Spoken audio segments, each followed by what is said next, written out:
Yeah.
Time to shine!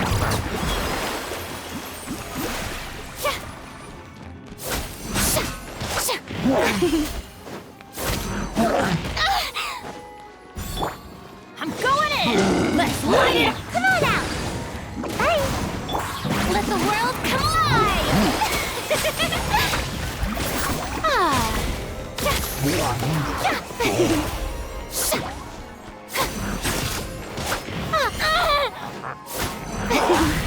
Shower me with praise!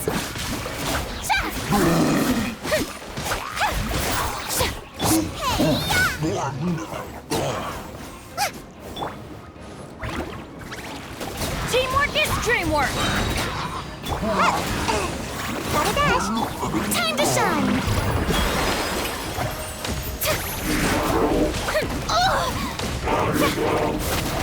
How dare you!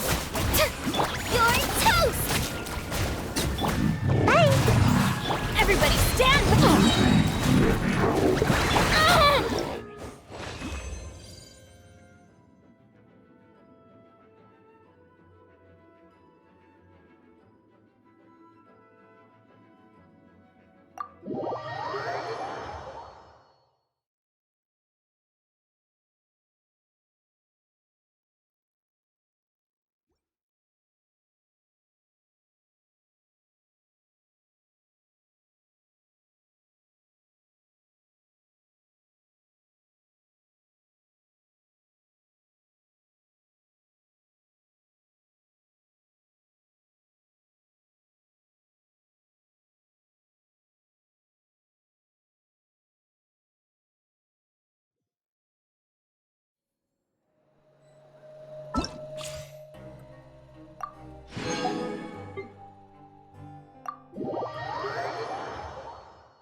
Mind the side effects. You're in for a little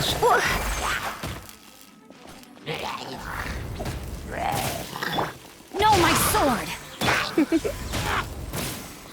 A bitter pill to swallow. Taking a turn for the better.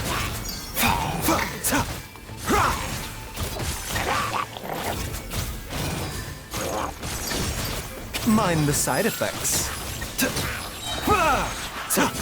Good job. Let's spark things up a little. Seems like an emergency. The doctor will see you. Let me read you a verse.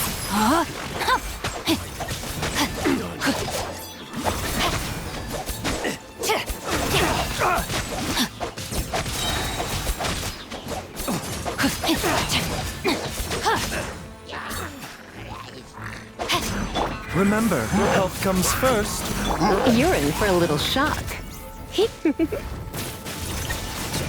Come a little closer. Surrender. Witness the power of Gurwa.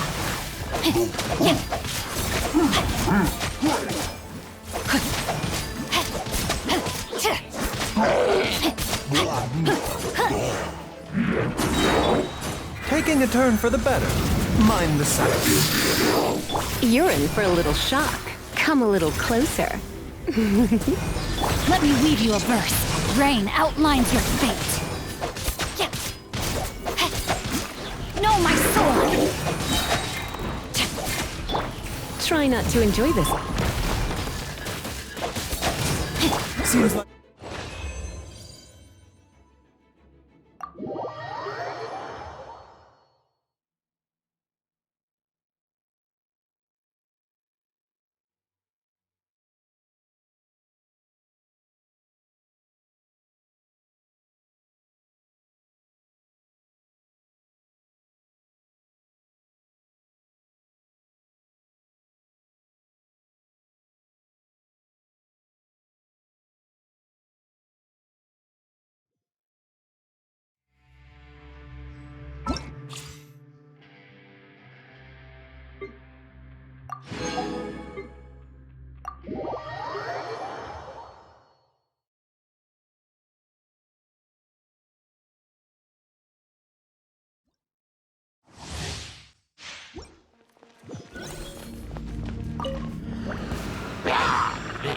Hold that pose!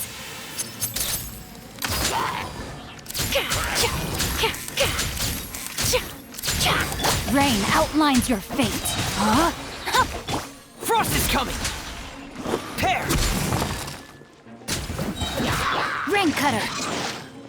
Ready, steady, go! Going under! Hard-hitting exclusive.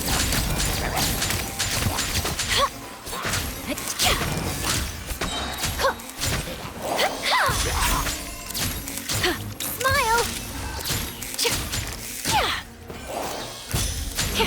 Let me weave you a verse. Rain outline. Dead reckoning! Getting geared! Come on, we can do it! Truth bomb! Hold that pose!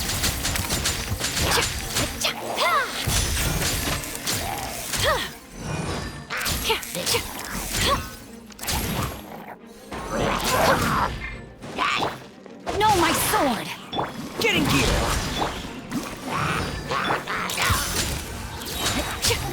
Hard-hitting exclusive!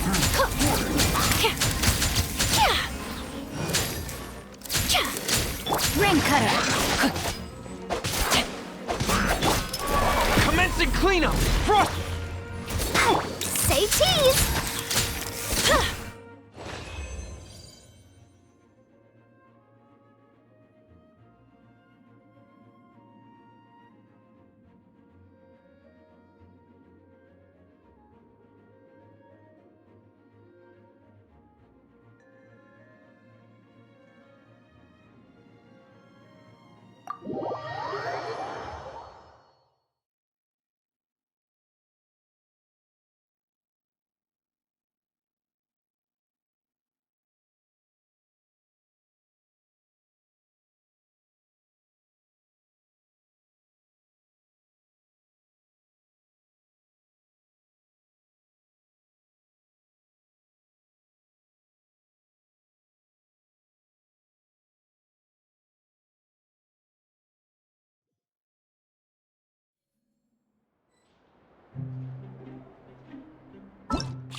Once, there was a glorious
breakfast.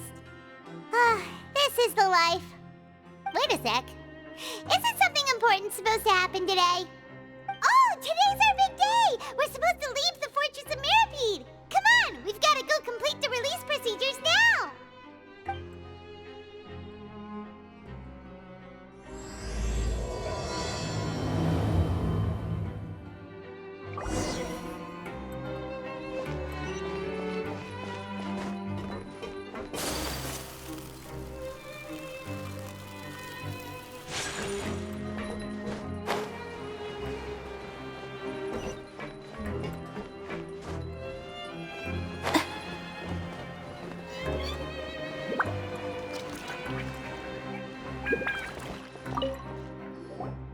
Please, sign here. This document will be effective immediately upon signing, and you two may exit the Fortress of Mirapede via the regular channels. It's been so long since we've been to the surface. Let's hurry up and... What's happening?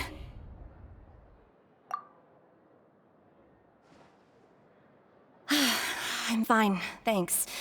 But I wonder what that tremor was just now. Let's go ask the Duke!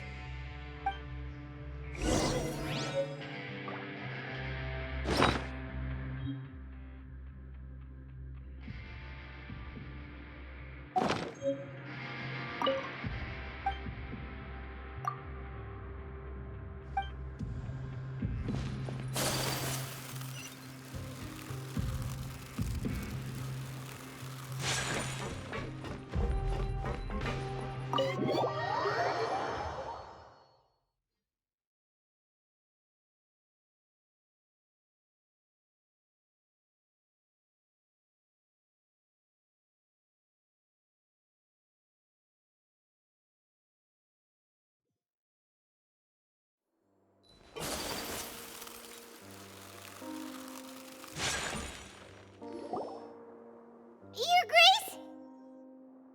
Ah, good to see you two. Is there something you wish to see me about? Yeah, what was with that earthquake just now? Ah, that. The tremor didn't originate from the seafloor. In fact, it seems it came from the surface. Over the years of serving as the warden here, I have developed a sense for distinguishing between what occurs on the surface and what occurs underwater. Besides, the seal that Monsieur Neuvillette set in place won't fail so easily. So the fortress is okay? If you recall our last incident, if there really were a problem, there would be crowds of inmates in a panic right now. Huh, you've got a point. Okay, seems we need to get back up to the surface and ask about what happened. By the way, do you know what day it is today? I believe today is this month's pipe cleaning day. Wait, seriously? Aha, yes. Have you completed your release papers? Yep. It's you two. Are you leaving now? That's right! Today is our last day in prison! But now that Paimon says that, it doesn't feel like we were confined here. It's actually been pretty nice!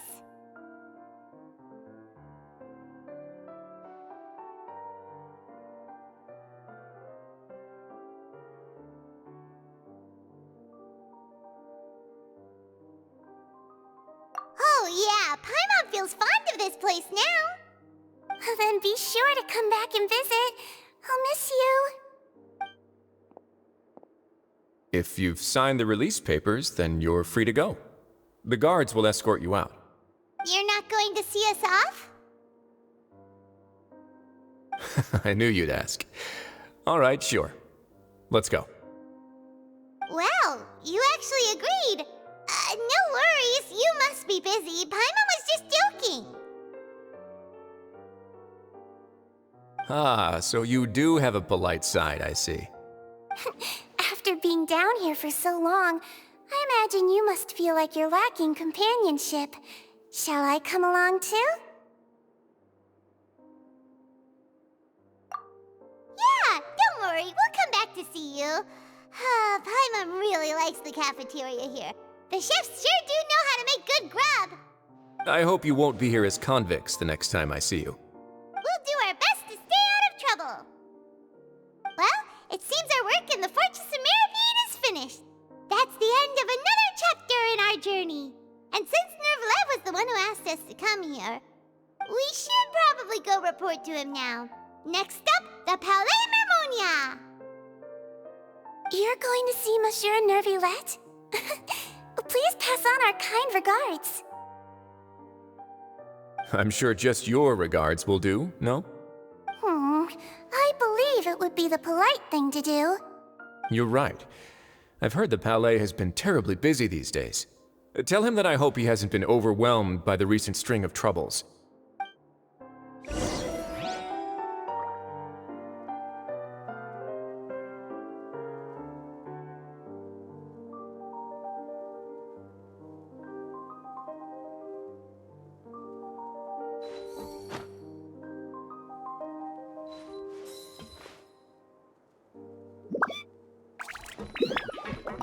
If you're concerned about things at the Palais, why don't you take some time to go up and check things out?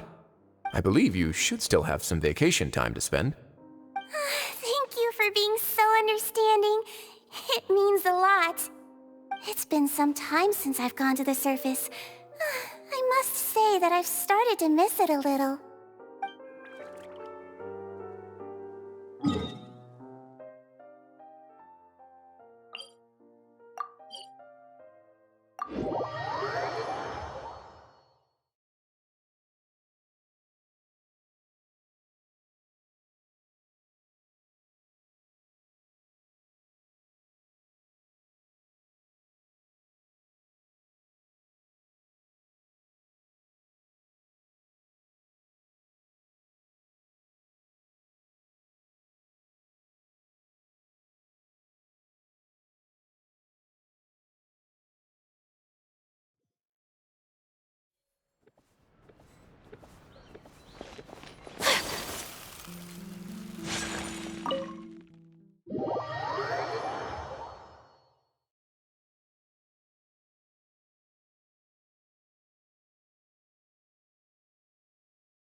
The Palais Mermonia sure is buzzing with activity today.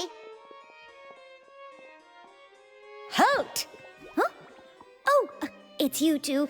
Apologies. Monsieur Nervlet did say you'd be welcome at any time. Excuse me, would you mind helping me take a look at this report? I'll be right there. Sorry, I've got my hands full here. You can see yourselves in.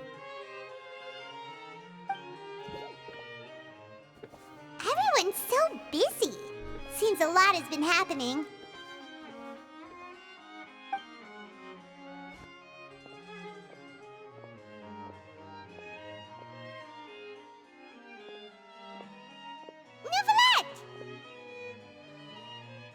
Hello.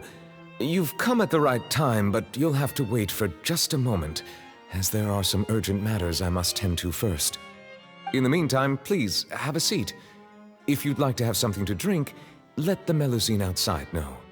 That's all right. We just ate. Very well, then. Let's take a break over there while we wait for him to finish his work.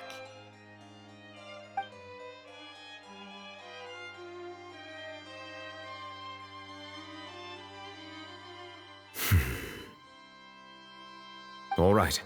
That should wrap things up for now. Are you done with your work? Yes, sorry to keep you waiting. Today should be the day you were released from the Fortress of Meripede, and it appears that you've managed to complete all the release paperwork. That's right, and we came here to see you right away.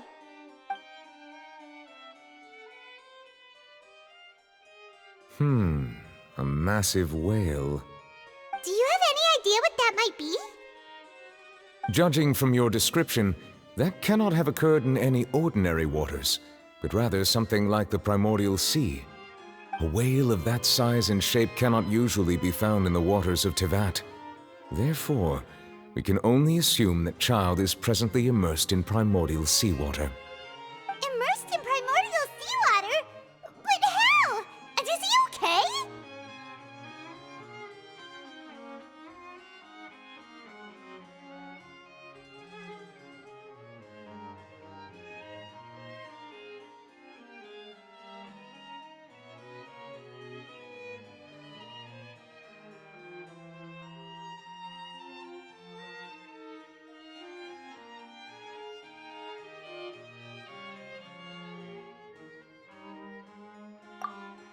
Most people wouldn't be capable of entering in the first place. I'm not completely sure how he could have gotten there myself. Yes? What is it? Ah, right! Paimon felt it too! We asked the Duke and he said it wasn't from underwater, so we figured you might know something about it. It turns out that I have just received a report about this particular matter. In fact, that's exactly what I was busy with a moment ago. The source of the tremor was here on the surface near Poisson. After the shaking stopped, the water levels in the Poisson area rose at an alarming rate. The water levels rose? Oh no! What about all the people there? Fortunately, the water levels only rose for a short period of time and have already returned to normal now. However, I still have a bad feeling about the whole phenomenon. If the change in water levels is connected with the leaking primordial seawater, then the situation in Poisson may be much worse than it appears. Navia should be in Poisson, right? We need to go check on her! I would also like to go there as soon as possible, but I'm afraid I can't leave just yet. We must immediately formulate disaster prevention plans for the surrounding coastal areas to avoid potential catastrophes. I'll have to ask you two to go to Poisson first. I'll meet you there to check on the situation once I finish things here. There's no time to lose! Let's get going! Please be careful.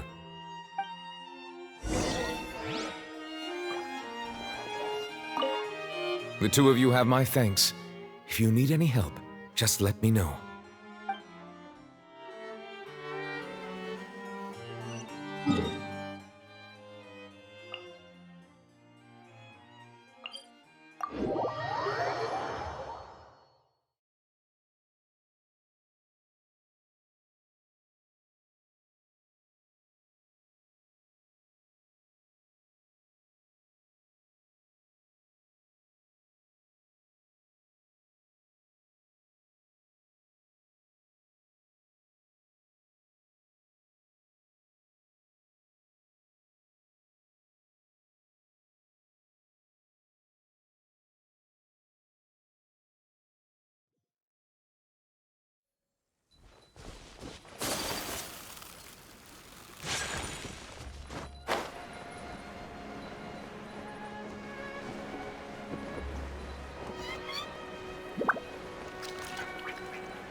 Navia should be around here, right?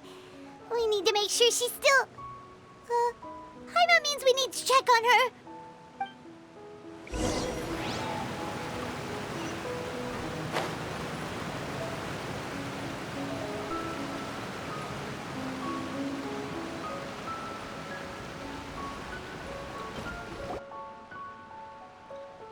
We haven't seen a single soul all the way here. Oh, this is getting scary. What will I ever do now? Look, there's someone on the roof over there. Just stay put. We're coming up. Watch your balance. All right, just hurry.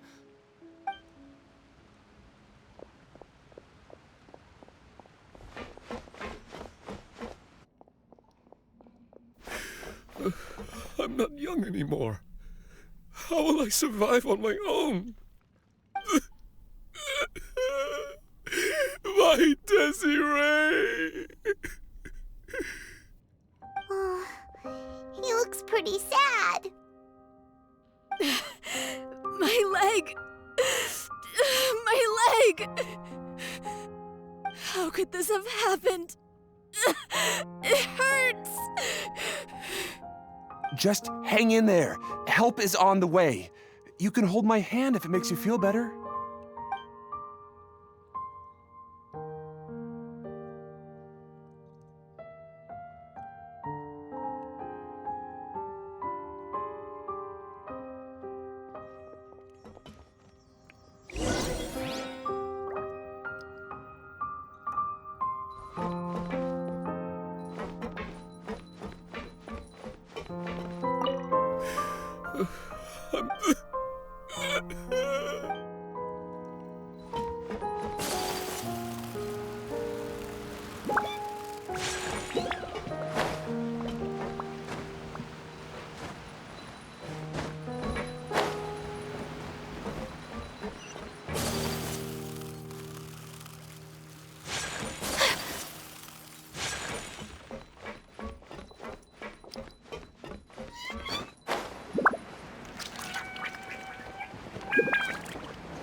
How could this have happened? Just hang in there. Help is on the way.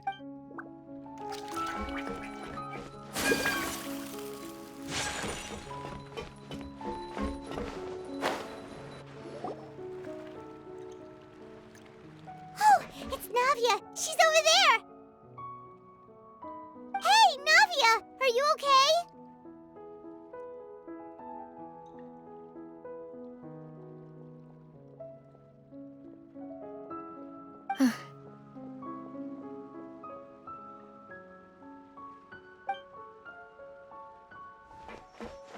You're here.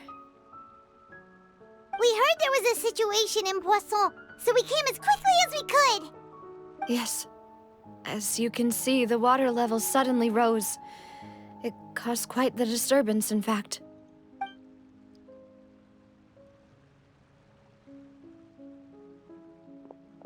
Demoiselle! There was a wounded resident next to a building southeast of here. We've already transported him to safety, but we've run out of medical supplies. He's wounded? How badly? He fell, so it's probably a broken leg. He's pretty shaken up. When the water level rose, he desperately climbed up to the roof. Once the water receded and he saw the ground, he became terrified and eventually... He jumped down then. Find the leader of Squad 1 and tell him to take the wounded resident to see a doctor. He should know where to go. Understood. I'll take over his search and rescue mission in the meantime. All right. You'll be in charge.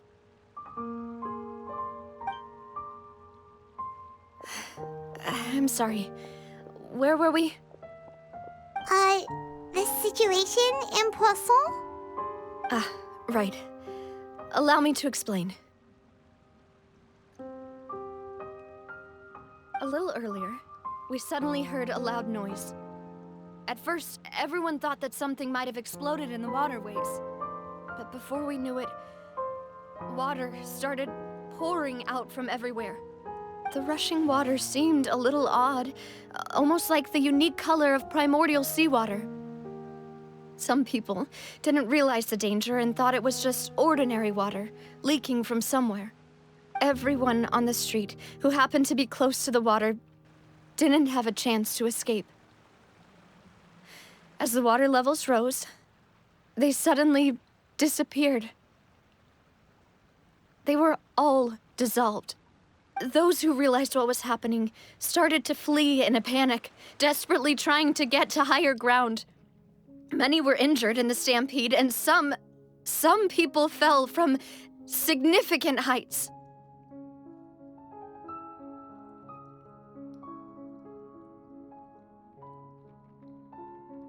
The Spina di Rosula initiated rescue operations as quickly as possible, but there have been a lot of casualties. Fortunately, the water began to recede after some time, and the chaos came to an end. The water that flooded the area contained primordial seawater, so the lower levels of Poisson are still hazardous. To ensure everyone's safety, I've asked the people there to leave as soon as possible. No one knows if this could happen again. All we can do for now is try our best to help evacuate the residents. We still haven't completed the head count, but we'll have some numbers soon. How awful. And all of this just came out of nowhere.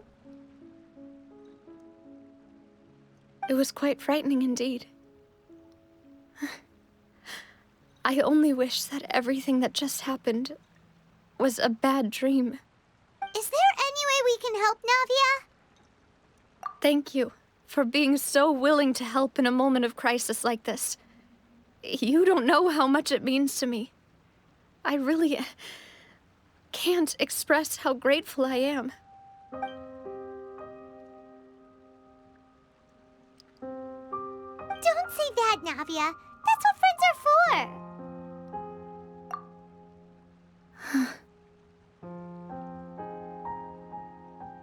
Demoiselle! We've got a situation here! I'll be right there. Sorry, I need to go for now. And off she goes. Seems it might be a while before she can take a break.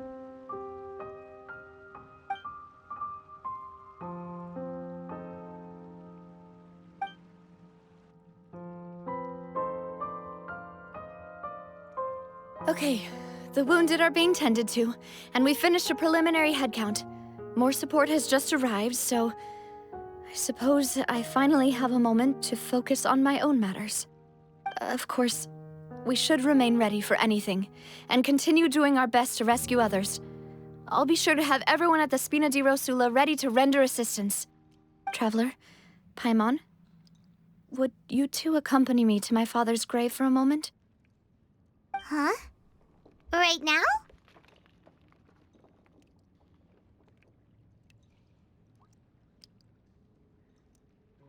Thank you.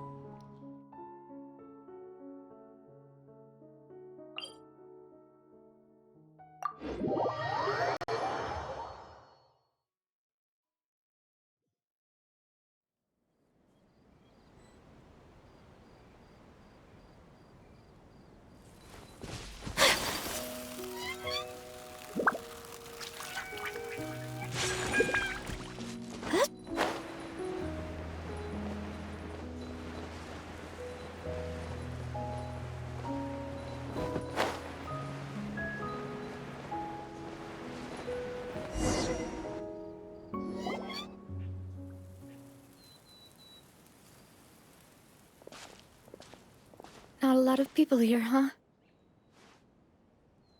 Well, given the time of day and the whole situation in Poisson, Paimon doesn't think there'd be a ton of people here visiting graves. Right. That's how things are now. The living are so exhausted that they've no strength to spare any words for the dead. Navia?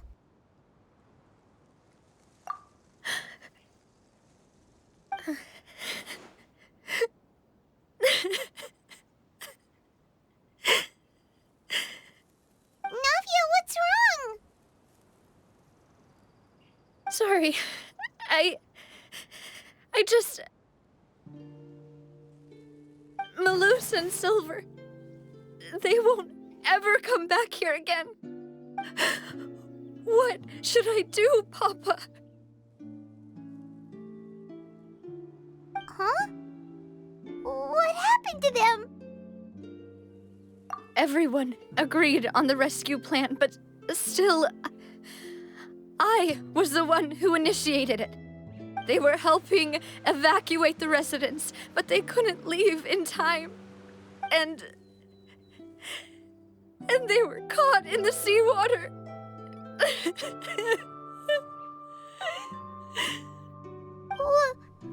What should we do? I've known them for so long. And I know they weren't afraid. But I could at least hold a funeral for my father. And I know where he rests. But as for Malus and Silver, they're just gone. I just can't.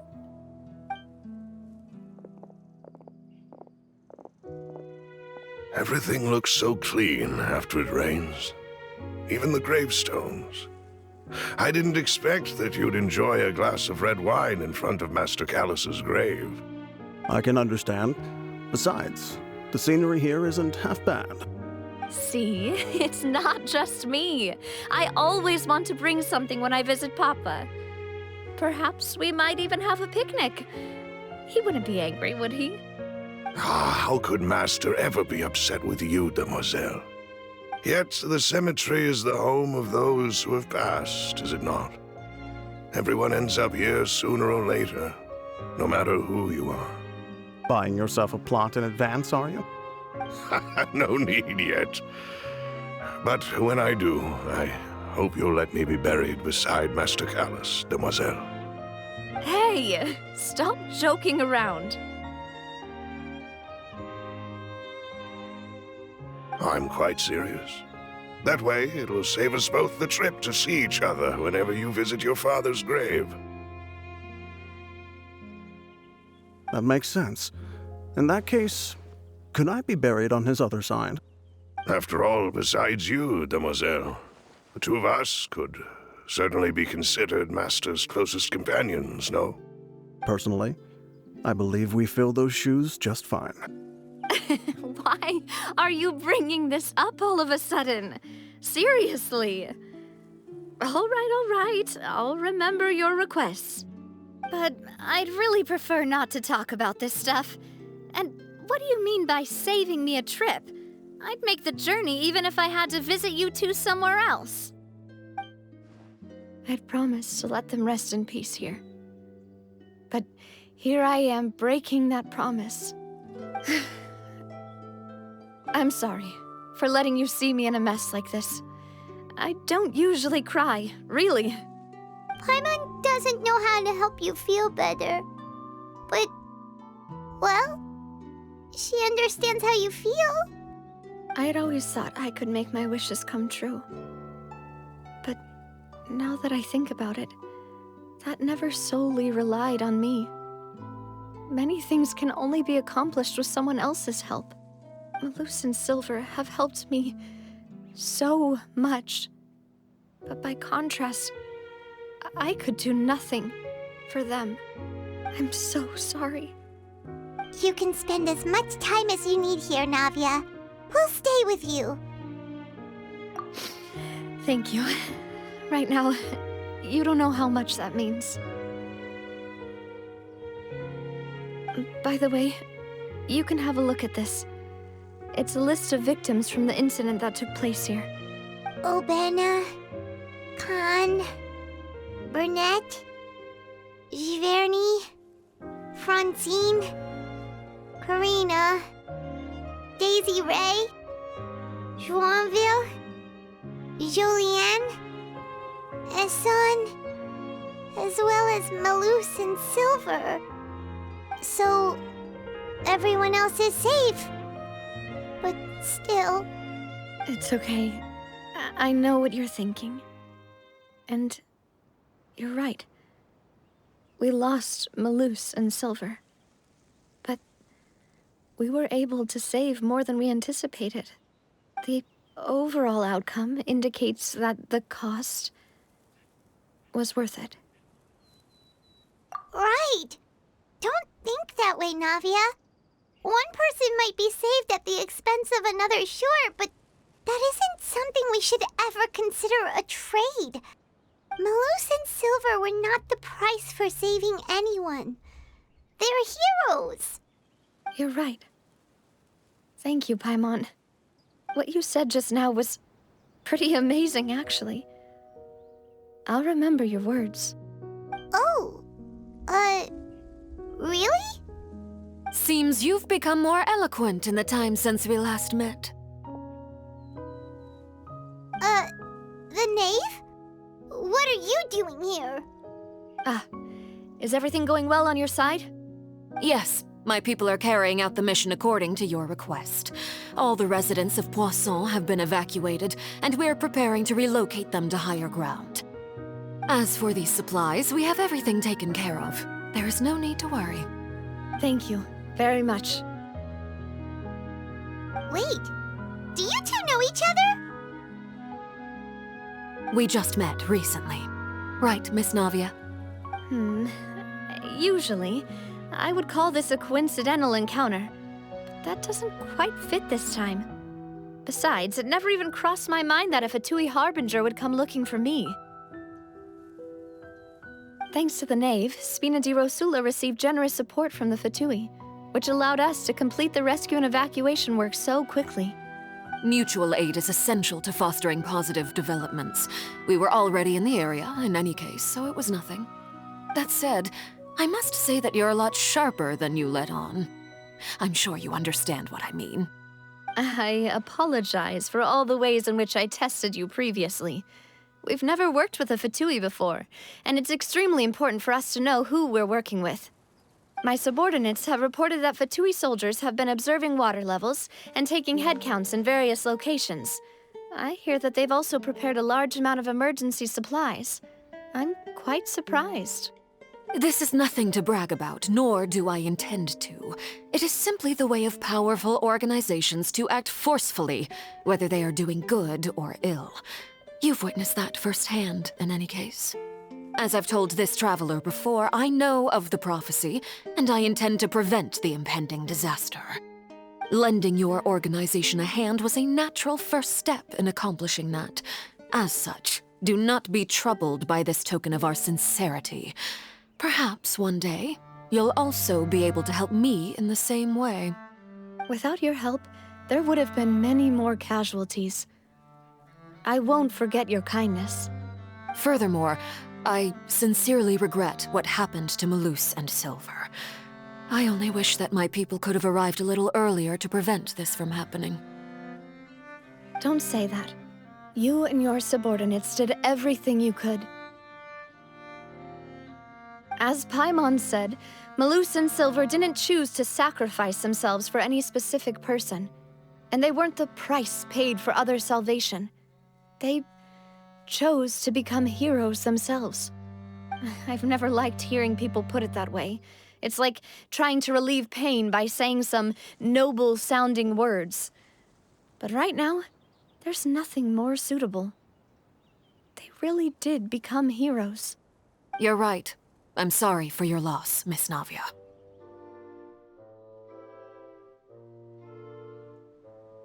Water is life to Fontaine's people, and it also spells disaster. It's no wonder that people always say that prophecies represent fate. Fortunately, I've never been one for such opinions. So, you're one who will try to change fate, then? Of course. That is why I'm going to Hotel Bouffe de Thé. I still have some things to take care of, and the children need my attention. By the way, Traveler, Paimon, one more thing. Alright, then we'll just... Huh? This isn't right. Paimon thought you would ask us to walk with you for a moment so you could tell us something in private. That is a clever and useful conversation technique, which I do like to use when necessary. But there's no need today. It would not hurt to have Miss Navia listening in. Traveler, I'm sure you remember that I said we could work together when we had the chance.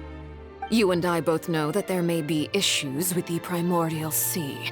Previously, it was the Fortress of Meripede's sluice gate, and this time it was the water levels in Poisson. These are both signals.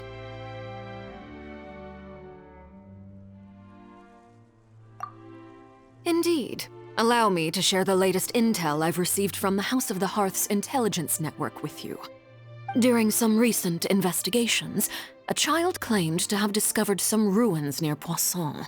The ruins date back to ancient times, and seem to be worth investigating in many ways. Judging by the dating of the ruins, they may be related to the prophecy and the coming crisis. The situation is becoming more urgent, so any pertinent information will prove extremely precious. My people initially came to prepare for ruin exploration. Unexpectedly, this disaster struck. And at present, we're all busy prioritizing the rescue effort. So that's why the Fatui were already in Poisson. I wanted to take the children along, but unfortunately, Linny, Lynette, and Fremine have all been dispatched to higher ground to assist affected residents. Linny told me that outside of the house, the person they trust most is you. Which is why I want to give you this task. The House of the Hearth's members see each other as family, but Linny, Lynette, and Fremine said that they also see you as such, even though you are not from the house. I'm sure you already understand how earnest they consider their friendship with you to be. Oh, that somehow makes Paimon feel kinda happy. The intel I just shared about the ruins could fetch a high price. But since the children consider you family, it's only natural that I freely share it with you. Got it! So all we gotta do is go to some ruins, right? We can handle that. Excuse me, but may I tag along? You wish to join, Miss Navia?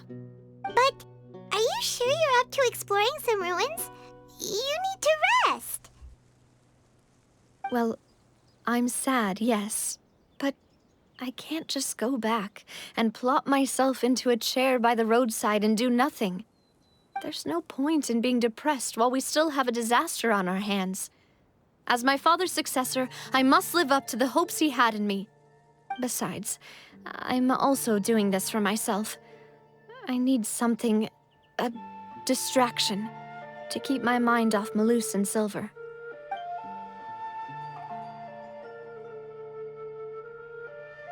Since you put it that way, I have no objections. What do you say, traveler? All right. The ruins are to the south of Poisson. Here's the map. Okay, the three of us will handle it. Come on, let's pack up and get going.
So, are these the ruins the knave was talking about? Whoa, talk about old. They seem to be pretty ancient, all right. Let's go in and have a look. Just be careful.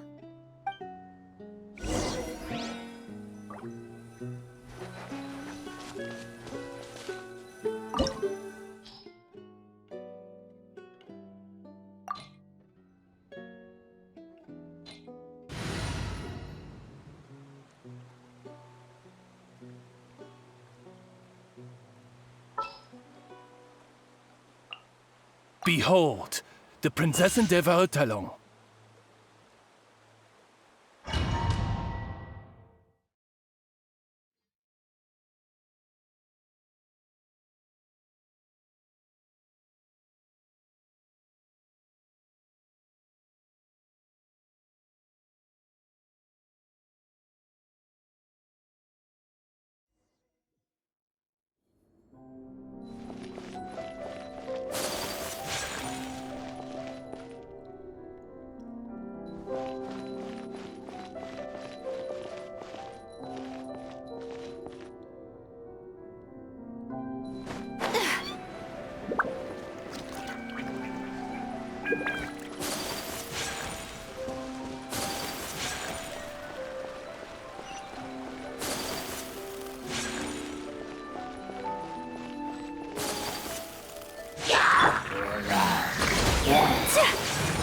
Take flight!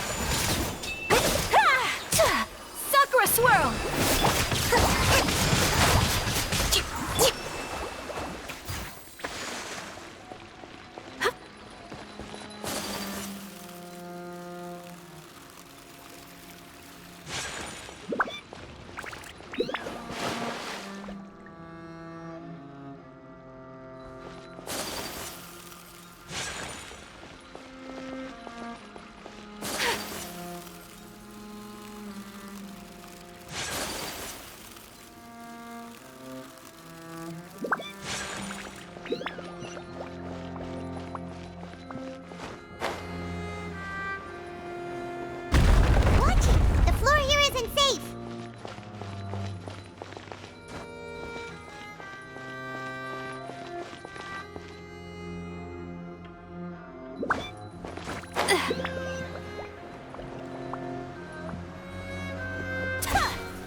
Hold the line! My apologies! Yeah!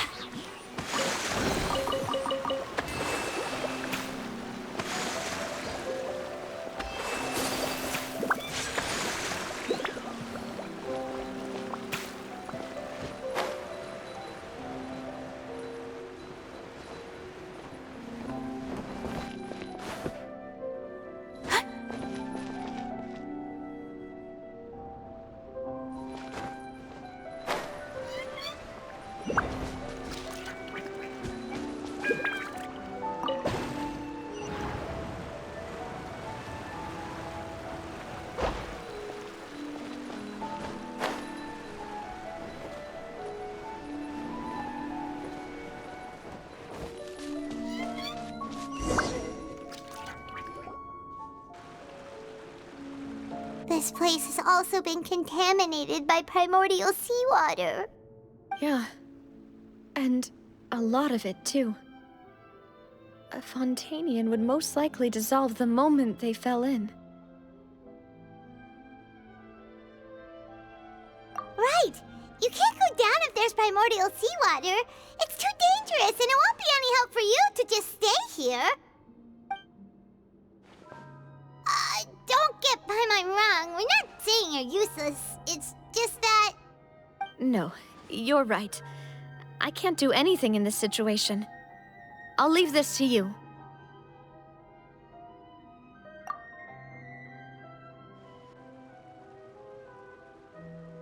That complicates things.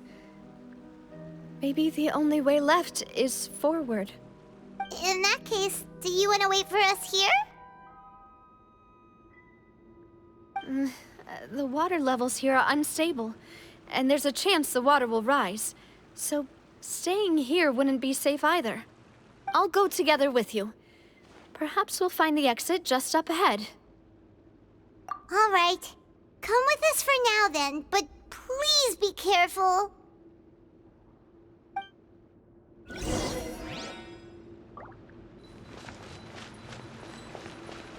Oh no, it's a dead end! Let's try climbing over from the side.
Demoiselle?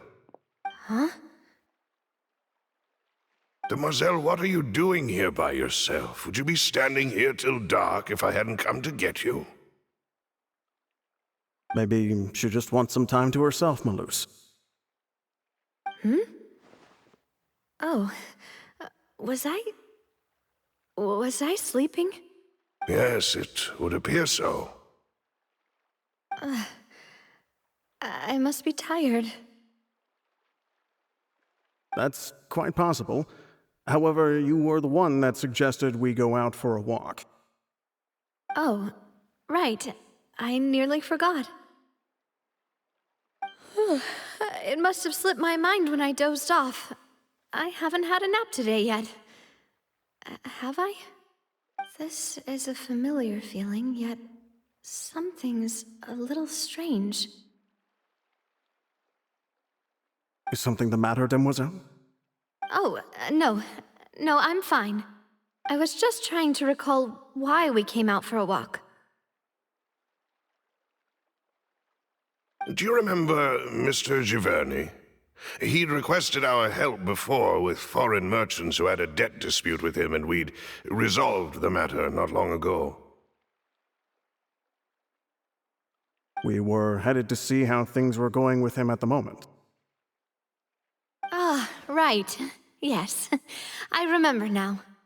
Oh, Miss Navia. Ah, Mr. Malus. And Mr. Silver, too. It's good to see all of you. How have you been? I've been great. Thanks to your help, those bothersome merchants finally realized that I wasn't the one they were looking for. Why, I wasn't even the guarantor for that person. They were knocking at my door day and night. Even my neighbor, Obina, was getting fed up with them. Sometimes force is required to calm someone down and get them to listen to what you have to say. That's right. Oh, by the way, Burnett, what was it that you wanted to give to Miss Navia again? Oh, yes. One moment, I have it right here. Miss Navia, these are some flower seeds that I prepared. Please take them. They're a very good variety, and they'll become very big and beautiful once they bloom. I don't know what we would have done without your help, so this is a little token of our appreciation. I hope you won't refuse. Ah, did you cultivate them yourself? Thank you so much. I'll certainly take them. Malus, we do still have some empty flower pots at home, right? Why, we can have as many pots as you'd like, Demoiselle. Perfect. In that case, we'll swap out some of the decorative plants for some of Mrs. Burnett's flowers. Very well. Wait. Something seems to be off here. Excuse me, madam. If I'm not mistaken, your name is Burnett, correct? That's right. Is something wrong? No, it's nothing. This is the first time we've ever met, but your name seemed familiar to me. I must have heard it when I was discussing things with your husband previously. I've heard this name before. Sometime recently, I'm sure of it. And why are there so few people around here? Where did everyone go? We must mind the time, Demoiselle. We still have important things to attend to today. Huh? We do? Like what? Well, now, did you forget? Miss Navia, here you are. I've been looking for you. Please, come to the Opera House. Your trial is about to begin. My trial? Wait, why would I need to go to the Opera House? Yes, she's right, Demoiselle. It's just about time now, so we should get going. Oh? All right then.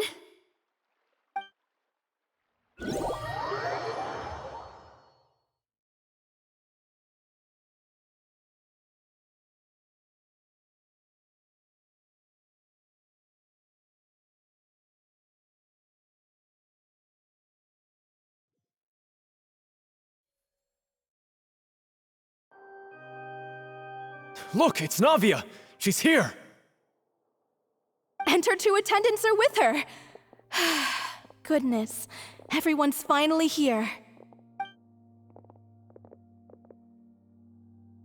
There sure are a lot of people here to see the trial. And they all seem to be oddly excited about something. I even know some of these people. Karina, Desiree, Joyville, Jolien, Essen. Why are so many people here? And why do I have no recollection of this case? And as for the judge... huh? Where's Monsieur Neuvillette? Please sit in the defendant's seat. Don't worry, Silver and I shall accompany you. All right. But are you sure you can stand behind me? Typically, it wouldn't be allowed, but today is an exception.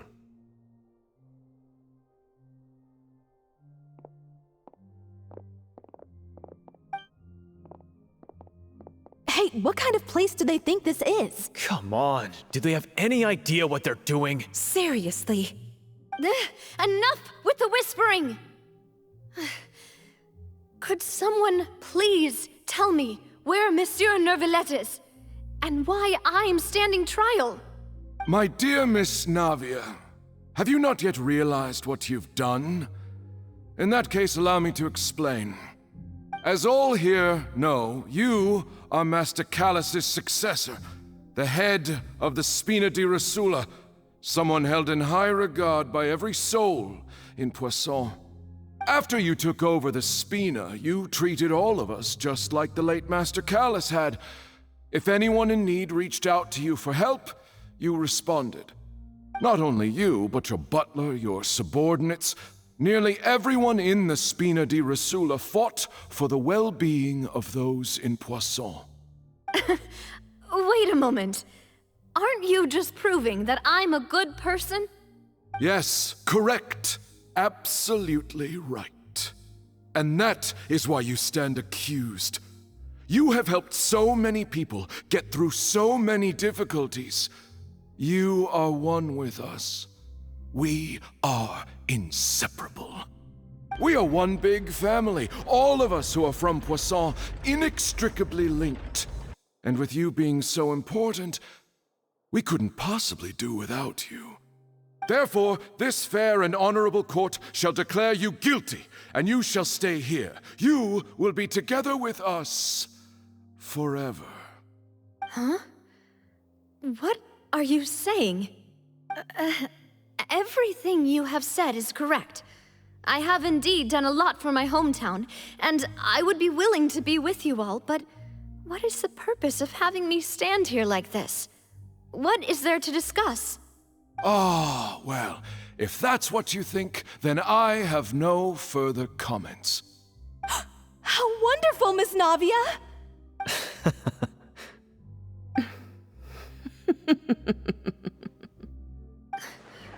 I know all these people. Why are they laughing? I seem to remember now. Yes, I get it. This trial is... Wait just a moment. This isn't right! Melus? What was that, Mr. Melus? Our conclusion is very clear and unanimous. Let the court judge her now. She's guilty! Stay here, Navia! You're one of us! Demoiselle, don't admit guilt. This trial means to keep you here forever. I wish to exercise my right to defend Our Lady. Mr. Joinville, you only know of Navia's goodness, but nothing of her utterly independent mind. She was born a free and independent spirit.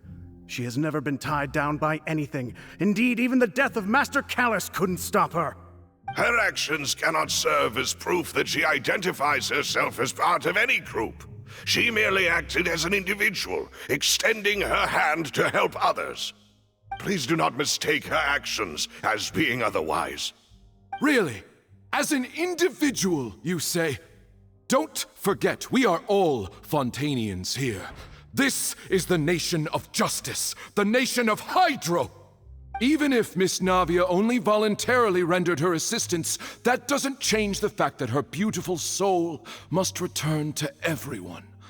Water accepts all, blends with all. It will surely accept her kindness. Everything is measured here in the nation of Hydro, and in the end, everyone shall meld together. Thus, when a unanimous opinion emerges, that opinion represents justice. Now I speak for everyone. Our opinion is consistent. Navia should stay. We and Navia are one. And you would call this justice? Preposterous. You are merely jealous that Demoiselle still has a chance to exist as an individual. Have you forgotten how much you all once longed to become individuals, to become independent? Do you mean to defy our justice? If your justice is flawed, then why should we acknowledge it? As you said, we can also have our own justice. Silver and I shall defend Demoiselle. And that is how we will enforce justice. Ugh, my head... it hurts. Demoiselle! Silver, it hurts. My head is spinning. All I can see is stars swirling in front of me. I remember now. Everything that seemed odd from the very beginning.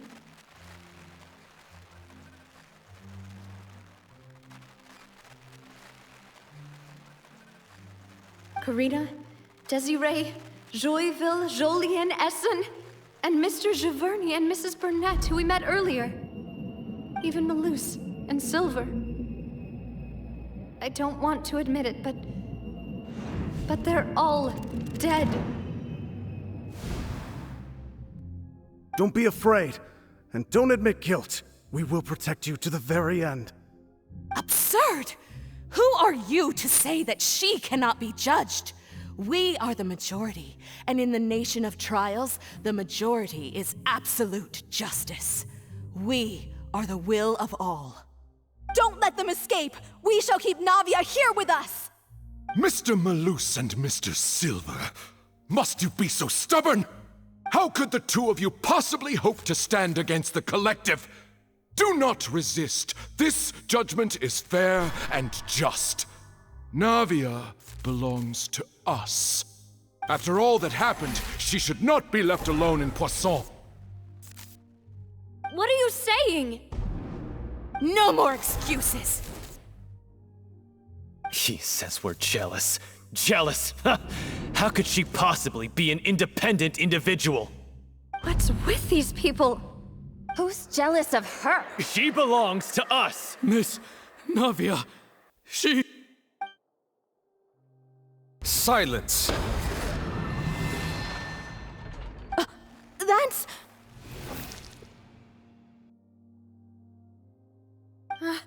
Monsieur Neuvillette!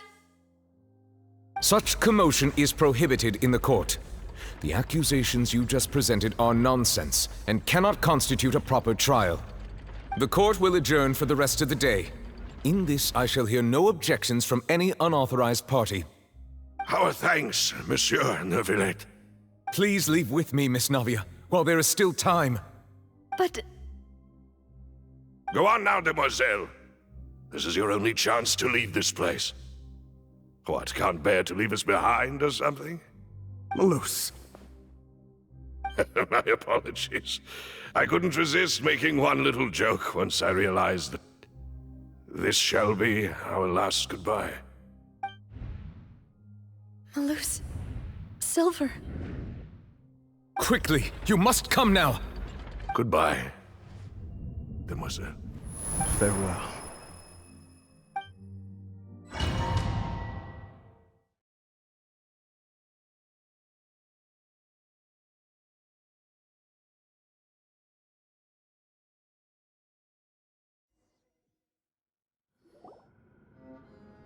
No, wait! Just a second! Navia? You're awake. Good.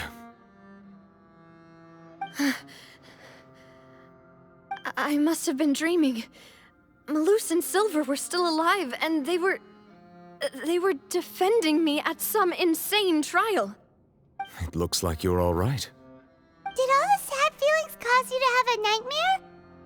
Paimon could give you a hug. The ruins you were exploring suffered a cave-in.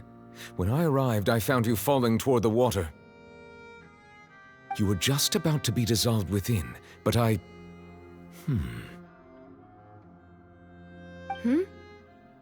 What is it? I think I saw 2 Oceanids protecting you. It was only for a moment, perhaps even a fraction of a second, but they gave me the chance to retrieve you. Were it not for their intervention, I would not have been able to rescue you before your consciousness dissipated.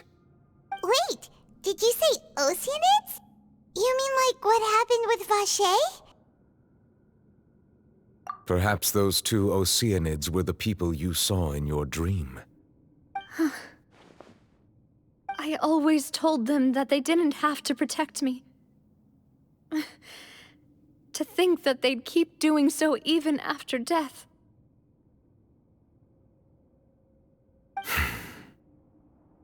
Please come with me.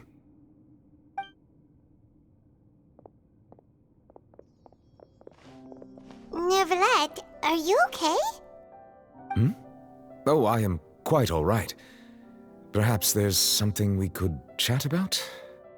Why do you look so stiff all of a sudden?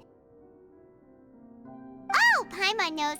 You're the type who feels awkward when there's nothing to talk about, right? I merely thought that we should give Navia some time to herself. Huh? Why didn't you just say so then? Don't you think it's even more awkward to call us over like this and then have nothing to talk about? I suppose so. Ah, Sigewinne. I hope all is well with her these days. Her work in the Fortress of Meropide has not been too much for her, has it? No way, don't worry. She's doing fine down there. She's an amazing head nurse. I see. Well, that is good. I have always worried that Sigewinne would need a lot of time to understand the world of humanity, just as I have. Oh, and the Duke also says hi. Even though Sigewinne made him do that. He hopes that you haven't been overwhelmed by all that's happened lately. Thank you. I have indeed been busy lately, and I also hope that everything is going well in the Fortress of Meropide. He still doesn't know what to talk about. Let's chat about something else then. So, Neverlet, you're probably quite the swimmer, huh? Yes, of course. This isn't going anywhere. Let's try something else. How did you find these ruins? Did the knave tell you? Yes, in fact. I had arranged to meet you in Poisson, but when I arrived, I discovered that the Fatui were helping the residents evacuate. They had even transported a large quantity of supplies to the area. Amid my astonishment, I ran into the knave, and we had a chat. She informed me that she had asked you to investigate the ancient ruins here. Yeah, we originally planned to meet up with you, but we thought you might still be busy with all those official documents. We didn't think exploring the ruins would take very long, and who would have thought you'd wrap things up so quickly?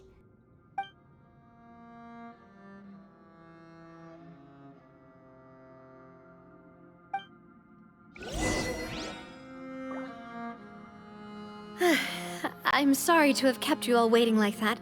I'm feeling much better now. I guess we should get going again. Will you come with us, Monsieur Neuvillette? Yes, if you wouldn't mind my company. All right! Another one joins the party! Let's get going then!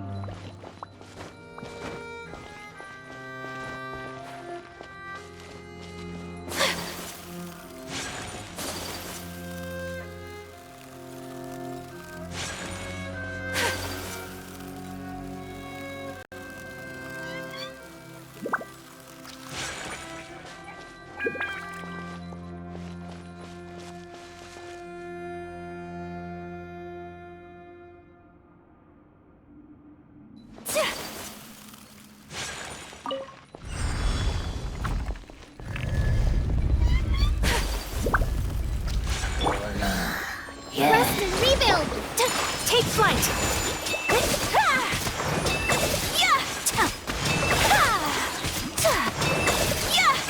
My apologies!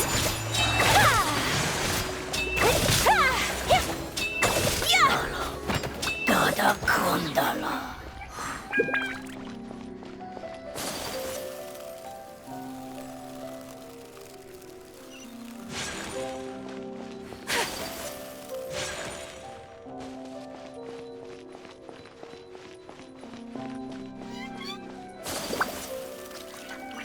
Oh no, another unstable path. Watch your step.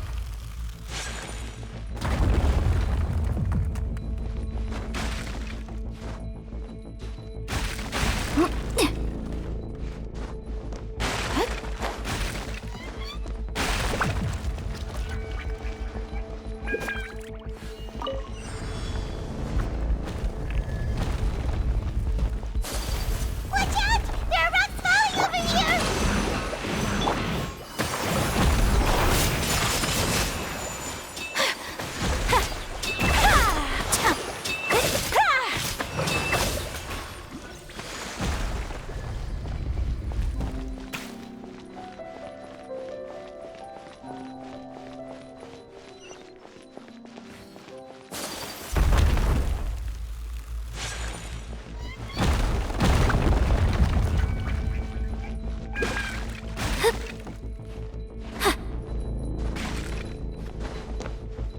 Seems we're almost at the top.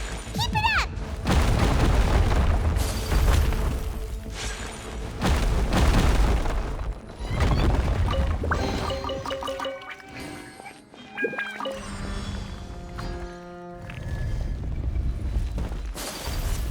Yeah.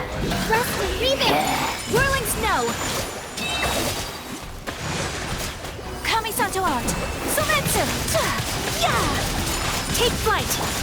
Turret, bring refuge!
Looks like we've reached the end.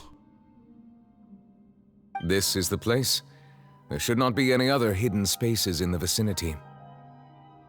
The path sure had some twists and turns, but it turns out that this place isn't actually that big.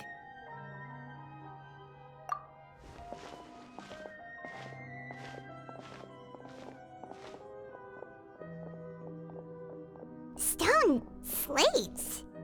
It seems like they were put here as an offering. Could we take them down and have a look? Perhaps we should just leave them be for now.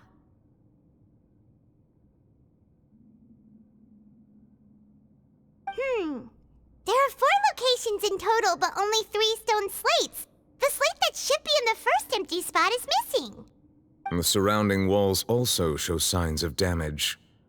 There's something written below. Let Paimon see. Reason dictates that this nation be destroyed. I shall record the history of its future here in its past. Say what? It feels like someone left these slates and these words here for a purpose. But does he mean that Fontaine should be destroyed? That would fit the circumstances dictated by the prophecy, yes. Indeed, the slate's contents correspond to it. Take the second slate, for example. There's a person kneeling here. She seems so dedicated. And there's a whole bunch of other people behind her doing the same. She's facing this... what is this? Some kind of island in the sky? And is that Lady Furina in the third image? Did the Hydro Archon fall into the water? And is that a ring of people around her? Paimon doesn't quite get it. Are they all in the water? The fourth image. I know this one. This exactly matches the content of the prophecy. The people will all be dissolved into the waters, and only the Hydro Archon will remain, weeping on her throne.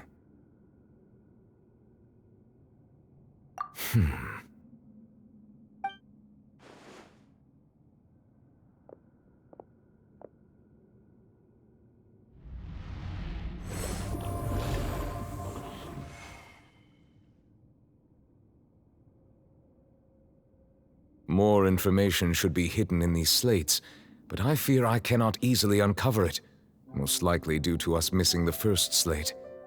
I am very sorry. Don't blame yourself, Monsieur Neuvillette. Deciphering ancient stone slates isn't one of your duties. Ooh, Paimon's getting the chills just looking at these slates. This says that it's the history of the future, right? That means the prophecy's sure to come true. I really hope it doesn't mean that. Still, Paimon feels like these images are kind of weird when you look at them together.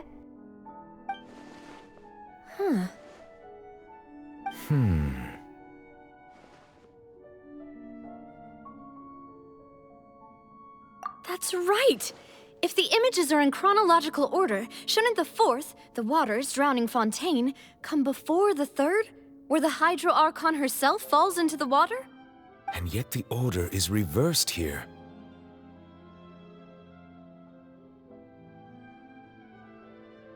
If we go by timing, Lady Furina only emerges in the third image.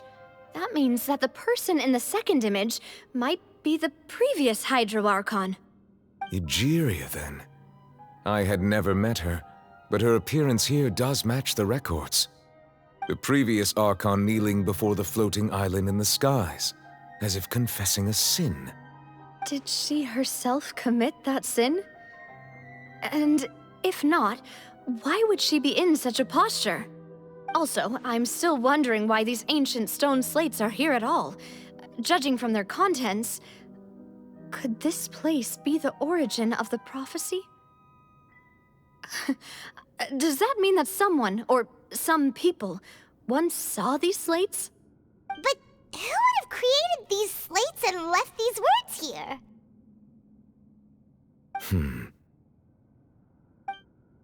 It seems that any further clues will have to come from Furina. In that case, there's no time to lose. There's nothing else to be gained here, so let's head back first. Yeah, we better get somewhere safe for now.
Let's split up here.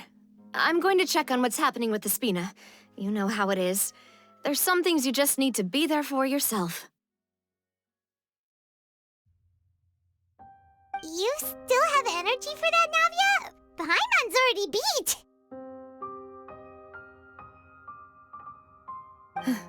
Just head back to the Fleuve Cendre and have a rest then. Thanks for keeping me company all this time. I'll depart as well. Thanks for your hard work today. Rest well, everyone. Traveler, I will go talk to Furina tomorrow morning to ask about the stone slates. I'm sure that you're concerned about this matter as well.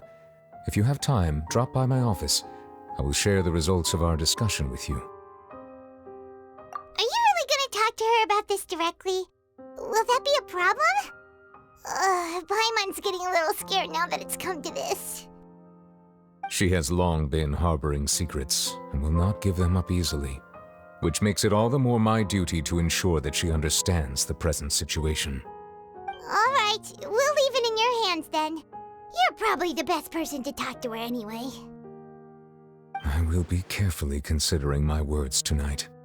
Traveler, Paimon, our safe house at the Fleuve Cendre is always open to you as ever, so please don't think you're an imposition.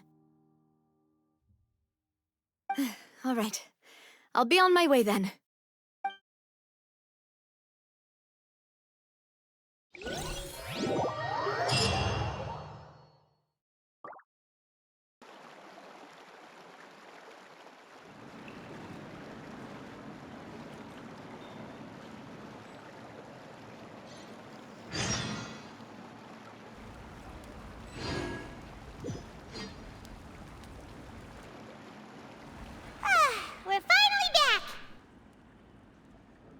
Welcome back.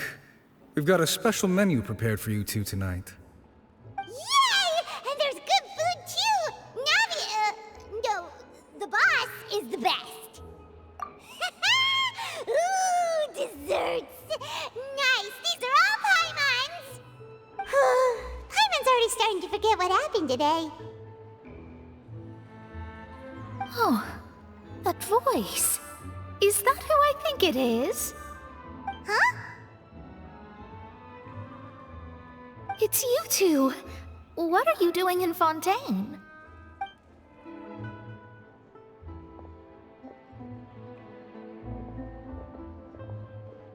Mona?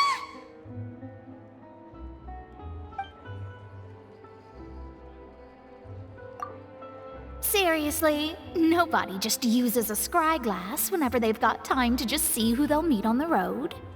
Still, we didn't expect to see you here.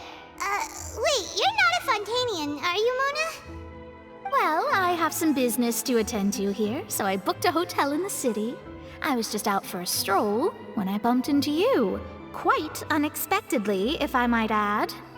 Why did you think I was from Fontaine, though?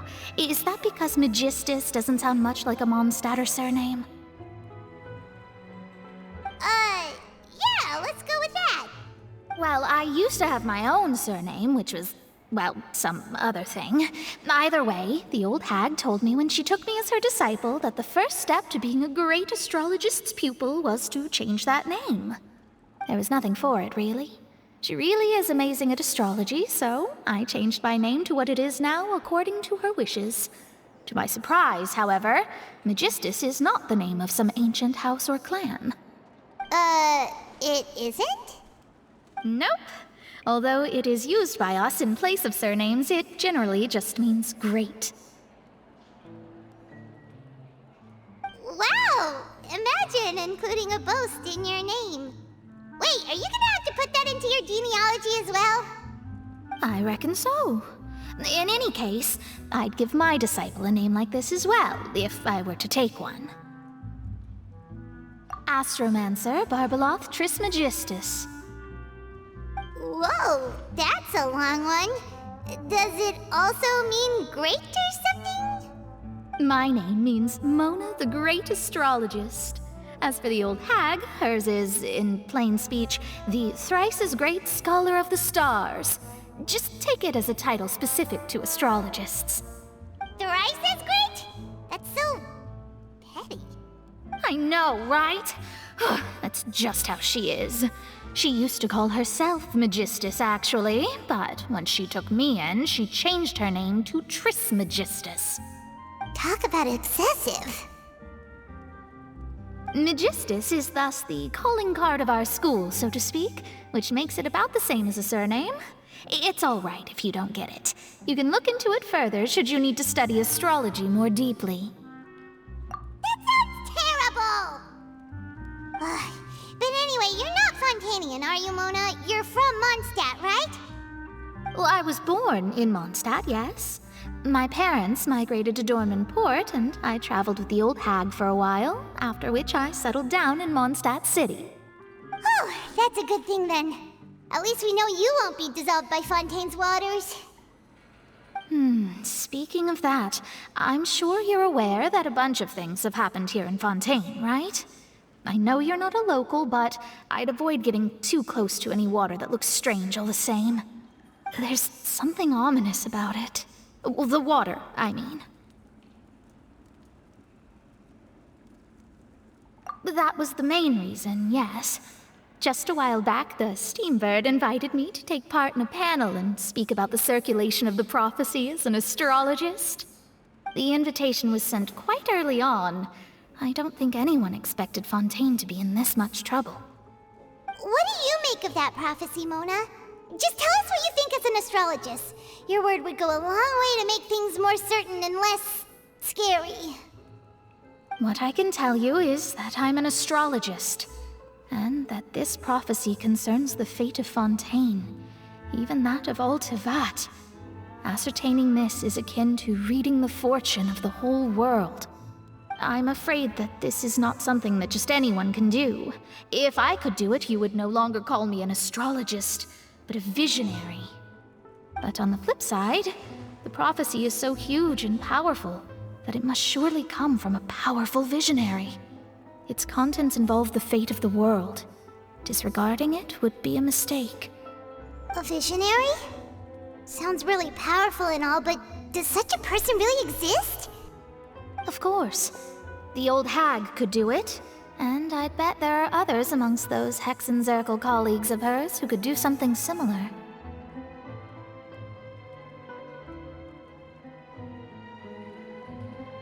Huh?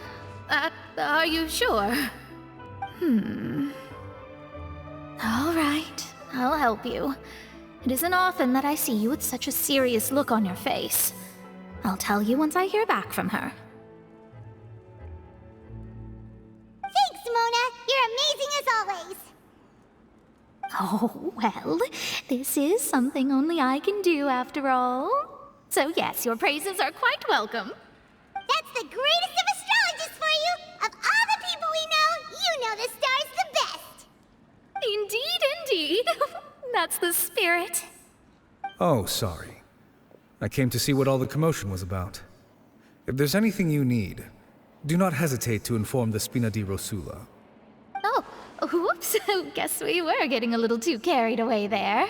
Well, I'll go tend to my own business now. If I receive any news, I'll be sure to come find you two again. And there she goes, quick as rushing water. And here we are with the Spina guy giving us suspicious looks. Right, but we were able to recruit Mona's help, didn't we? Our Fontainian friends will thank us someday.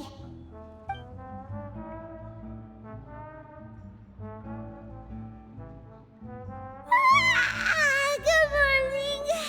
To be honest, I'm still feeling kind of sleepy. But it's time to get up, Traveler. We agreed to go see Neuvillette, so let's pack it up and get going.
You're here!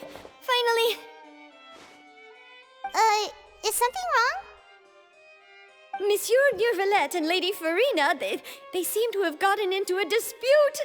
Please go see for yourself.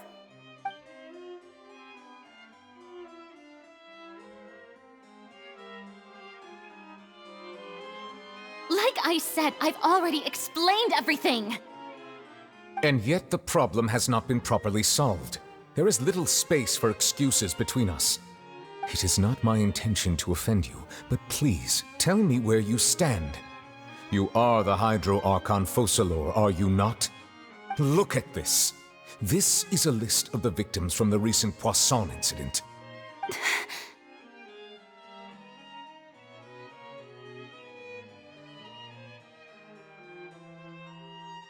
You mean... they're all... We did not arrive in time to avert this disaster, and I will not have it happen again. I will say this once more. You must tell me everything you know. Yesterday, I found 3 stone slates in some ancient ruins near Poisson. Do you know anything about those? Seriously? You're questioning me like this is a court case now. I don't know anything about that. But you found them in some ancient ruins, you say? That's correct, which is why I came to ask you some questions. There should have been 4 slates, but one of them was missing. The other 3 feature different images that seem to correlate to the prophecy. The prophecy? The second of these slates depicts the previous Hydro Archon Egeria kneeling before a floating island in the sky, as if confessing something. Do you know nothing of this either? I don't. I've never seen such slates. I'll ask you again. Do you really have no information regarding the previous Archon? My deciphering of the slates indicates that the Hydro Archon Egeria once had to confess to, or apologize for, a certain sin. If anyone would know about it, it should be you. All gods don't have the same secrets, you know. She was herself and I'm me. Is it really so strange that I know nothing? I understand your concerns, but I'm sorry. I just don't have anything to tell you. Forgive me for saying this now, Lady Furina, but I have long known of your various secret investigations into certain matters. There are several indications that you have been investigating the prophecy on the sly. This is not strange in itself, considering that you are the Hydro Archon. But it is strange that you should also claim to not know any of Egeria's secrets, as well as do nothing following your inquiries. You have never been as superficial as you have presented yourself to be, nor are you a fool. And yet, your behavior is very inconsistent.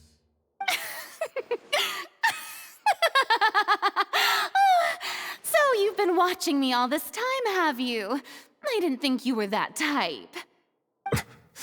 You... Well, since you know about my secret investigations, then you should know I'm actually working to take care of it. There's no point questioning or suspecting me. You're the Eudix, but you're still my subordinate. You should be following my lead. Just trust in me, you're Archon, and do as I say. Never mind whether you can truly convince yourself to or not. It'll all turn out fine. That's all I have to say. We do not discuss this matter again. Oh, the opera's about to start. Toodles!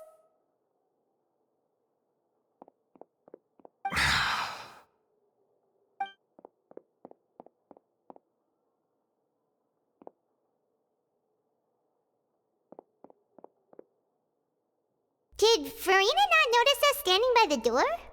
Wonder what's up with her. She was smiling. Huh. She didn't seem in the mood to care if we were listening in or not.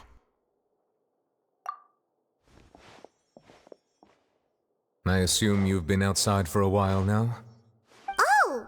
You noticed! Seems Furina didn't even realize we were here. She was in a great panic, though I cannot discern the reason.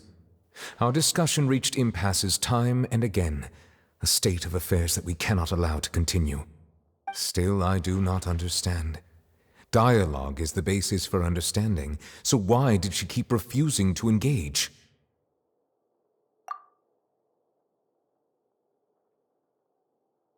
Everyone in her inner circle has noticed that she is hiding some secret. The issue is her attitude. I fear that she will not reveal anything unless absolutely forced to. We may have to create a situation in which she will have no choice but to speak. Oh? Like what? Normally, people will only reveal the truth when standing trial. Perhaps we must have the Hydro Archon experience just such a scenario. But Furina's seen so many trials, and she's really good at dodging questions. How do we make sure that she won't just slip away at the first chance she gets? We will need to consider this thoroughly, join forces with various parties, and then do what we can. If at all possible, I would prefer to recuse myself from this affair, but we must prevent the prophecy from coming to pass. This may be cruel to her, but all Fontaine is in crisis. The information a god possesses is too precious, and so we must take a chance on this. But who will lend us their aid to do such a thing?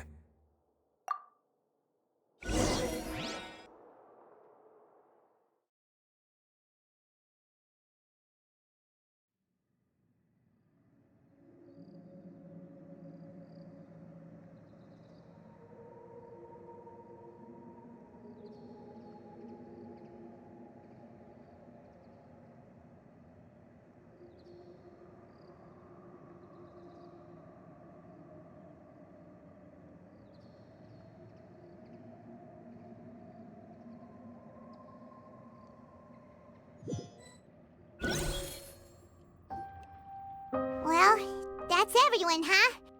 Speaking of which, it was pretty smart of you to think of hiding here. Poisson was just involved in a disaster, so it's presently devoid of people. That naturally makes it the best choice. And here you are drinking tea like it's the most natural thing in the world, huh? That's what families should do. Sit and enjoy a leisurely time together. It's nice to enjoy tea here, you know? Care for a cup? Lend me your ears, everyone. Or perhaps one of you might like to start us off. How about you, friend?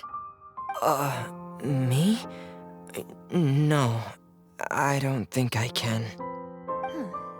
Then, how about you, good sir? I fear that I will cause the mood on this boat to become as somber as it is in court. Well then, I guess we're lucky we've got a local like me to organize things. Wonderful, the spotlight at last. I guess I'll be facilitating things from here. That was a little long-winded, don't you think? Oh, you might be right. Anyway, to cut to the chase, our friend here, the Traveler, has brought us together to discuss something. As for what that is, well, let's start by saying that we'll be pooling our efforts together to create a series of traps. Oh, how intriguing. Well, it's just an expression, really. One that I just learned from Chlorand, and used on the spot. So, let's invite her to explain in detail. A round of applause, please.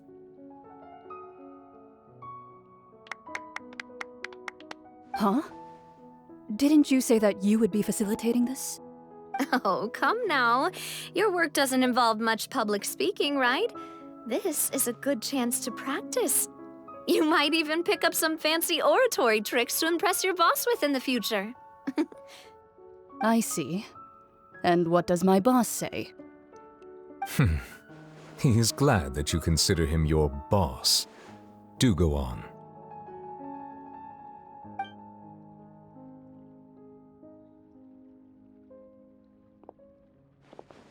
In that case, do any of you have experience hunting? Not that I recall. Fremine and I once used a wooden stick in a basket to catch wild rabbits when we were younger. As for Lynette, oh, right. You were sick that day, weren't you? I've also gone diving to catch some fish before.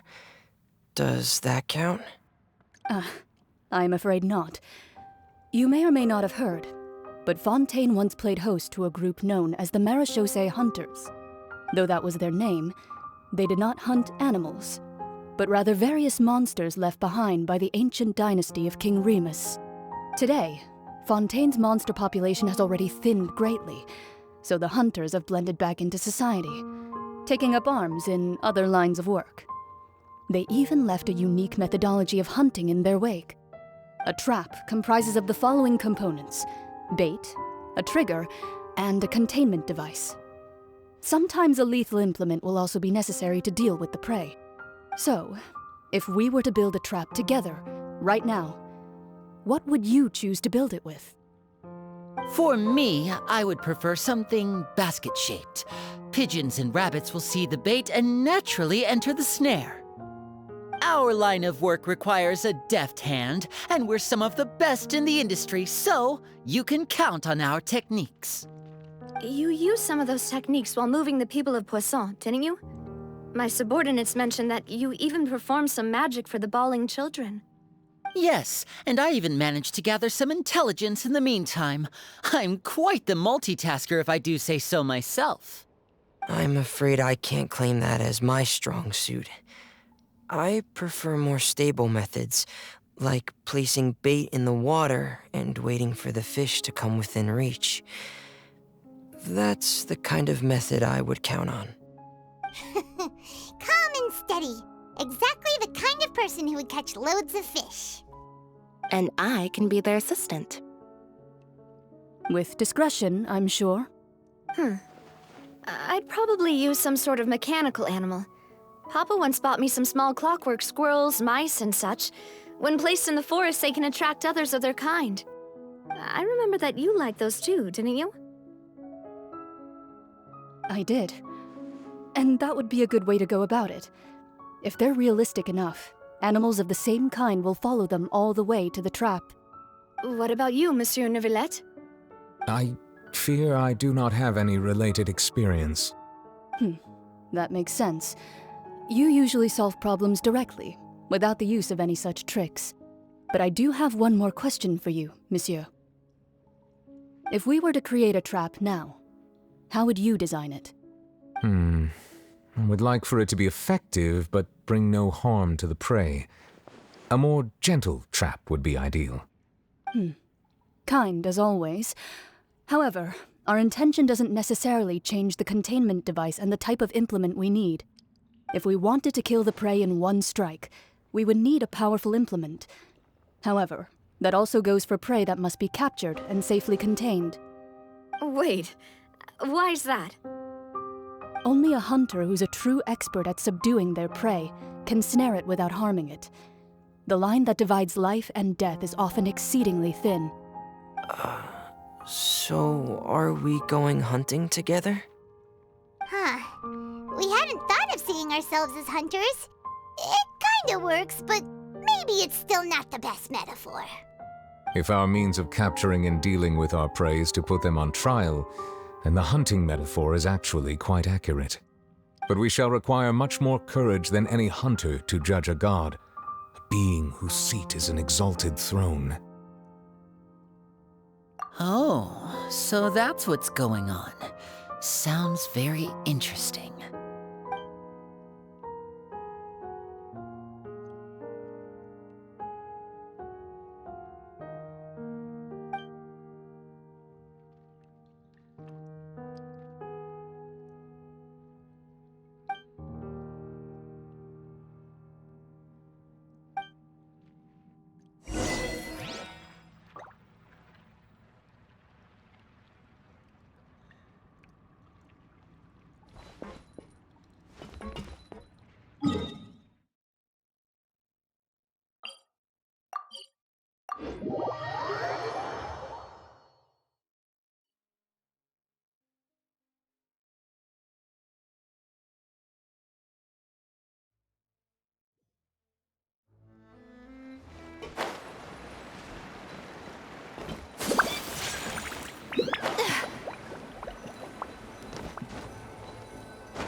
It's been a tough few days, hasn't it?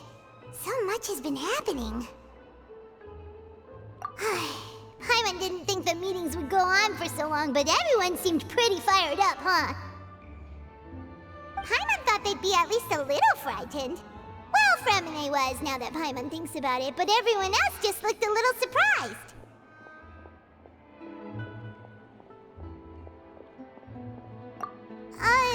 Well... It's hard to say. Paimon doesn't have any experience with this sort of thing. But with you around, Paimon sure will do great. After all, you're the most reliable person in the world, aren't you? Huh?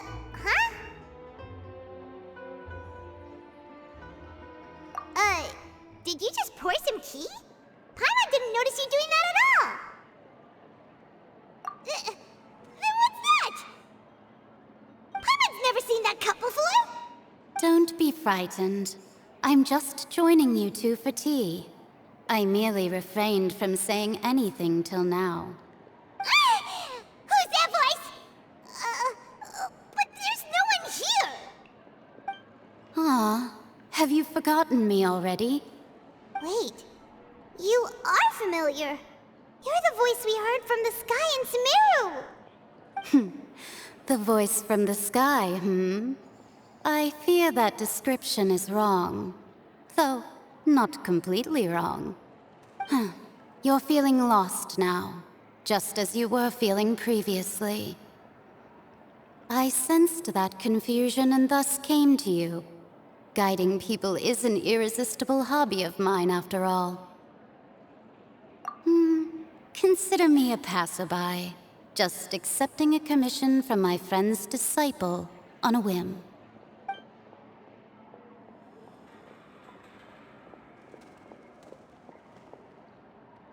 The prophecy. Yes, what has been prophesied will be fulfilled.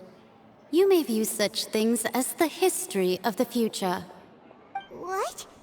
Then is there any way we can stop it? I believe you have witnessed a failed attempt with your own eyes. Can everything in Tevat so easily be changed? Ah, so you've caught on. Just as prophecies are usually only the future as seen from the perspectives of the gods, could things be happening in hidden corners where the gods' gaze does not fall? Are the things that you shall see different from the fate that the gods perceive?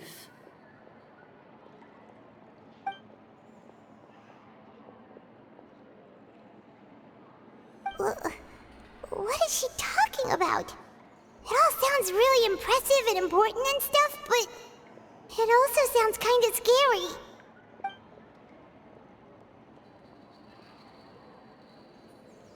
I believe that you understand, right? Some things are insignificant, but others you must reach out to change. Ultimately, fate shall serve as your only guide, no matter what will happen in Tevat's future. All you need to do is to play your part. This was good tea, by the way. Thank you for your hospitality. Well, that'll be all for today. The voice. It's gone.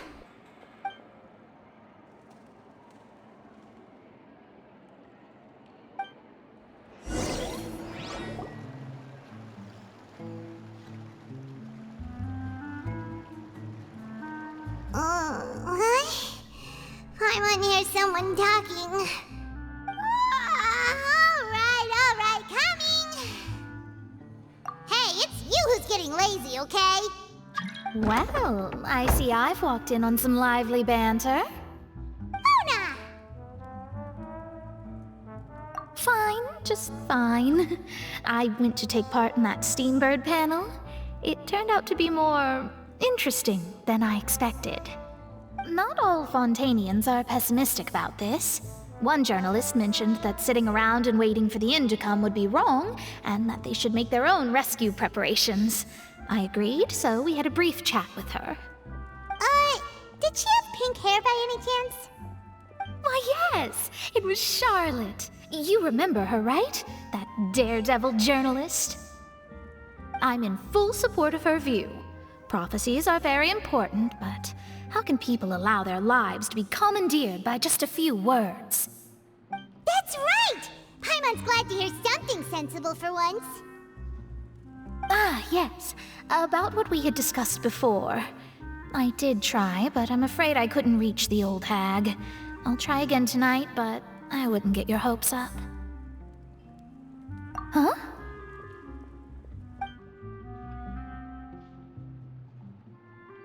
Goodness gracious. Are you serious? She said that even the god's gaze has blind spots. Pretty bold if you ask Paimon.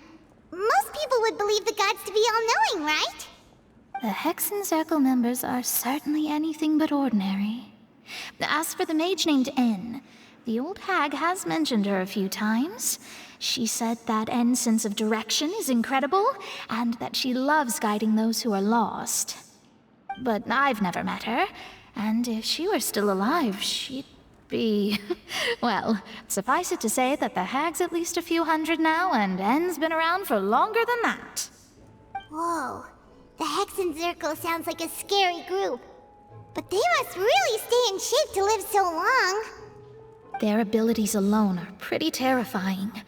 If she came to see you personally, then the problem you're facing must truly be of great importance. Well, it's not like Paimon could understand anything she said. Yes, she was quite cryptic, but I suspect she means that there is still a way to turn things around. She didn't say when or what that would be, though, so... perhaps it is something that you cannot know right now.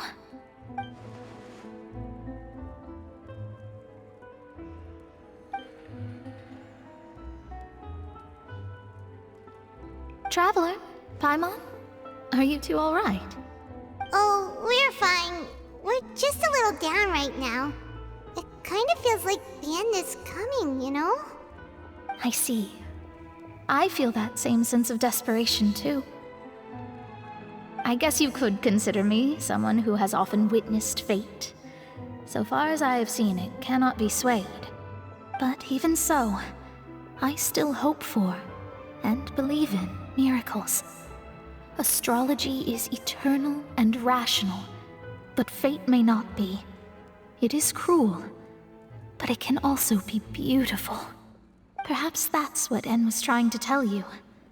Not to lose heart, and to believe that what you are seeing playing out before you is not yet set in stone.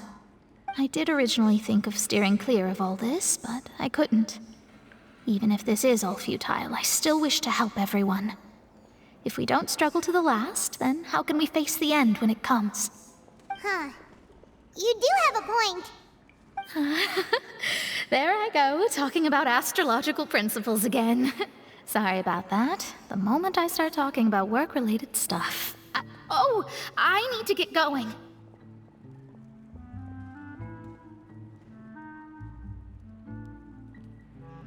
It was worth trying to comfort you, even if only a little. I believe that you'll help those who are struggling in the same way I did. I suppose that might be why we always seem to meet by coincidence. Paimon feels kinda moved by what Mona said. But also kinda sad, too. Hey, Traveler. Paimon suddenly feels like going outside for a walk. Let's go. Let's walk around the city, shall we? There's a few spots we always like to walk by.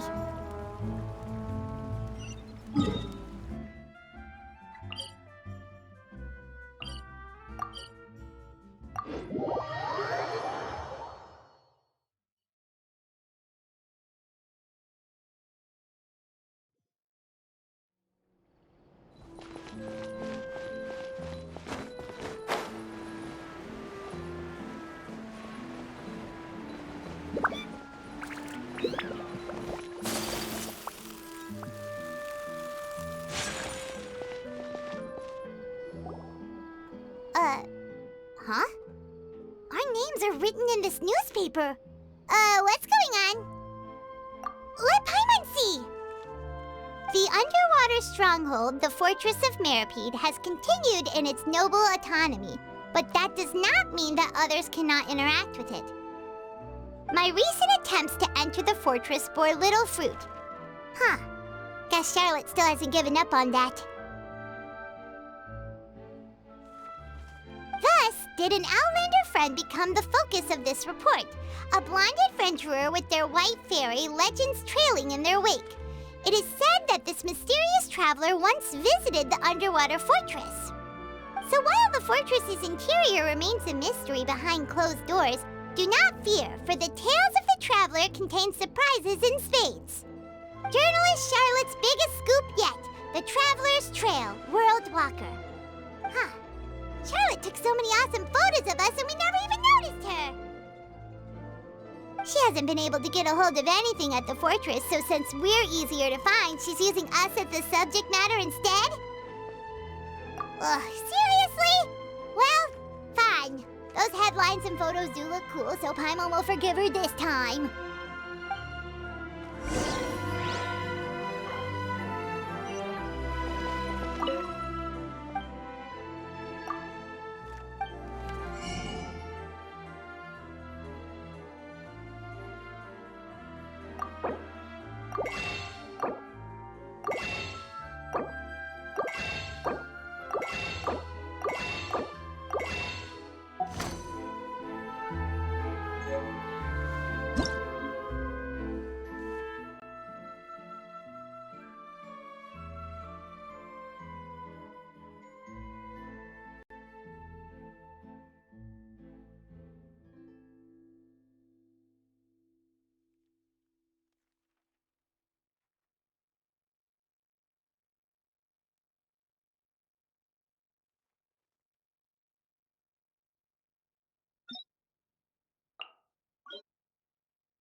Paimon's hungry. Should we go in and get something to eat?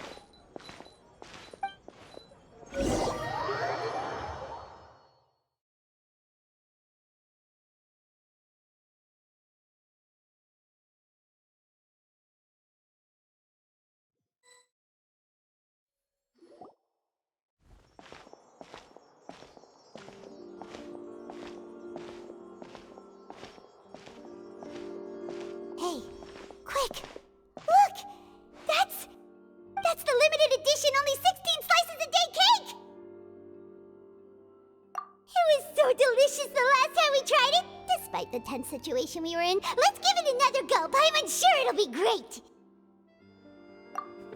One slice of cake, please. Someone showed up after all! Oh, wait, you're the one from the Palais Mermonia. Oh, are you here to buy cake too? It seems Monsieur Neuvillette was right. You really can eat. Wait, did he really say something like that? That's right. Even he has his own preferences when it comes to food. As for me, I love the cake and coffee here. Do you come here often? Usually every day. Every day? It's part of my daily schedule, apart from work. I shall have my cake and coffee. Then what if someone told you one day that this place would be closing soon, and you wouldn't get to eat cake here anymore. What would you think? But why would it close? Well, Paimon doesn't know either, but maybe the waters will rise tomorrow. You know, like in the prophecy. Oh, the prophecy. To be honest, I haven't paid much attention to that. No, still, even if there'd be no more cake tomorrow, that wouldn't keep me from having some today. No, it's the same for eating in general. You might not be able to eat tomorrow, but if you can do so today, then you should carry on. That's what people call living, you know. Huh. Don't be sad. Excuse me, could I have 2 more slices of cake to go? These 2 slices are for you. Sijuin said that this kind of expression you're making is what humans call being sad. Oh, you know Sijuin? I sure do. She was born before me, and she sometimes comes to the surface to teach us things about humans. She said that humans are creatures that are saddened easily, yes, and you can only lift their spirits by feeding them delicious food. So please try the cakes here. I've got something else to do, so I'll be going now. You two try to stay in a good mood after eating, all right? Bye.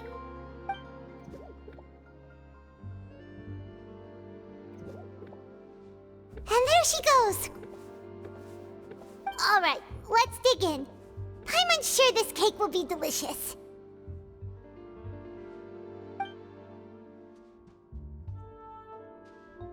It's more delicious than last time, and the flavor gets even better with a sip of tea. It sure would be nice if we could come again tomorrow. Sure would be nice if we could always eat delicious food here.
Oh, we're near the Steambird office.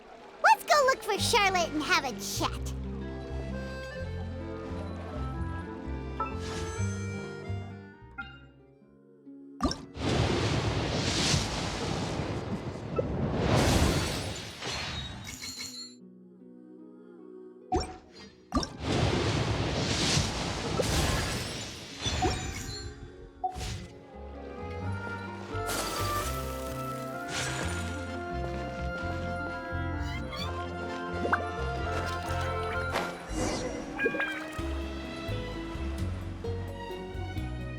Wow!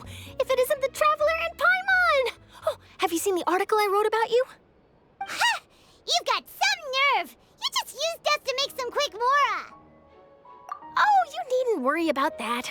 I heard that you were in Poisson some time back, so I sent you a letter to discuss just that. It appears you didn't receive it, though. It's all right, though. I've set aside the amount intended for you. I've even set the table with some food. Really? Oh, you're the best! You're almost a little too easy to win over, Paimon. If I were a journalist with ulterior motives, you'd be in trouble now, you know. Oh, Paimon knows you're not like that. Still, what brings you here all of a sudden? Were you looking for me? When Mona mentioned you, we thought of coming to see you at work. I see! It seems you've already bumped into Mona here in Fontaine. So she mentioned me? What did she say? She said that you're a real daredevil of a journalist. Nice. In which case, can this daredevil journalist dare to request an exclusive interview with the legendary traveler and Paimon? Huh? So your article in the paper today doesn't count? Oh, of course it doesn't. That was more like live photography. What I'd like to do is dive deeper and ask you to talk about the things you've seen and experienced.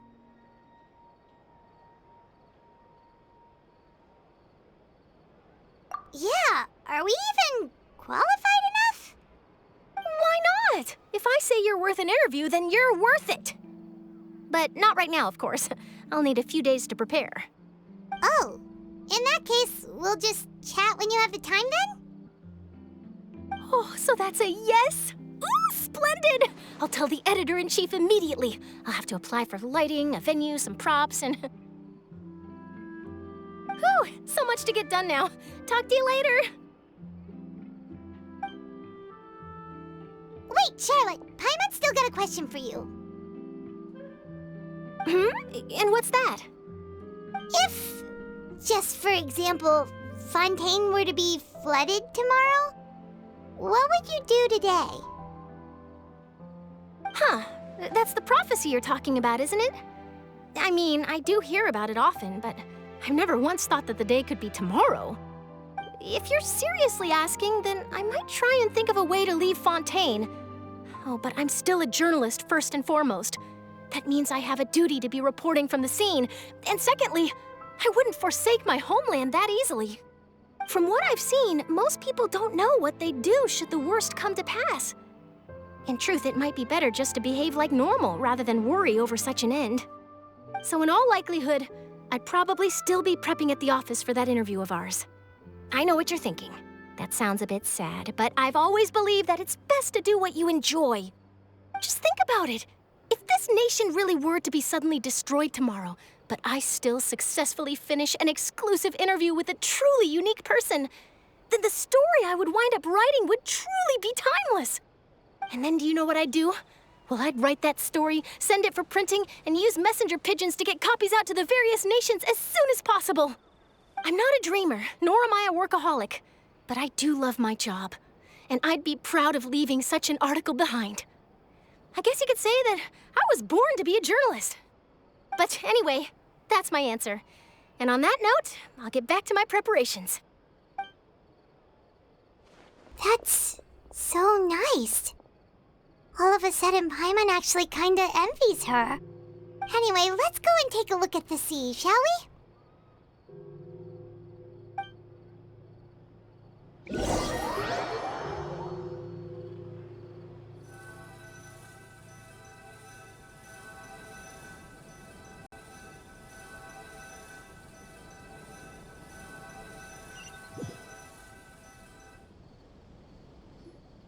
The sea breeze and scenery can be a pretty soothing combo, huh? Paimon's been thinking.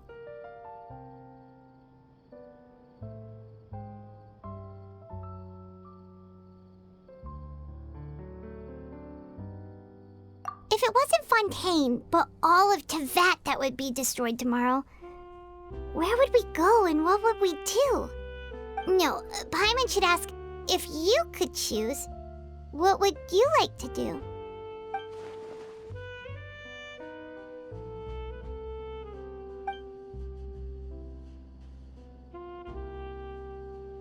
We've always been moving to the next destination, so we haven't spent much time thinking about these kinds of things. We didn't have to either, with us always being on the road and whatnot.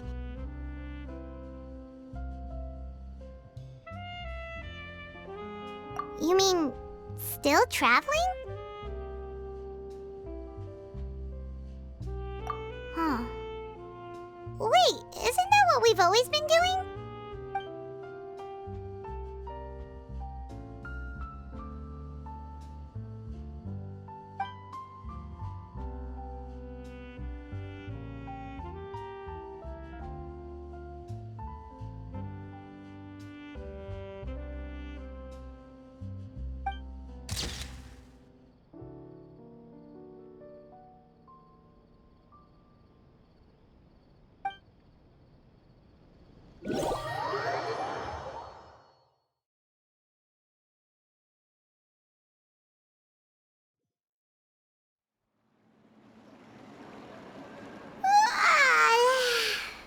Looks like you'll grow mold if you stay here long enough. But it's still better than the Fortress of Meripede, that's for sure. It's not only damp there, but salty too. Ah, so the two of you are still here. Wonderful. Oh, you're from the Palais Mermonia, aren't you? Yes, I'm Isadora. Monsieur Nervillet sent me to look for you two before. I heard that afterward you went to the Fortress of Meripede. Not at all. I'm well aware that you're friends of his. Actually, I'm here to pass along a message from him. Yes, inside the Opera House. The Maréchaussée Phantom has declared the incident a small-scale riot. A riot? Well, that said, I don't personally think it was that serious. Lady Furina was watching a performance at the Opera House, and while she was resting during an intermission, some other audience members suddenly started harassing her, loudly accusing her of doing nothing about the prophecy crisis. And before she could respond, others started to join in. The crowd continued to grow, and protests against the Hydro Archon started to break out. So people have started to put the blame on Furina. Guess they finally found an outlet for the pressure they've been under due to the prophecy. I agree. People will naturally rely on gods, as is customary. But the moment people feel threatened, gods are also the first to be blamed. So what happened after that? Is Furina okay? Seeing that the situation was spiraling out of control and that further argument was pointless, she claimed that she'd gotten tired of this and left in a hurry. The Maréchaussée Phantom had their hands full maintaining order and did not catch where Lady Furina had gone. Only when things had stabilized did we realize that she had gone missing. So, you mean she's still missing? That's right. The Maréchaussée has dispatched many people to search for her, but we don't have any leads yet. That said, I don't think there's much to worry about. She is a god after all. Even if she were to fall into the hands of rioters, what could ordinary people do to her?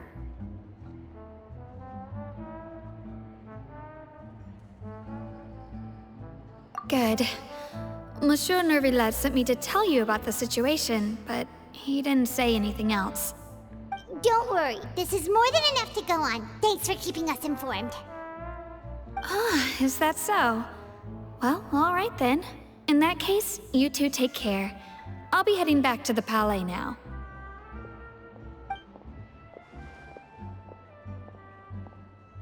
Well, sounds like we should hurry over to Poisson then. If we know Furina, she won't try to fix things in this situation. Instead, she'll look for a place to wait out the heat. And, as we also know, she may be loud and dramatic, but she doesn't have a heart of stone. When Nervillet was talking to her in the Palais Mermonia, and she heard about Poisson, she couldn't hide her sadness and remorse.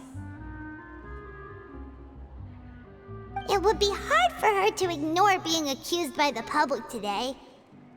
Paimon thinks Furina's probably taken the opportunity to slip away to Poisson and try to relieve the sense of guilt that she's feeling.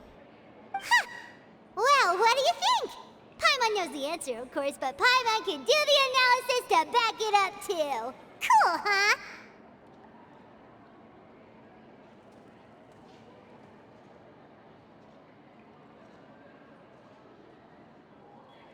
In that case, there's not a moment to lose!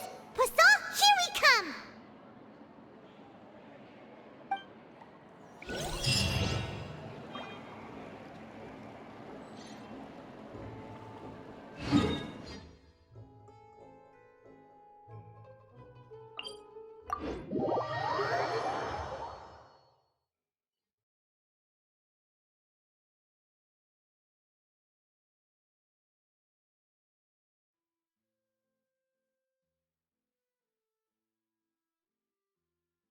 This place looks deserted. Guess all the survivors must have evacuated already. All that's left here are signs of devastation. Could Furina really be here? Let's try to find her as soon as possible.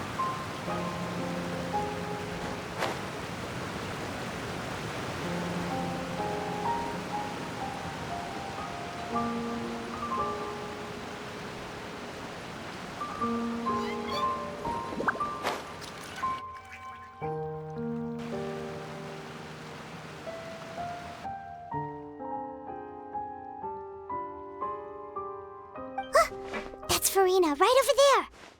She really is here all on her own.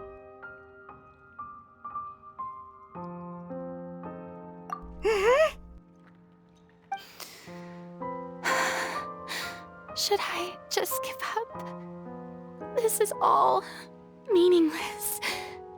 What was meant to happen did happen after all. Everyone's dead. I'm sorry. I am so sorry. Give up, Furina. There's no point in holding out. I'm sorry. But what can I even do other than to repeat meaningless apologies over and over?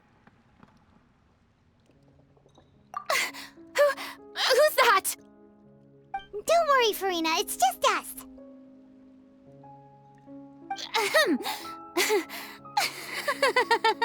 So it is you, blonde traveler from another land. Why, I almost thought you were someone from that mob of my ignorant subjects, come to kneel and beg for my forgiveness. Furina, you were crying just now, weren't you? The tear stains on your face are obvious. What do you mean, tear stains? Oh, I remember. The show at the Opera House earlier this morning was so moving. I'm still trying to process it. Who did that uncivilized rabble think they were, disturbing my enjoyment of the arts? They even dare to tout their Archon. I must teach them a lesson. I can just imagine their twisted and frustrated faces once they realize that I'm nowhere to be found. Oh, and I'm sure Nouvellette and those people from the Maréchaussée Phantom are freaking out right next to them, too.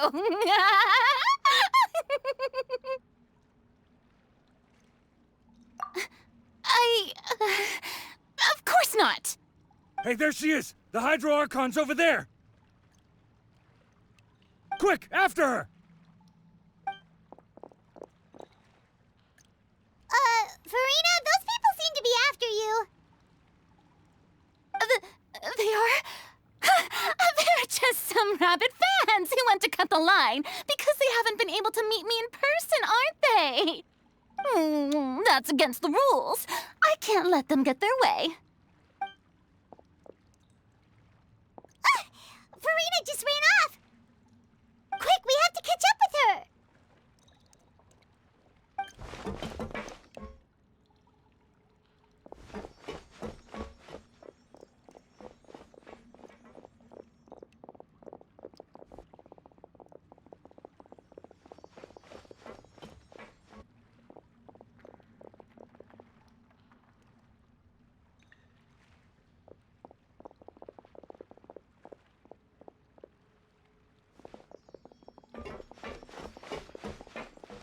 This should be the place, right? Hey, Furina!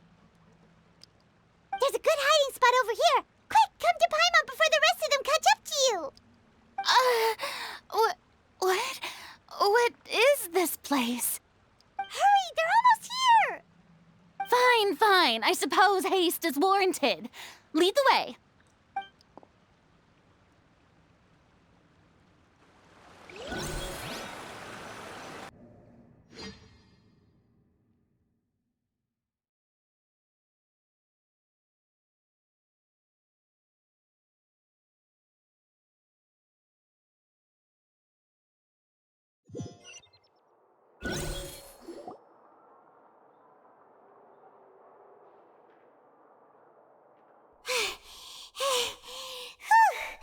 Paimon's exhausted.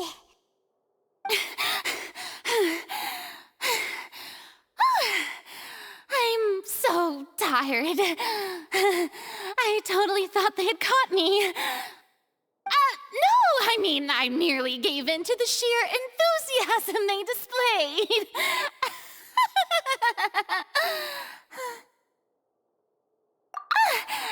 You were right. Yep, that's a good girl.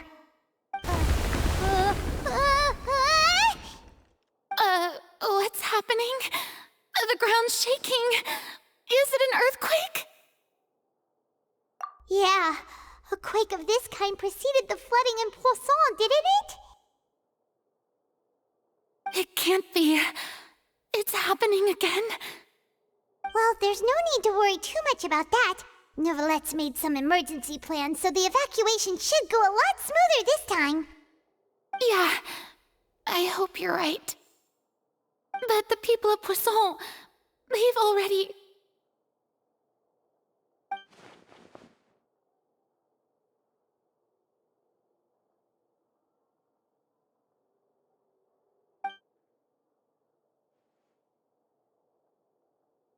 It's true.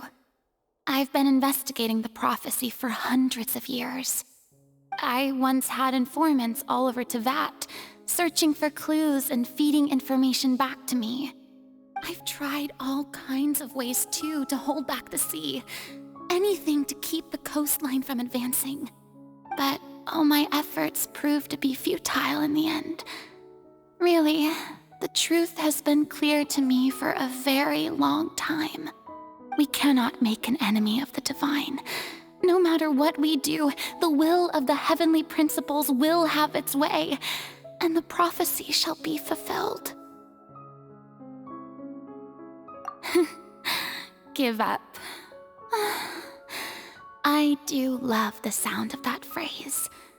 It would mean finally coming to terms with fate, but also for me to finally be free. Indeed, I've thought about giving up so many times, especially after we almost lost Poisson. Fate is really unreasonable, isn't it? It has no heart and obeys no rules. The prophecy has only just started to come true, and so many people have already lost their lives. But just now, it all became clear to me. I still don't have the right to come to terms with fate on behalf of everyone else. As long as the final moment hasn't come, it's still not too late. Don't worry. I will keep hope alive for everyone until the very end. Well, that's enough for now. I got the impulse to play the stricken maiden, but honestly, considering my rank and station, that wasn't a good fit at all. Don't take any of what I just said seriously. How could I possibly let Fontaine fall to the whims of trivial prophecy? Come on! Paimon could have sworn you were actually being honest just now.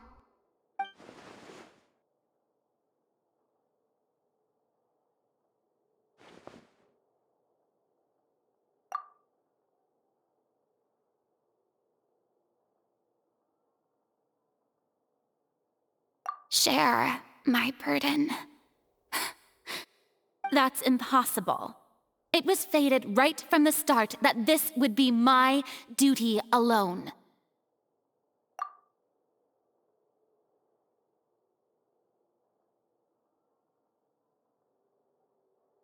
A witness. Yes, I've heard that you came to Tevat from beyond the stars, yes. In other words, you never belonged here. And if Tevat is, in its entirety, a show on a stage, then you're just a spectator, aren't you? If that's the case...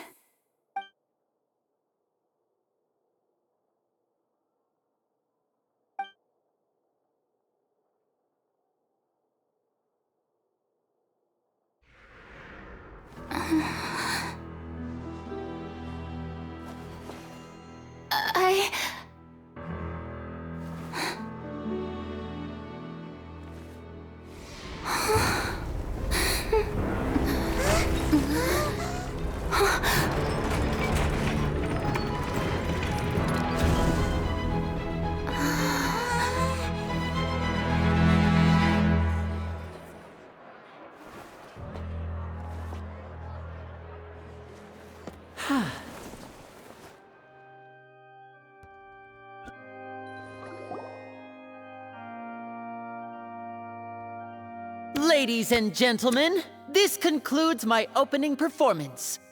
Now, without further ado, we may proceed to the trial of our god. So this is what it is. Yes, you deserve praise for the effort you took to raise the dramatic stakes. Do not forget, however, that I am Focalor, the god of justice, the embodiment of justice itself. Does it not strike you as even the least bit absurd to bring the very concept of justice to trial?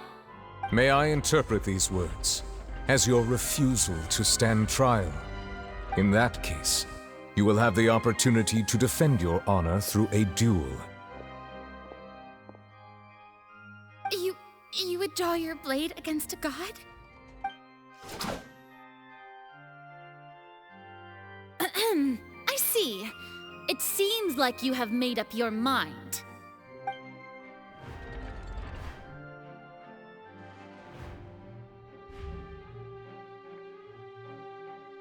Paimon can't believe it. She just surrendered. What the heck is going on? Did I just see an Archon surrender to a human? Wow, how utterly humiliating. Lady Furina, what is the meaning of this? Shh! It would seem that there has been a misunderstanding. To be clear, the raising of both hands is not always an indication of surrender. Looking for excuses again, huh? I raised my hands just now to indicate my acceptance of the trial. No duel shall be necessary. I will admit that I've been running away for a long time. I'm sorry, everyone. I was unable to protect the people of Poisson. It is my duty to stand trial for my crimes. You are not the only ones to be disappointed in me. I, too, am exceedingly disappointed in myself. But now, it is time for the Hydro Archon to show you her courage and resolve. I, Furina, will use this trial to show the world the true meaning of justice! This time, I will protect you. Applaud and rejoice! One of the most outrageous and fantastical arcs known to the opera epiclese is now unfolding before your eyes. Mark my words, this shall be one of the most exhilarating and brilliant shows ever to grace the stage of Fontaine! The trial of the Hydro Archon, Focalor, will now begin! Woohoo! Oh, now we're making history! Why does it feel like Furina just took over the whole thing? Like, come on! Didn't she just get forced to stand trial for her crimes? Also, even though she's still acting super dramatic, she is taking this seriously this time, right? All right, then. Who will be my opponent in this trial? The court asks the prosecutor to please take the stand.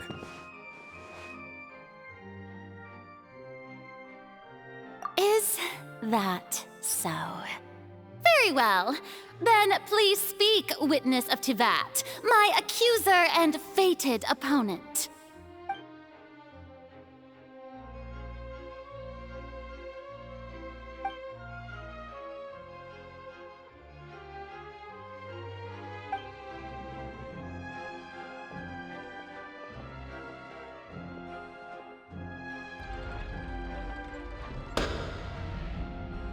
Also, please allow me to ask, as a final question before the trial begins. Just how much work did you do to force me onto this stage? Well, we did do a lot of prep after the meeting that day.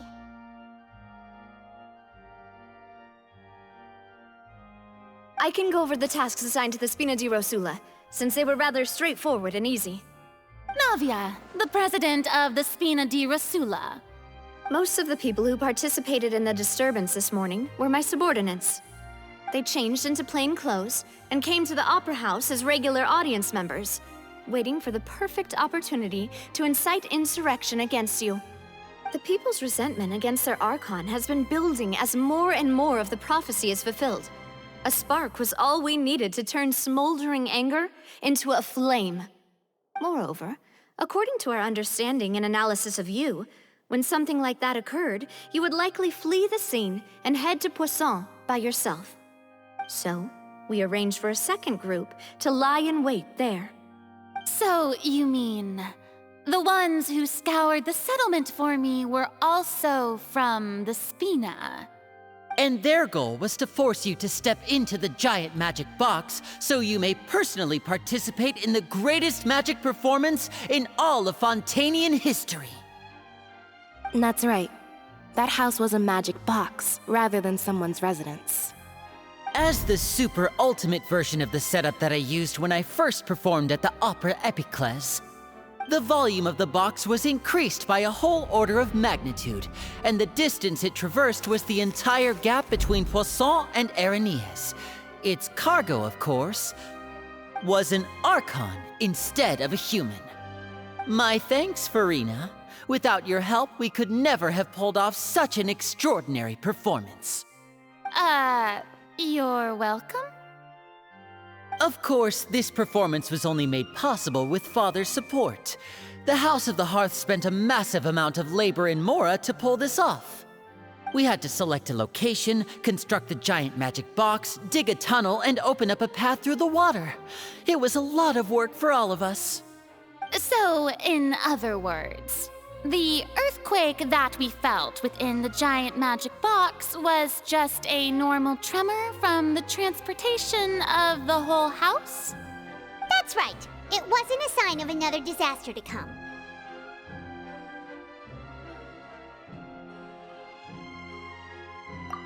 Then, I can guess Nervilette and Cloran's parts.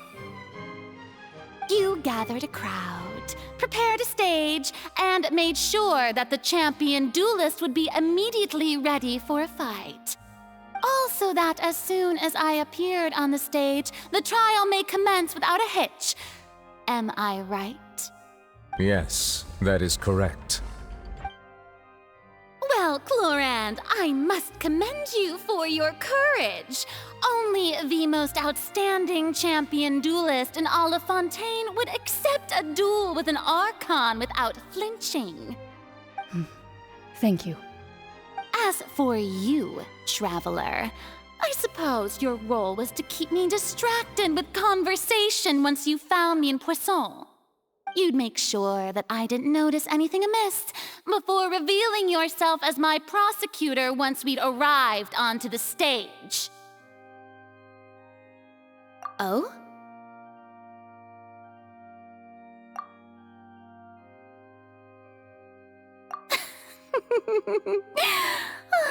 Is that so? Then I suppose I must have missed my final chance. It's fine. It matters not. What's done is done. The stage is already set, so there's no reason to disappoint the audience. Let's see this trial through to the very end.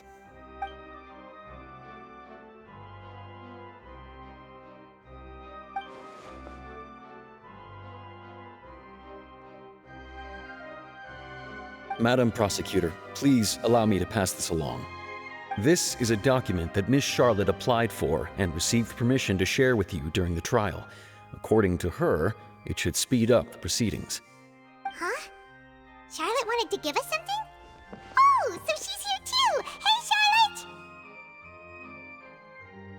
Oh, let Paimon see. Isn't this the exclusive interview that she did with us before? So she's already finished it, huh? Wait, then that means this document is a perfect timeline of everything that's happened ever since we stepped foot in Fontaine! So in other words, we can refer to this anthology of evidence every time we want to use something from our journey as evidence for an argument! quickly confirm the information in it. Just think of it as a refresher, alright? You defeated the Hydro Archon in the very first duels you took part in at the Opera House. That's one for the history books, all right. I didn't think that you'd wind up getting to the bottom of the case I'd been following all this time. I guess you could also see this as a happy coincidence. This is the first time Monsieur Nervillette had a difference of opinion with the Oratrice. Even the Hydro Archon can't figure it out.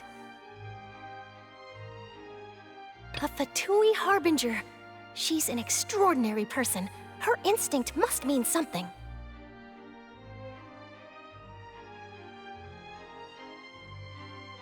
The fortress of Meripede was almost destroyed in a single day. That I didn't witness that scene personally will always be a source of professional regret, I think. According to Monsieur Nervillette, both Child and that whale should have been in the primordial sea at that time. I nearly lost my awesome friend Navia. To be honest, that still gives me shivers. The words of someone as extraordinary as a witch can probably only be truly understood when something surreal happens to you.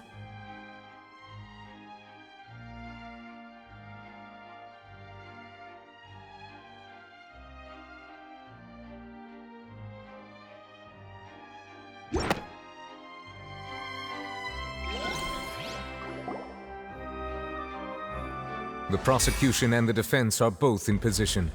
The trial shall now begin. Oh, come on, Nervillette.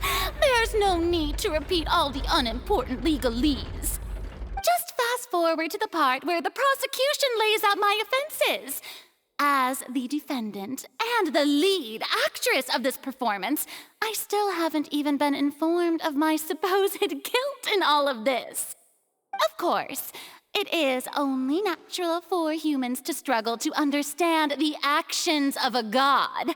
However, you will need more than that to convict me of a crime. That's true, but my charge here is unrelated to your conduct as an Archon. Instead, I would like to charge you as a fraud who's never been the Archon in the first place. Wait, what was that? Lady Furina's a fraud? Hey, I came here thinking that we were going to try the Hydro Archon for forsaking her duty, but did I hear that right? She's not our Archon at all? Charge accepted. Lady Furina, do you plead guilty to the charge?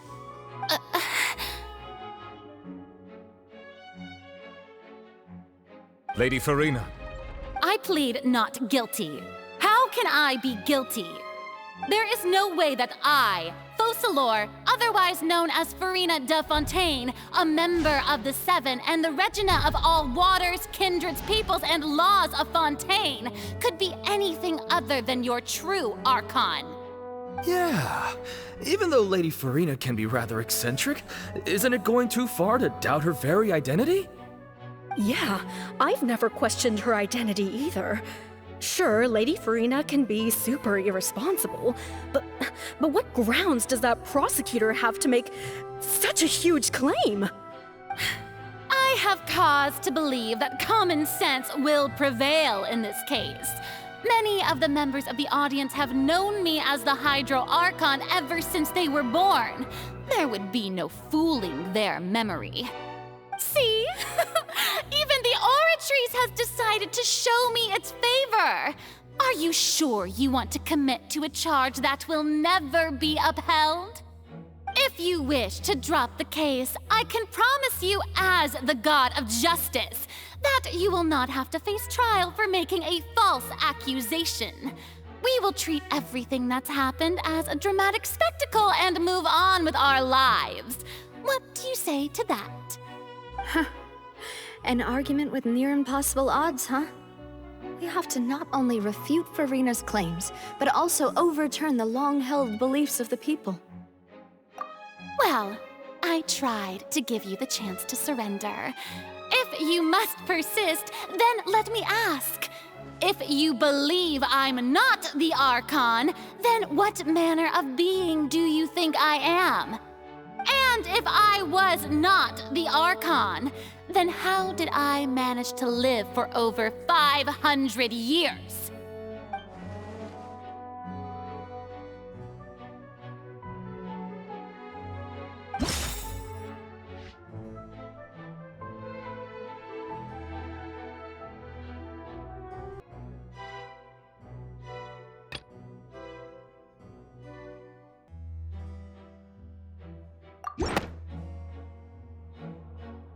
First of all, you may be a member of another long-lived race, which would allow you to naturally possess an extended lifespan. And second of all, even if that wasn't the case, there could be other ways to extend your life. Who gave you that idea? Was it the knave? You'd sink so low as to use a harbinger's words against me. A curse? I once thought it possible that the aura of an Archon might naturally resemble a type of curse. But in light of this claim, perhaps what I sensed was not your divinity, but a curse after all. You sensed it too, huh, Neverlet? Lady Furina is actually a human? Well, it is true that it's extremely difficult to tell humans and gods apart just by looking at them. It's not impossible.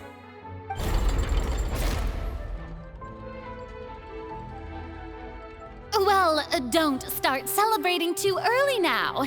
Even if I have been carrying a curse like you said, how does that prove that I am merely a human being? Besides, everyone knows that the main difference between a human and a god is the possession of authority. Gods can do what humans cannot. That's why they're worshipped as gods. For centuries, manifestations of my authority have served the nation of Fontaine. One need only to turn their eyes towards the Oratrice Mécanique d'Analyse Cardinal in this very opera house, or consider the endemnitium that is used in every aspect of life.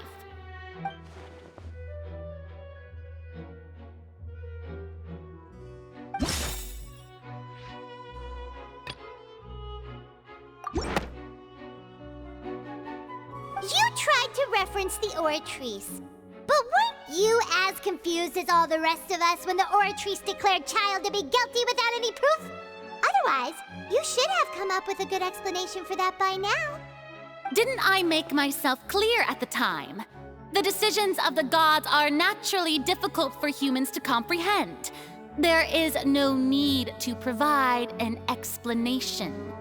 Lady Furina, I believe a reminder of your current circumstances is in order. While the court is in session, the principles of justice and the law must come before all else. While you are an Archon, you are also first and foremost the defendant in this trial. You will prove yourself unable to defend against the prosecution's charges if you continue to withhold vital information against the rules of the court. I never thought you'd use that kind of rhetoric against me. That was no trick of rhetoric, Lady Furina. I've merely reiterated the rules of the court. Rules that all should respect and follow. So, you neither knew why Child was declared guilty, nor did you understand the structure and operations of the Oratrice. Instead of having been created by you, the manifestations of authority you mentioned have been made by the real Hydro Archon, haven't they? The real Hydro Archon? Well, now you're really losing me. It is true that I did not know why the Oratrice gave out a guilty verdict that day. But the Oratrice handed out that verdict unilaterally, and it has been operating independently ever since it was first created. You can't argue that just because a divine creation is flawed, that the god behind it must also be no god at all. She's still throwing out all kinds of excuses. Seems like she's confident that we won't be able to produce proof that she has no power over the Oratrice.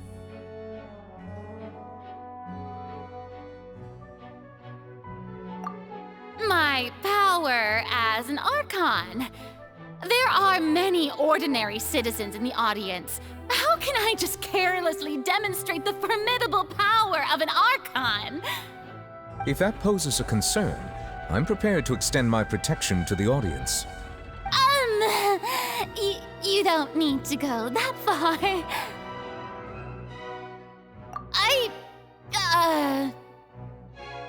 Aren't you the Hydro Archon? Or is it that you can't even wield the power of Hydro, much less the authority of a god? Indemnitium! Yes! It's all because of Indemnitium! All Archons derive their power from the faith of the people, and I've converted the people's faith in justice into Indemnitium! Thus did I give up all of my divine power to provide everyone with energy for their daily lives. Have you ever seen a more magnanimous god? Isn't that a huge stretch?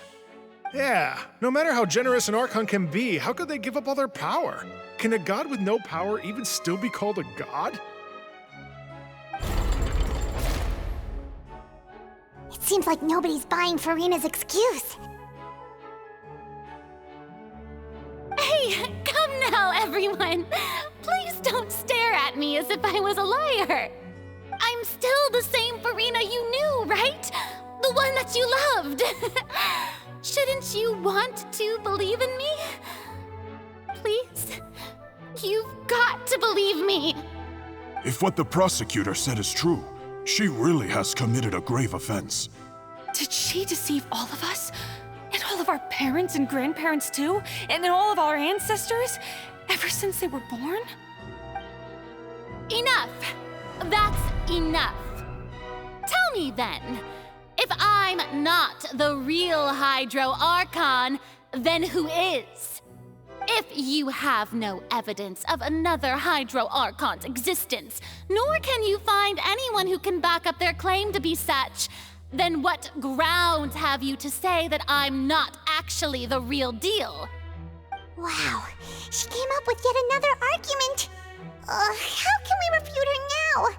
Seems like she really doesn't want to give up.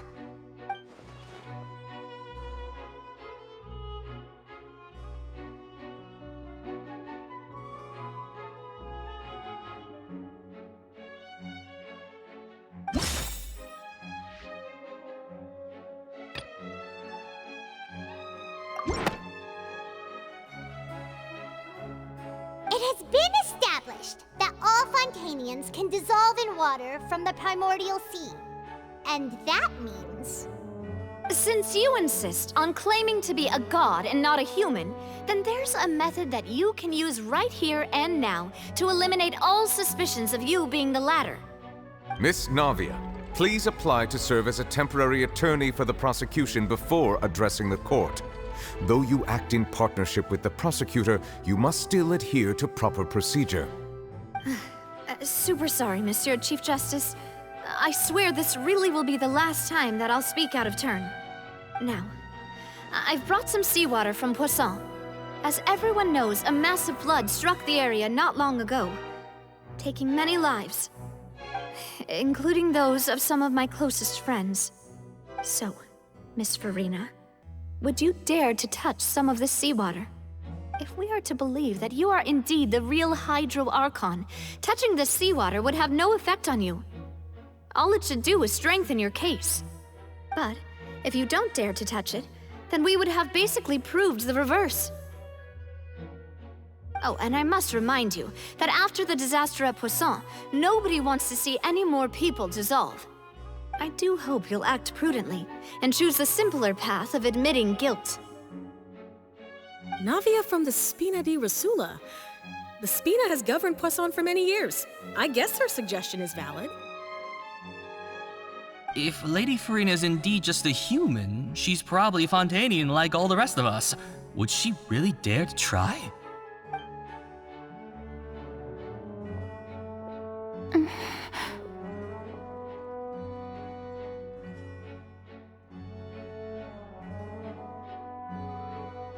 Lady Furina, this test has been unilaterally proposed by the prosecution. As it falls outside the realm of standard court proceedings, you possess the right to decline participation. Well, of course he had to tell her that. But refusing to participate is basically the same as a confession of guilt. She's just staring at the water without saying a single word. It really does seem like she's quite terrified of it. That could only mean... What's going on?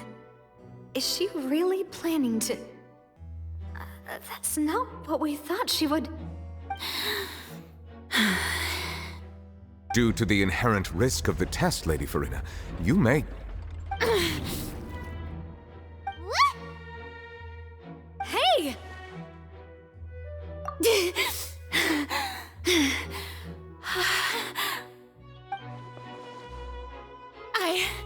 I'm fine! Look at me, everyone! My hand is still here! I haven't been dissolved! Will you believe me now? I really am your Archon! I'm nothing like a normal human who would fall apart as soon as they touch this water! Really? Was this not the most obvious thing in the world? Miss Siegewing?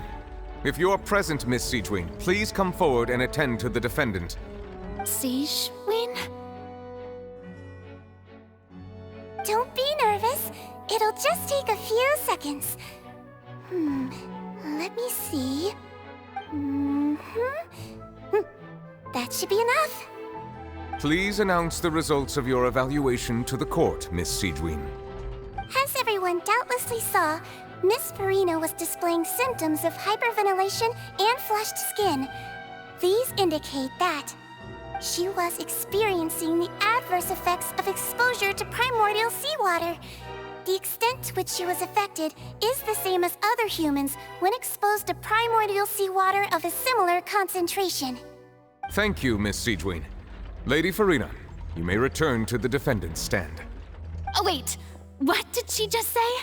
I didn't get dissolved! Shouldn't that be enough to prove my innocence? Well, considering your tendency to run from your problems, we did originally prepare a direct sample of the seawater around Poisson. However, after extensive discussion, we exchanged it for a sample that is not concentrated enough to dissolve an actual human. After all, on the off chance that something entirely unexpected might occur, we don't want anyone else to lose their life to the sea.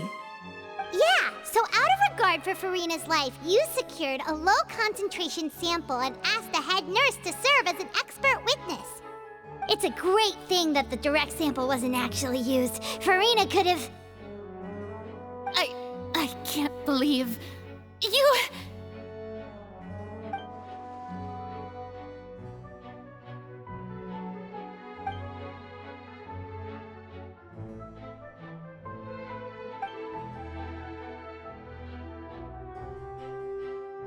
Listen to me, everyone! Please don't give me such cold and disdainful looks! What happened just now didn't prove a single thing! Think about it! How can you conclusively prove that an Archon can't also be affected by the primordial seawater?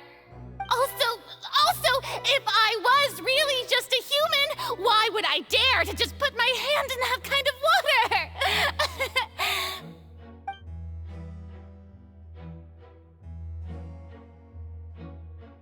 Please, everyone, anyone, just listen to me! I swear, I really am your Archon!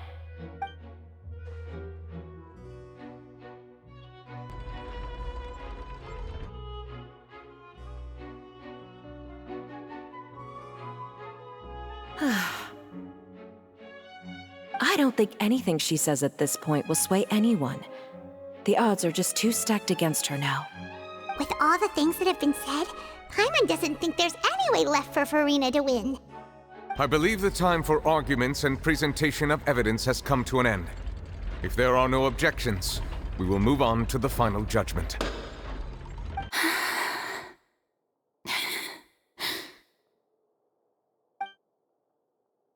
I don't think anything she says at this point will sway her. She's too stacked against her now.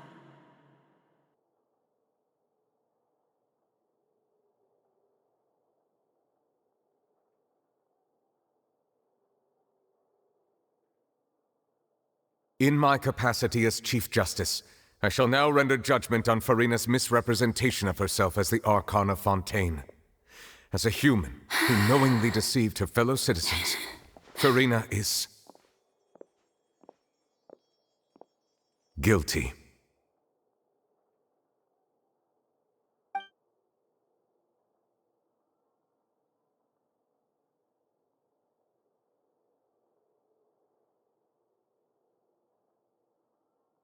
We shall now turn to the Oratrice Mécanique d'Analyse Cardinale to render the final verdict on the charges.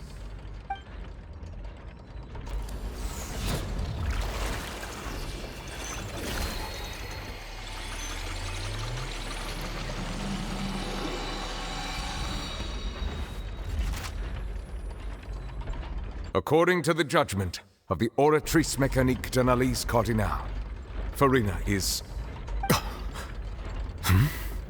Well, what's wrong? What's the Oratrice's verdict? No, the Oratrice also displays a guilty verdict. Isn't that correct then? However, the exact wording of the verdict is thus. The Hydro Archon, guilty, to be punished via the death sentence. The death sentence? That's actually one of the available sentences? I've always thought that it was just a myth. The one and only time the death sentence has been handed out at the court, and it's been given to the very person we've worshipped as the god of justice? What an unexpected twist. Furina's been sentenced to death by the Oratrice? We just wanted to use the trial to show her the seriousness of things so she'd tell us the truth. How did things escalate this quickly? This outcome is indeed quite strange. According to Fontaine's current definitions of justice, as well as its recommendations for criminal sentences, is this sentence really appropriate for the crimes that have been committed? Yeah! Even Fauché wasn't sentenced to death by the Oratrice. You know, the real evil mastermind behind the serial disappearances case. Indeed. Not only is Furina's sentence overly excessive, the very point of our trial today was also to prove that Furina has never been the Hydro Archon in the first place. But now, the Oratrice seems to have deliberately invoked the title of the Hydro Archon. What does this mean?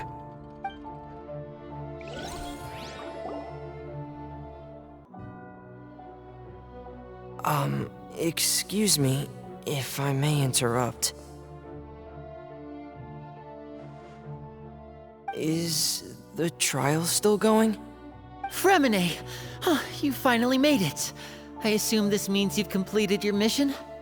Mm-hmm. Any mission Father assigns to me will always be top priority.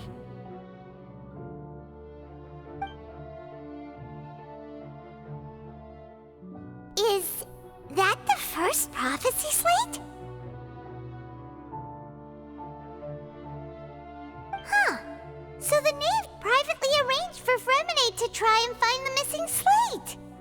I looked everywhere and finally found it at the bottom of the sea. It took me a long time to get around some dangerous stretches of water. But has the trial already concluded? Then doesn't that mean I've come too late? Oh no. Father will be disappointed in me.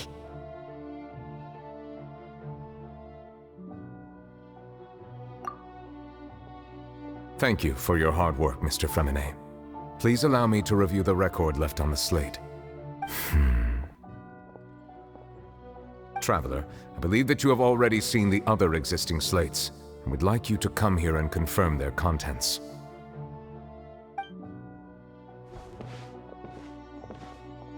Huh? So what do you see? What is it?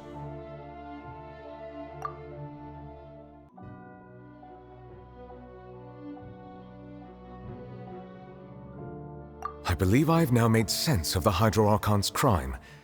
It has to do with Fontaine's lost history. Huh? Isn't the Hydro Archon just guilty of deceiving her people? Oh, wait, no, that's Furina, and we've already proven that she's not the Hydro Archon. So when you say Hydro Archon, do you mean the real Hydro Archon we've been kinda talking about? In truth, everything that you've encountered in Fontaine up until this point can be traced back to the contents of these stone slates. However, I'm uncertain as to how much sense they currently make to you. Okay, let's try to recall the contents of the other 3 stone slates. Paimon will do her best to help you remember.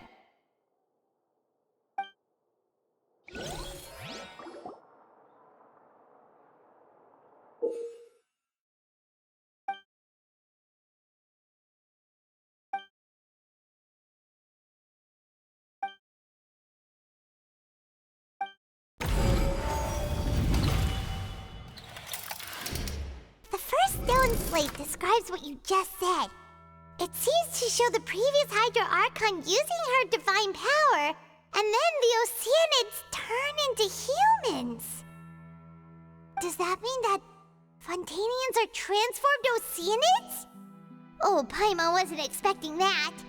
But if Oceanids can turn into humans, then perhaps this process can be reversed as well. The second stone slate shows Celestia floating in the sky, and the Hydro Archon and her people worshipping it together. But the heavens still brought judgment down upon them. This must be the point when the Hydro Archon and the Fontainians were branded with their original sin. Does this mean that the original sin and the Hydro Archon sin are the same thing? The third slate shows the Hydro Archon sinking into the sea surrounded by many people.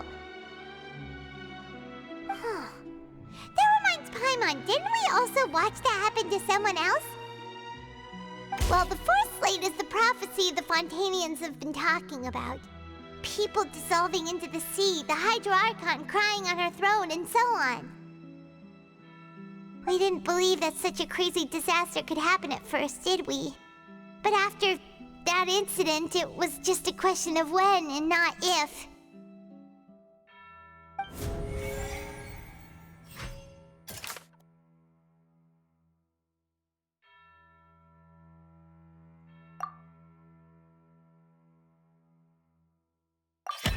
We know from the case of the serial disappearances of young women that Fontainians can be dissolved in primordial seawater. And the first stone slate tells us that long ago, the Hydro Archon used her power to turn Oceanids into humans. This might be the reason that Fontainians can dissolve.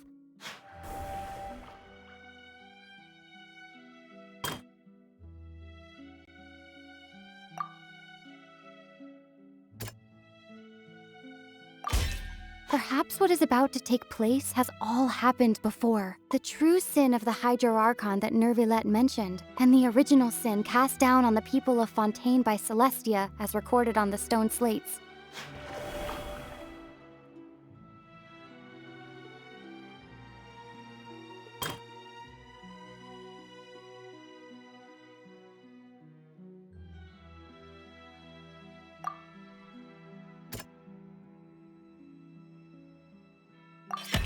It's not as simple as falling into the sea. When Navia fell into the sea, her consciousness was subjected to judgment. The stone slates show the people gathered around the Hydro Archon in the sea. Could that be alluding to the same thing?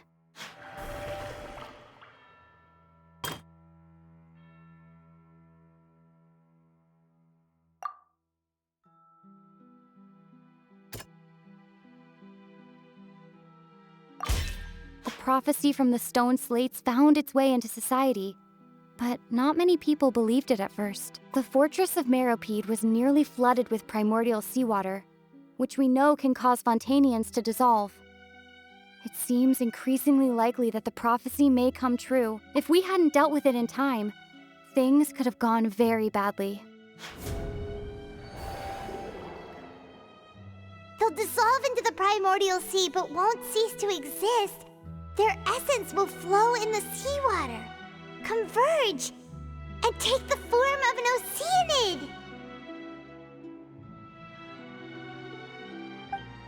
The Hydro Archon was sentenced to death in court, shocking everyone present. Perhaps this means that her sin was actually Fontaine's original sin.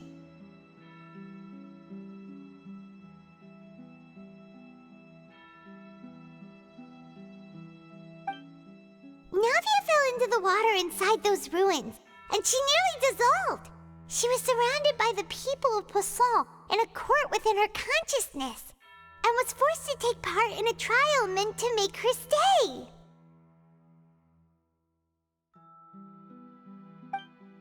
The eruption of the primordial sea at the fortress of Meropide was the surest sign that the prophecy was about to come to pass no matter what.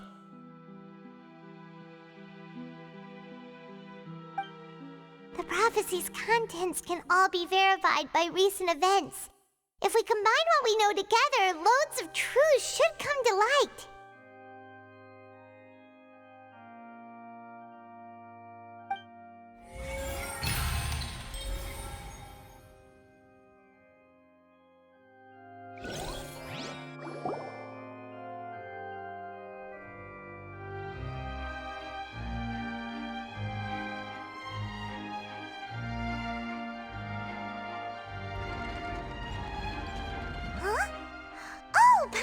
It now, so that's how you can make sense of it. But then it feels like we're going to have to share some truly shocking revelations. Let's hear them. Incredible. Linny, did you hear that? We're not real humans. All Fontainians were originally created by the late previous Hydro Archon, with Oceanids as their basis. The evidence for that can be found in how only Fontainians could dissolve in primordial seawater, and how all the girls Vacher dissolved were also turned into Oceanids.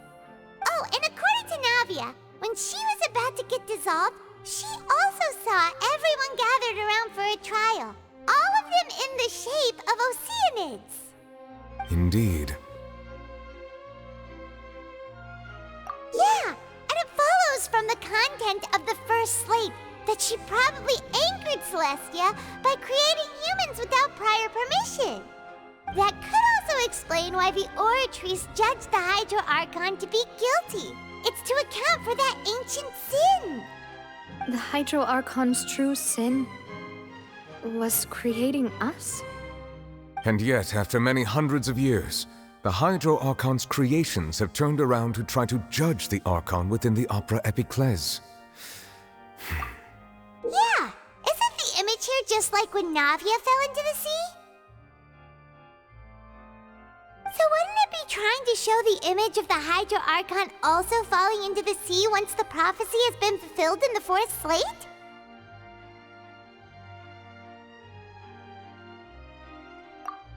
In the end, the people will all be dissolved into the waters, and only the Hydro Archon will remain weeping on her throne.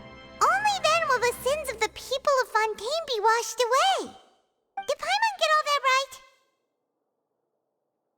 You've made some keen deductions.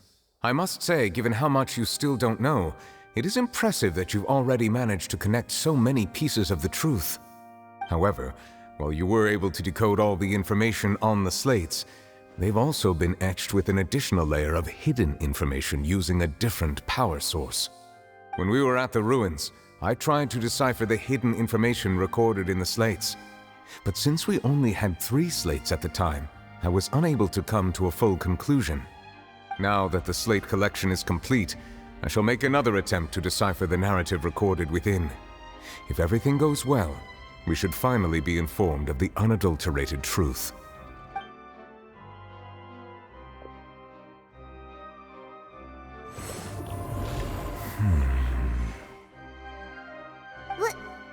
Well? Did you get it? I believe I should share this truth not only with you, but with all the people of Fontaine as well. I will try to briefly summarize it for you.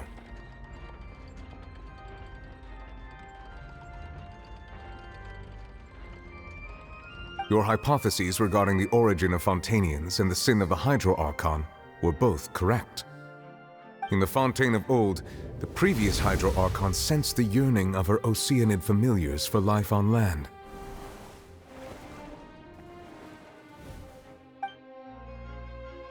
The Oceanids were enamored with the beauty and romanticism of human beings, and wishing to have those experiences for themselves, expressed to the Hydro Archon their desire to become of a similar kind. However, even though water as an element is intricately linked with the power of life, the Hydro Archon, as one of the seven, did not possess the authority to create a new form of human life.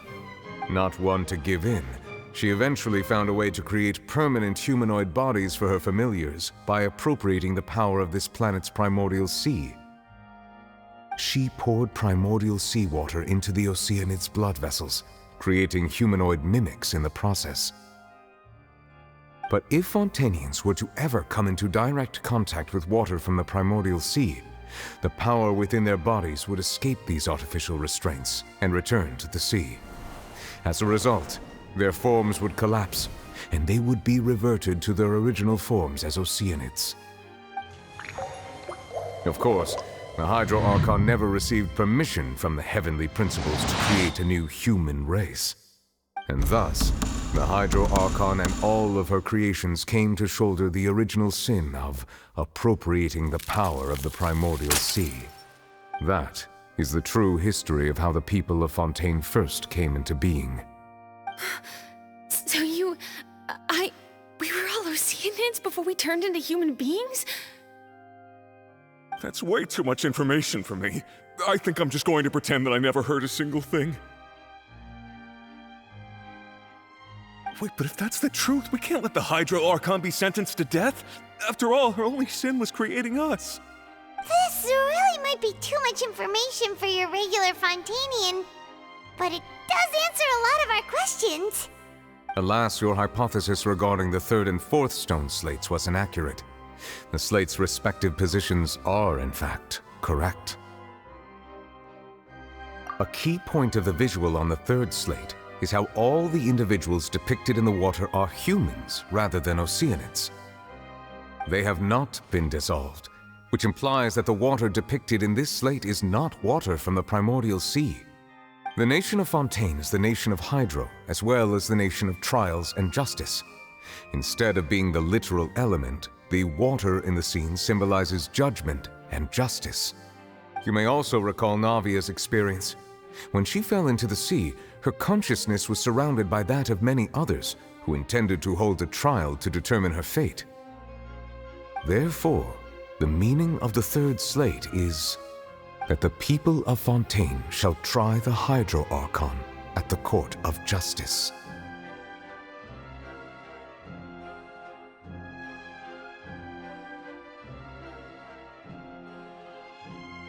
Yes, it refers to our present situation. I think I'm following now. So, what you're saying is, even though we decided to put on this trial to avoid fulfilling the prophecy, in truth, everything we've done has happened exactly as the prophecy foretold. So now, it seems, we're the ones making sure it comes true. What should we do? Huh. No matter what, the prophecy will be fulfilled. Is this what it feels like to be a prisoner of fate? If that's the case, does that mean the scene in the fourth slate will also be fulfilled soon? Traveler, I would like to point out another small fallacy in your deductions. About the fourth slate, you probably thought that the eruption of primordial seawater beneath the fortress of Meropide served as the surest sign that the prophecy was about to come to pass, yes? However, I believe that rather than being a sure sign, that eruption could in fact only be a small warning of something far worse to come. As for the root cause of the catastrophe, I believe you've already encountered it once before.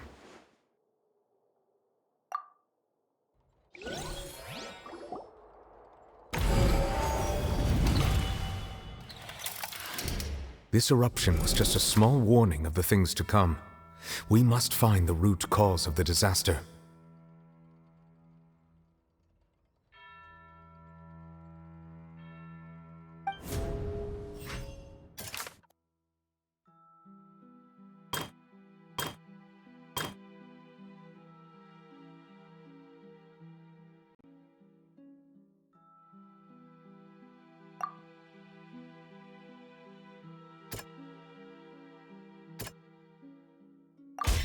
It was both dream and reality. If we're talking about a true culprit, that could only be that thing inside the primordial sea, right? The truth, the original sin, the trial, and the root cause of the disaster.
That was way too close!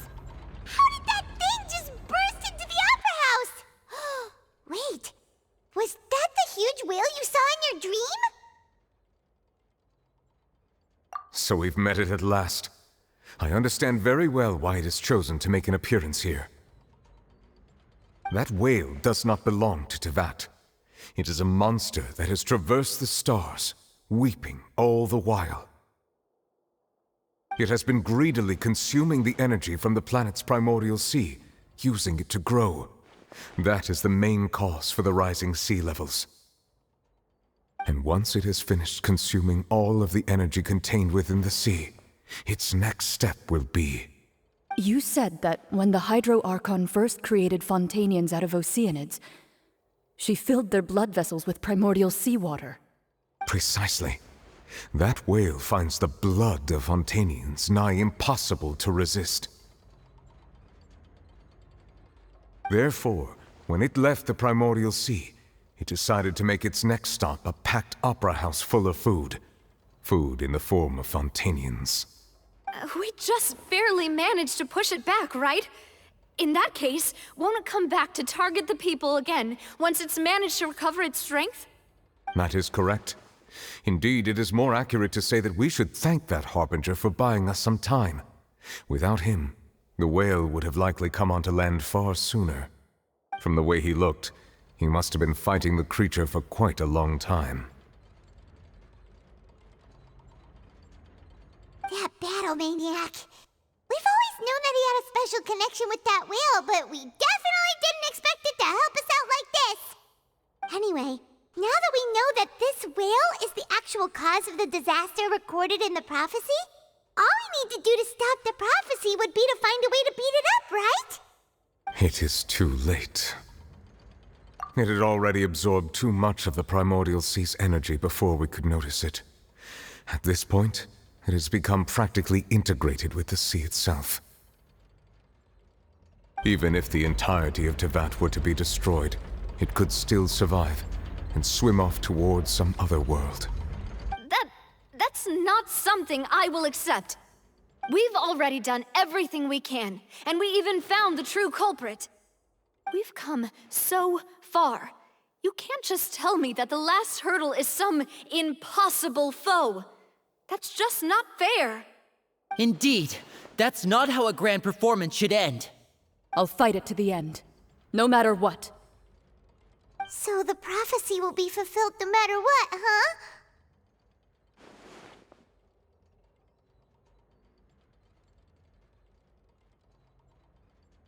The prophecy. Yes, what has been prophesied will be fulfilled. You may view such things as the history of the future.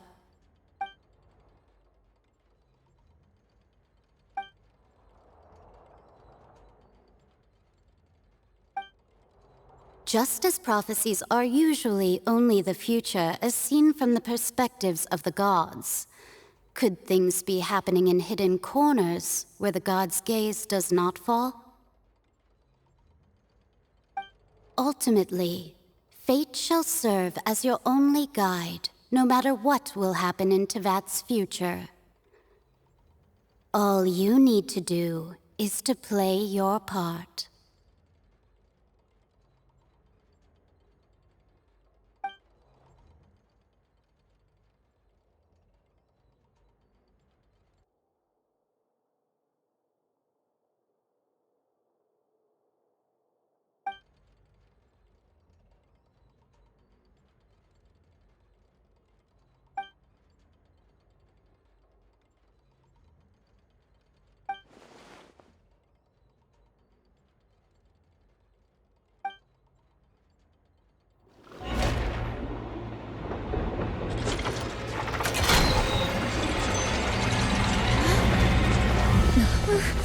What's happening with the oratories?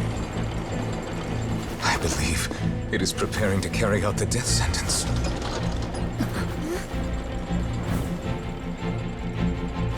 Furina!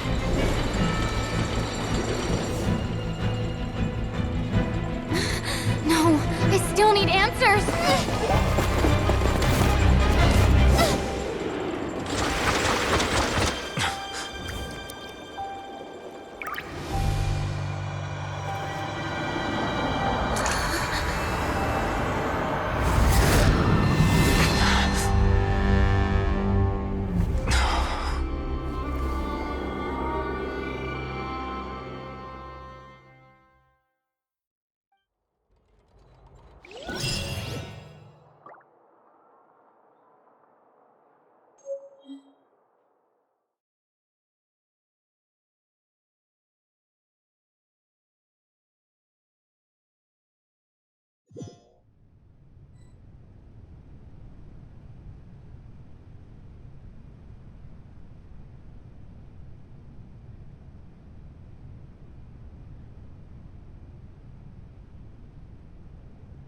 You...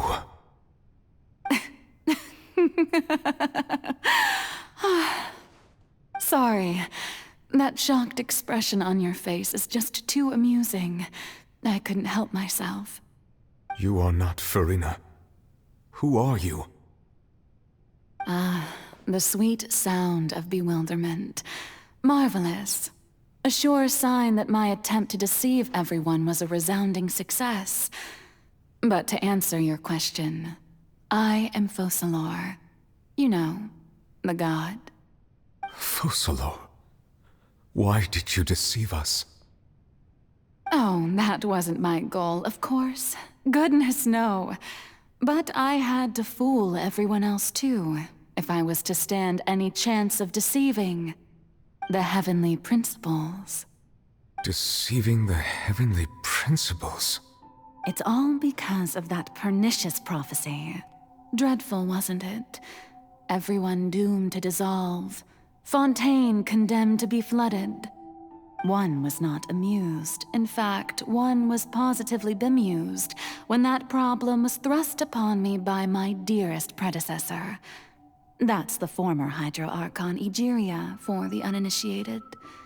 It hardly gets more disastrous than a preordained national catastrophe, now does it? She knew full well that the prophecy would surely come to pass. And as one of the seven, she also knew full well that one defies the heavenly principles at one's peril. So yes, as you have no doubt surmised, it was a rather impossible situation that I found myself in. I spent a terribly long time mulling it over, alone on the ocean floor. And I was almost growing barnacles by the time I finally realized there was only one possible solution to this confounding conundrum. I had to outwit the heavenly principles, allow the prophecy to be fulfilled, ostensibly at least, while saving everyone at the same time. I'm a genius, I know. I can only assume that's why Egeria chose me as her successor. Although, looking back now, it was hardly the inheritance one dreams of. Between the task of saving the nation, the quotidian duties of the Hydro Archon, and not to mention the original sin of creating a new race of humans, I dare say she left me quite a colossal mess to clean up.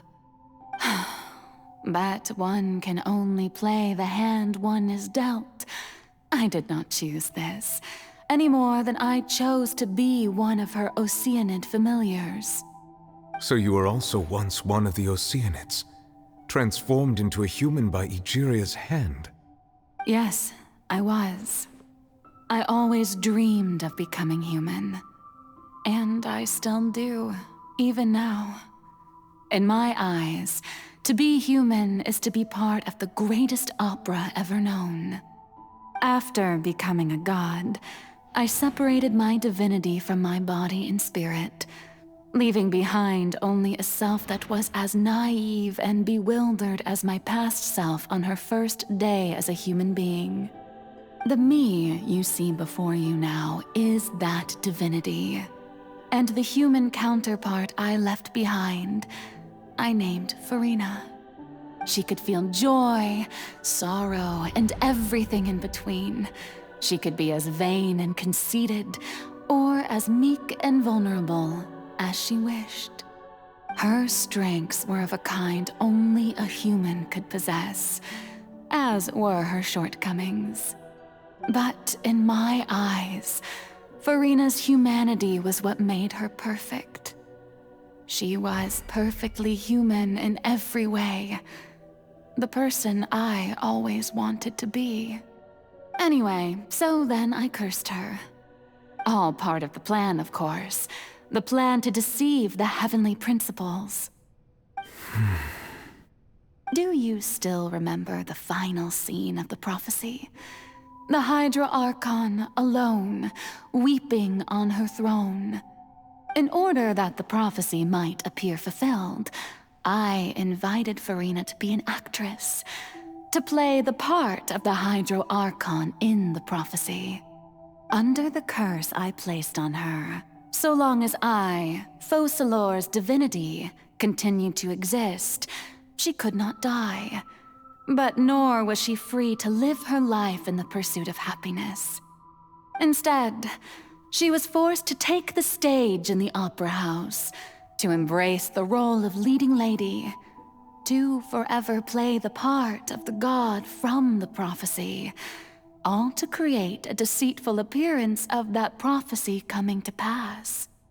I suppose now you probably understand why your court is called the Opera Epiclese. But Furina is only human, isn't she? Even though she has had a long life, her mind is no stronger than that of any other ordinary human being. I cannot begin to fathom what she has had to endure. It must have been torture for her. It has indeed. And although she is, in a sense, me in human form, I most definitely owe her an apology for it.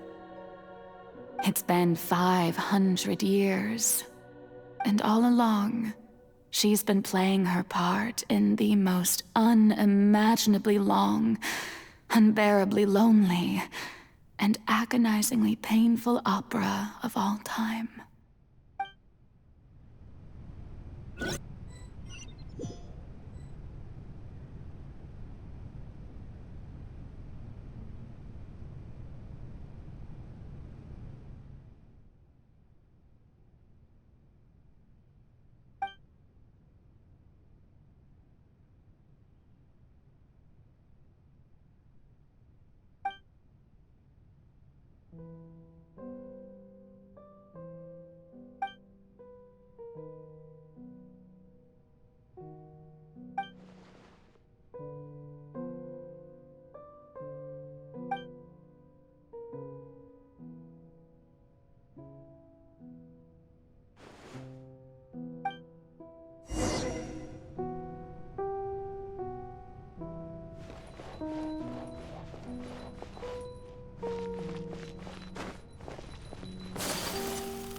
Oh? Who permitted you to come onto this stage?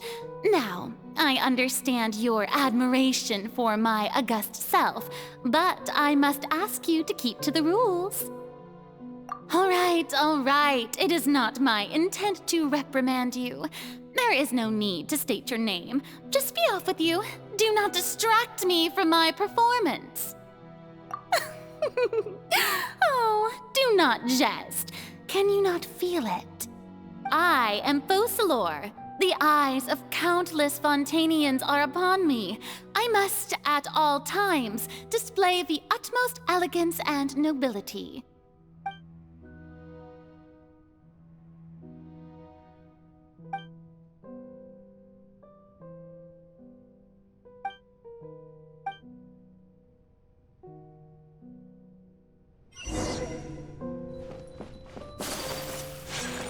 Dear audience, the performance is experiencing a technical difficulty, but worry not. The guards shall resolve it soon enough.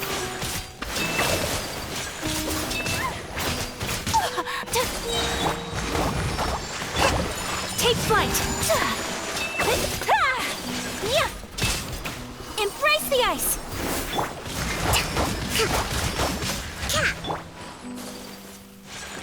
Hey, what gives? The audience is still watching me, you know. Guards? Wait, where are the guards? Guards!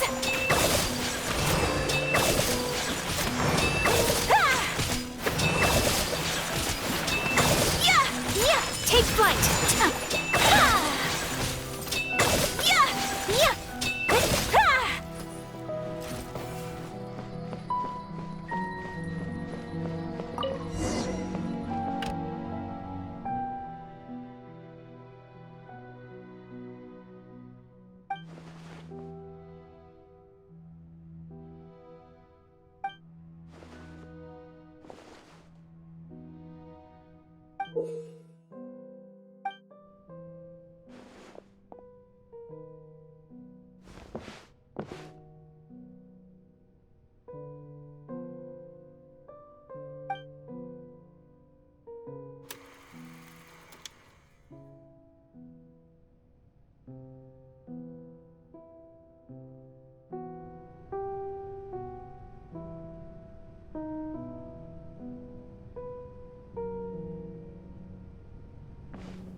Furina.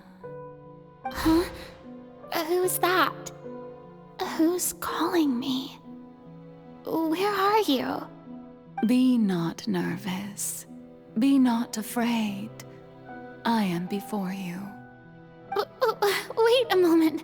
You're mirror me? How can this be?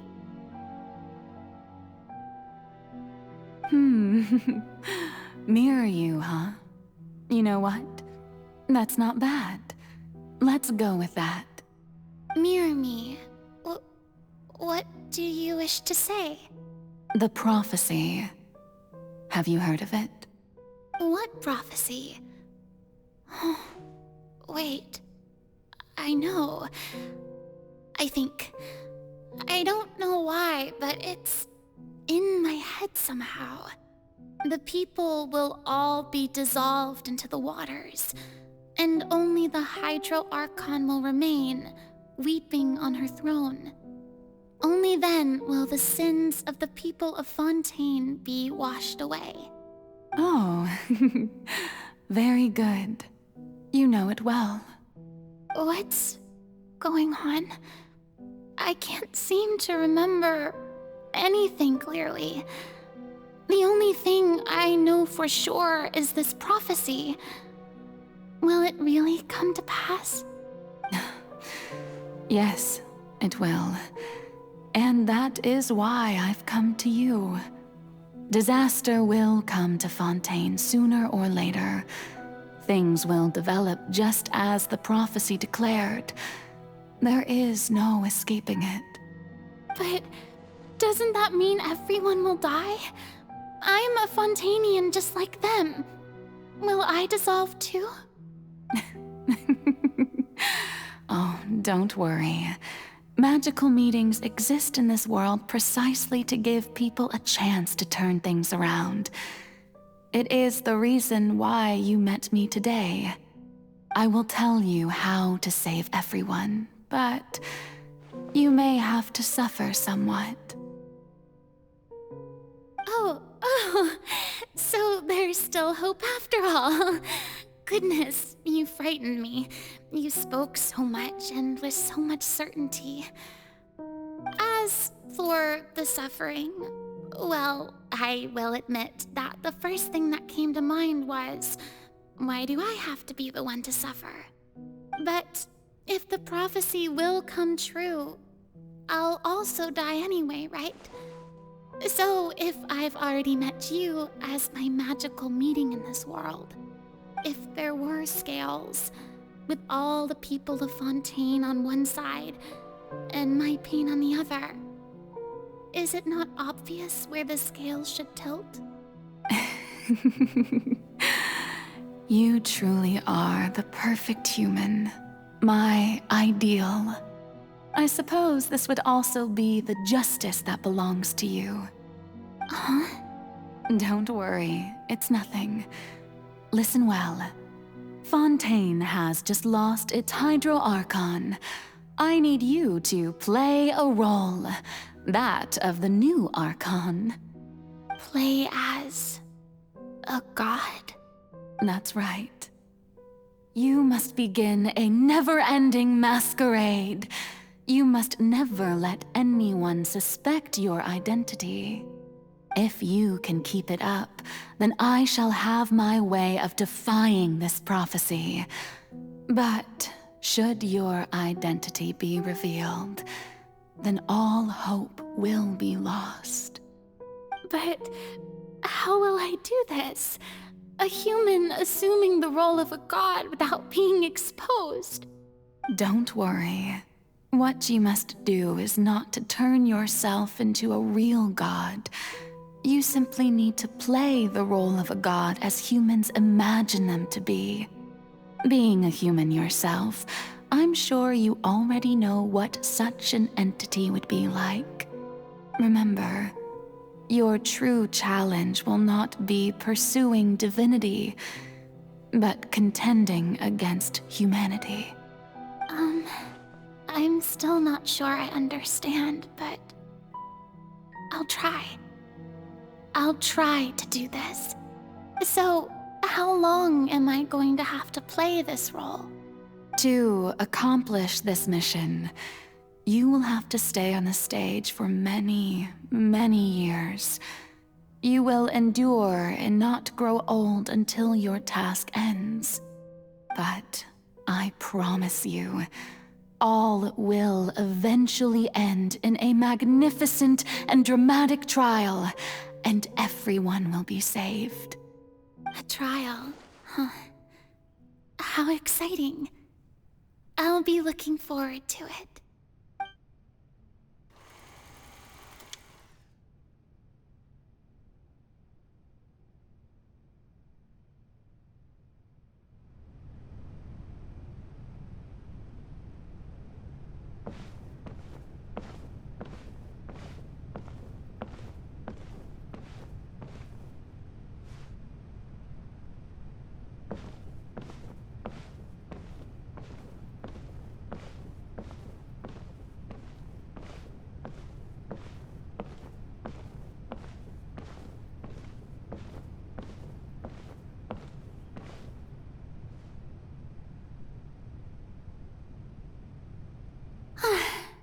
The Maison Cardinalise has announced my accession, but this is my first time facing the people. What should I say to most appear like a god? To be honest, I still don't know. Perhaps I should first try to act natural. Ladies and gentlemen, good evening, and welcome to the Opera Epiclese. I'm sure you've all heard about how I have taken on the role of Hydro Archon. Indeed, I am Furina de Fontaine, your new Archon. In truth, I know little about becoming a nation's new god, but it will be my honor to guide you all. As the god Focalor, the god of justice, I shall do all within my power to lead you into an age of fairness and justice. Once again, thank you all for coming. If you should have any questions or suggestions, please send them to the Maison Cardinalise. The future of Fontaine will require us to work together, after all. This should do it. I thought I might stammer, but thankfully, I was able to convey my thoughts just fine. Okay, and next. That's the new Hydro Archon. Is this some kind of joke by the Maison? I would have thought that a being that surpasses humanity would be a bit more assertive. Hey, did you hear that? She even told us to send her suggestions there at the end. Shouldn't gods be all-powerful? She's being so modest. What's the difference between her and an ordinary person, then? If you ask me, perhaps the succession didn't actually happen. She might just be a Maison-backed puppet. Wait, what's going on? Why is everyone suspecting me of being a fake? Oh, this is bad. If I get exposed here, there'll be no saving the people from the prophecy. Right. Mirmi said that I just need to play the role of a god as humans imagine them to be. Calm down, Furina. Think. What do the people want? How would they imagine a god to speak and act? Assertive, with a strong sense of presence. One who can dispel all doubt. That is the character I'm fated to play.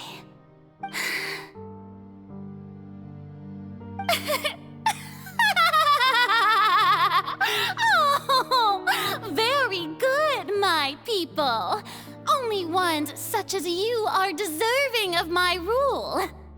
Now, I was wondering, if some weak puppet were to one day come onto the stage and claim ownership of this opera house, would the children of Fontaine follow them? Well, it seems that you would all see right through them.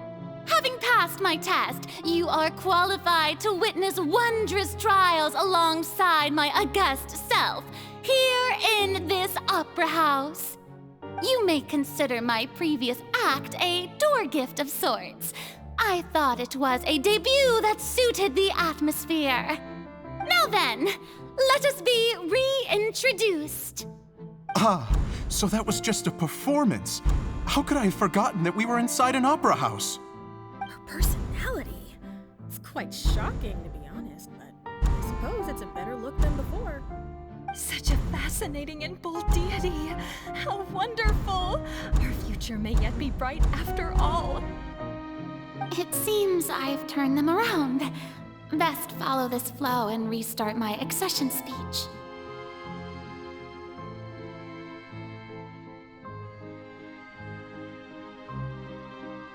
My dear people, whether you acknowledge me or not, whether you trust me or nay, I say to you, keep faith in your ardor for justice. We have heard it said that this nation's sins can no longer be washed away. Well, I say that justice is most fragrant when it blooms amid sin.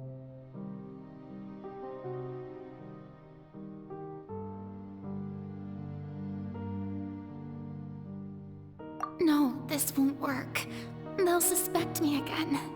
I must play the role that they want me to play.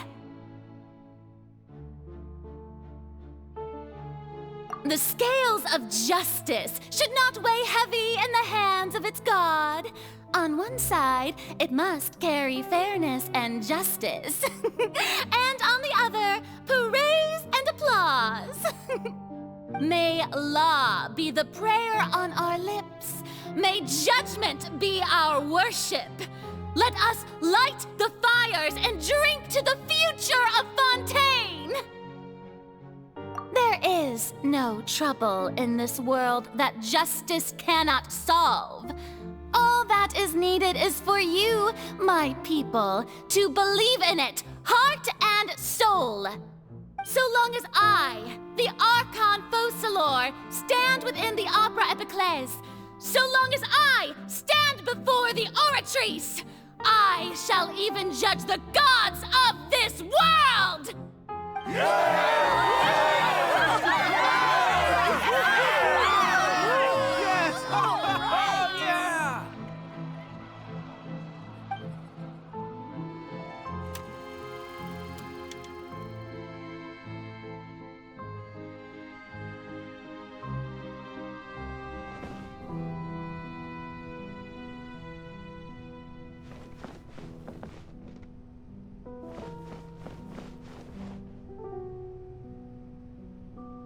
Lady Furina, here are today's case reports, as well as a summary of the follow-up for your perusal. Come now, was I not just at the Opera House in person? Leave these kinds of things to Neuvillette. Besides, none of these trials were the one that I'm looking forward to the most. If I may be so impertinent, what kind of trial are you truly looking forward to? A magnificent, dramatic, and wondrous trial. A trial to end all things. How could you hope to understand? That's true. I fear I lack the ability to grasp your divine thought, Lady Archon. No need for fright, and do not take what I said before too seriously. Go now, do your duties. The trial I await. It will come one day.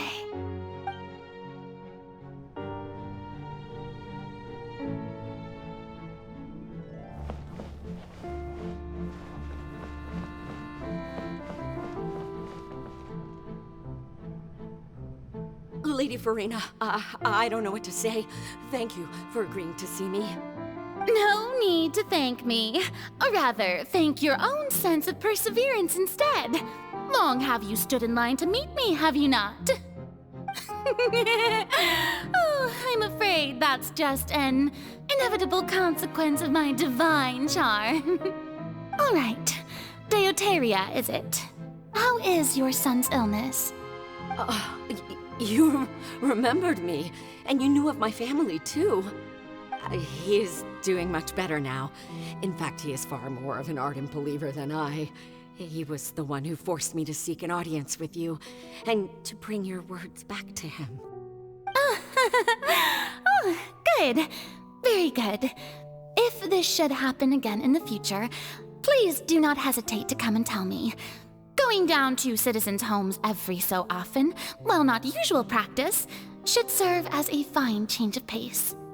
Oh, you're such a gentle and wise god. Thank you once again, on behalf of my son.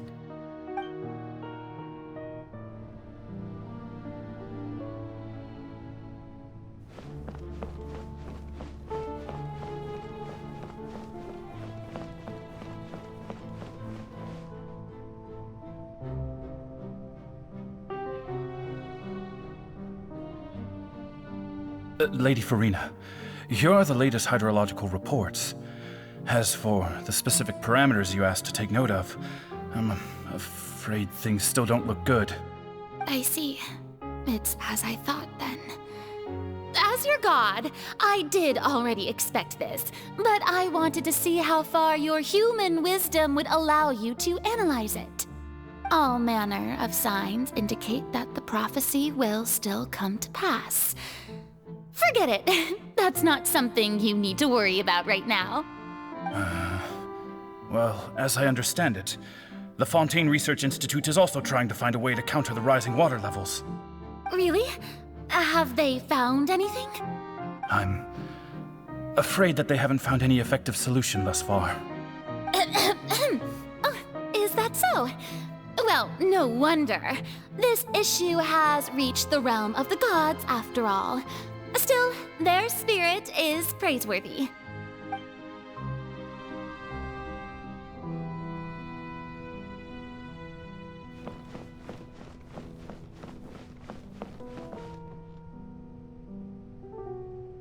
The day is finally over. I haven't had a moment to breathe this whole time. But it's good to see that everything's getting on track. There are no longer any voices of suspicion. Maybe this is fine. I just need to keep going, and everyone will be saved. Alright, Furina, don't think too hard about this. You need rest. Tomorrow's a new day.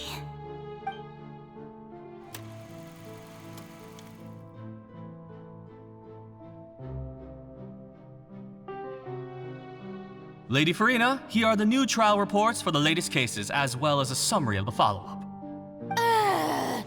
There'll be no need for that. I've seen them already. There's no need to go back over scenes I've witnessed in person before. Lady Furina, I've waited so long for this chance to see you in this manner. Indeed, my dear, loyal citizen. This joyous moment is an honor for us both. Lady Furina, we're detecting significant hydrological anomalies near Poisson. Understood. Keep monitoring. Keep me informed should anything come up at the Institute.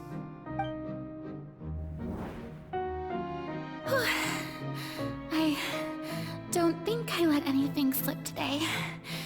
I must show the people that there is nothing to worry about. I just don't know when these days will end.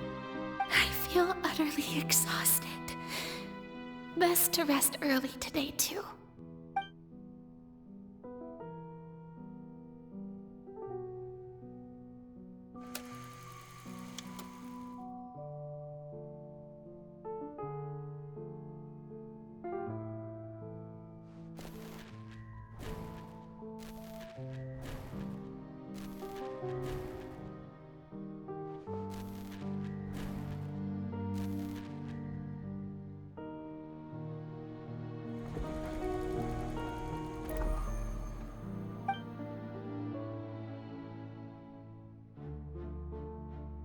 Lady Furina, it's like a dream being able to speak with you up close like this. I've heard that the first member of our family who was honored to receive an audience with you was Madame Dioteria, almost 20 generations ago. And what a fine family yours is indeed. It brings me great joy to meet such a faithful believer. A descendant of a line most ardent. Surely you exaggerate, Lady Furina. My lady? What is it, good citizen? Oh, are you crying? Oh, really now? I didn't even notice. This must be the overflow of hydro from my person. Well, can't quite help being the god whose dominion is the waters, can I? No wonder. No wonder. A manifestation of your power, then. Oh, Archon, I am honored to have witnessed it. Honored indeed.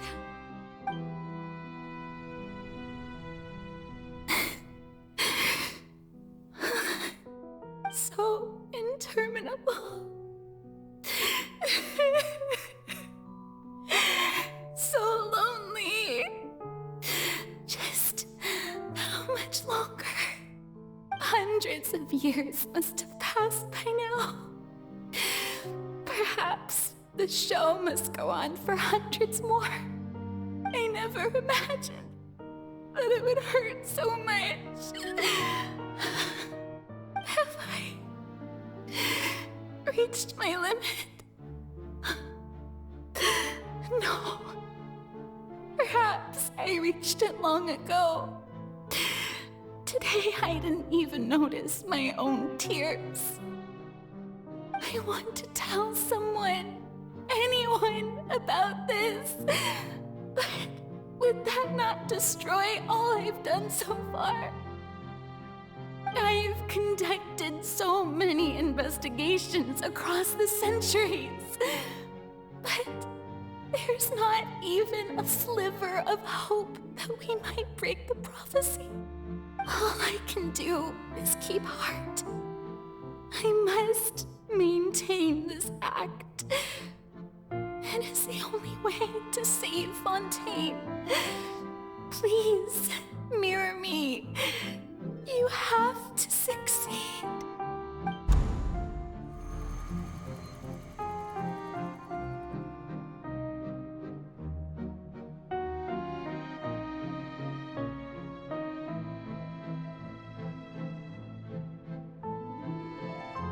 Furina, you don't have to shoulder this burden alone. Although I don't know what you might be keeping from everyone, your people are more than willing to share your burden with you.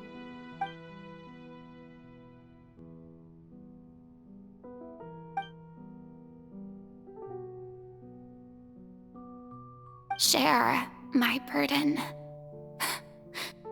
That's impossible. It was fated right from the start that this would be my duty alone. But even if your burden doesn't need to be shared, you can still choose to confide in someone. Just share it with me. I'm what you'd call a witness. A witness? Yes, I've heard that you came to Tevat from beyond the stars, yes.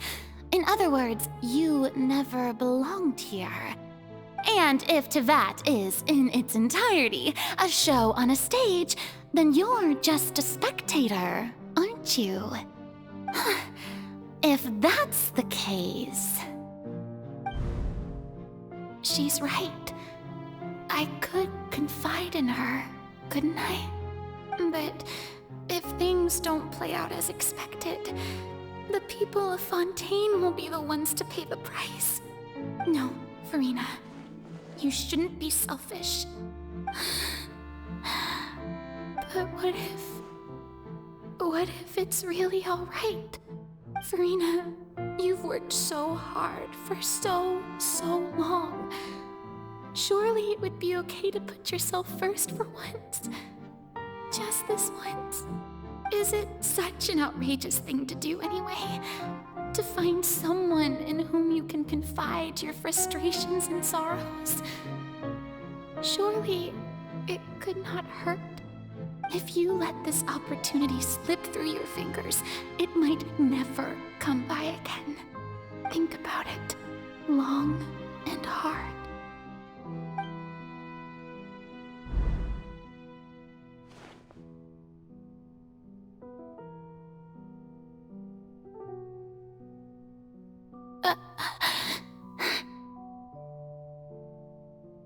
No, I have nothing to say. I am Furina, the Archon of Fontaine. Everything will surely get better. All you need to do, dear spectator, is to witness my performance until the curtains fall.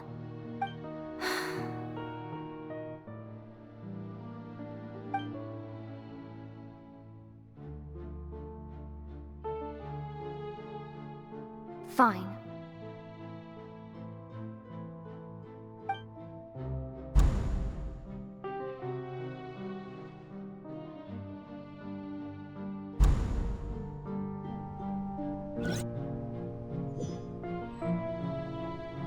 So even Furina doesn't know the truth?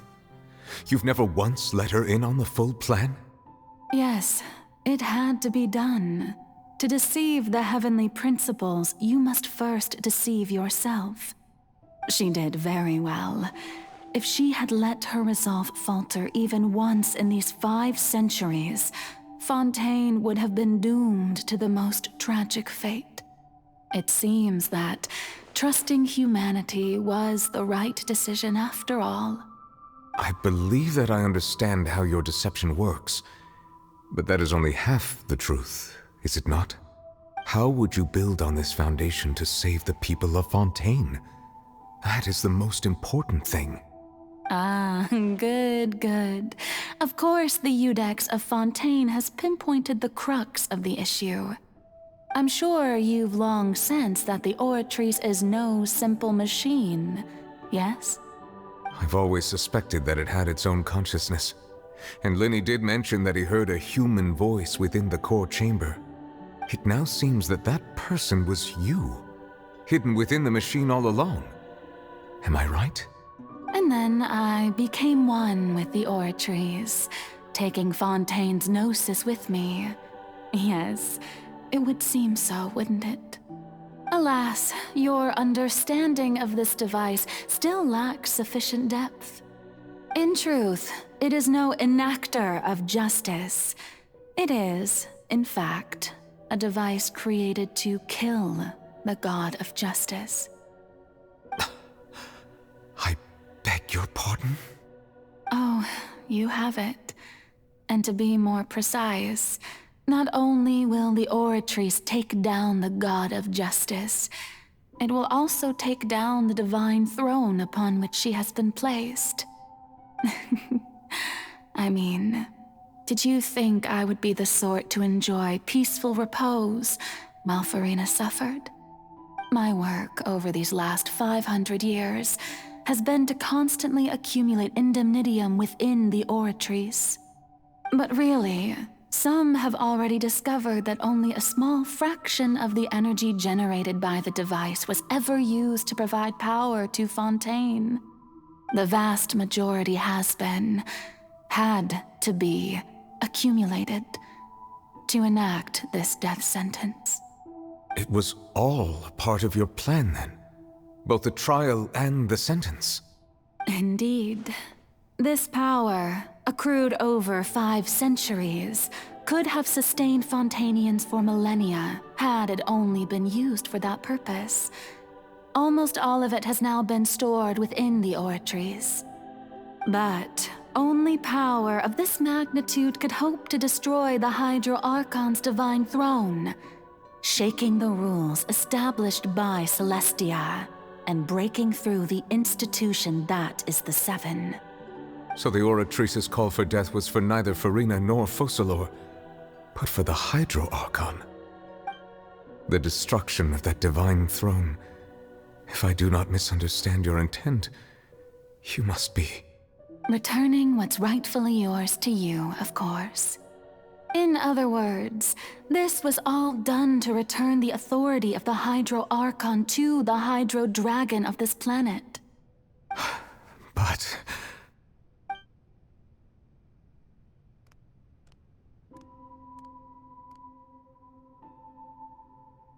Oh, what? Getting sad again, are we? The authority of the ancient dragons shall soon be yours once more, O Hydro Dragon Sovereign. And this is the face you make. all you've done throughout the years is just so you can sacrifice yourself at the very end.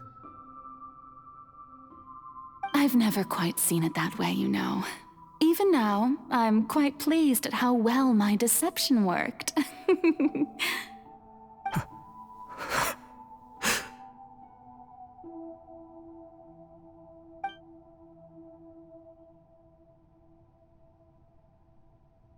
Hydro Dragon, don't cry. I must say, had it been within my rights, I would have loved to judge the heavenly principles themselves. Were they not guilty of essentially the same crime? Egeria stole the power of the primordial sea, and the heavenly principles stole the power you ancient dragons possessed. I, for my part, am the god of justice. And is it not just that your original powers should be returned to you? Speaking of justice, I have always believed that justice lies in the process of pursuing human existence itself. So, if the theft of the primordial sea's might was Fontaine's original sin, then, leaving matters of procedural right and wrong aside, The descent of the Fontainians as humans and their right to exist in this world would be Fontaine's original justice. In other words, existence was Egeria's justice, and to me, justice is the continuation of that existence. Defying the prophecy and ensuring that Fontaine's people shall live on, that should be the justice enthroned over all others. At this point, we, whether it be myself or all other Fontainians, have shouldered the burden of this sin for far too long. Iudex Neuvillette, the highest judge in our land, when you regain your full power as an elemental sovereign, what verdict shall you pass upon us? So when I was invited to the court of Fontaine to serve as Iudex, I see now that that was your idea too. At last, I now understand the true purpose behind this position. In the beginning, I was uninterested in human existence. But these 5 centuries of living alongside them have gradually brought about mutual understanding between us. And I have even attempted to feel as they feel. You are a devious one, Focalors. Things being as they are, surely you know that I could never declare them to be guilty.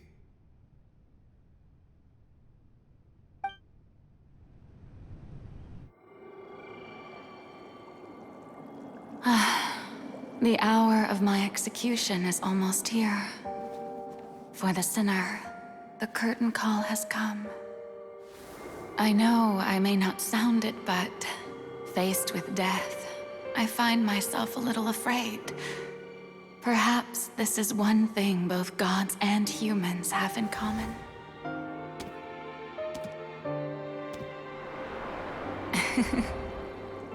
Farewell, Neuvillette. I hope you've enjoyed the part you played these 500 years.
Iudex Neuvillette, hereby declare, people of Fontaine, your sins are forgiven.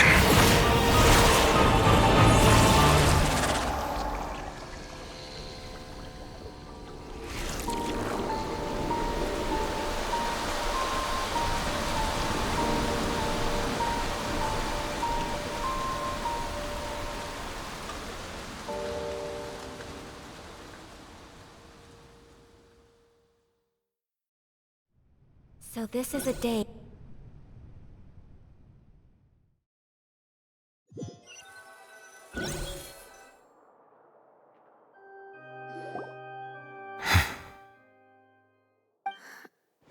What just happened?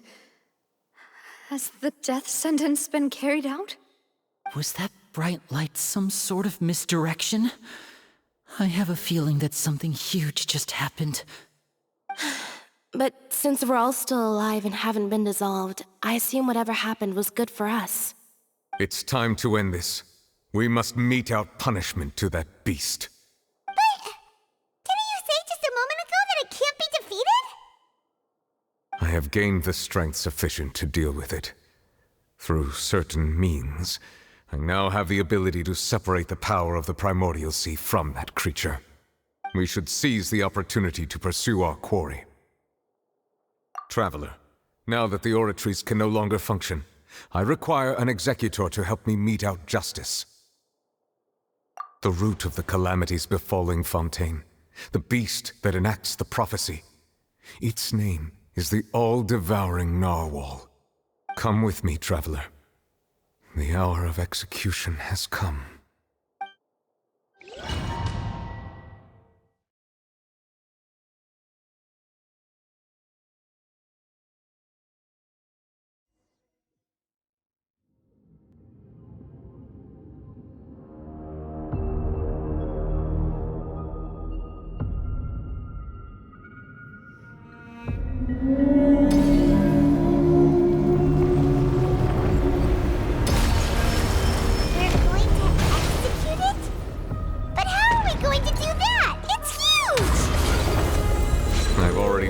To separate the power from the sea from the way. Considering the size of the beast, I cannot reach the power source. Unless we can find a way to attack it from within. I shall share a part of the ancient dragon's power with you. We shall look for an opening together. I can feel its sorrow turning into hostility.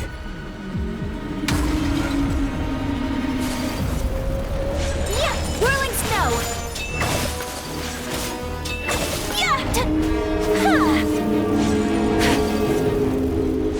Hold the line!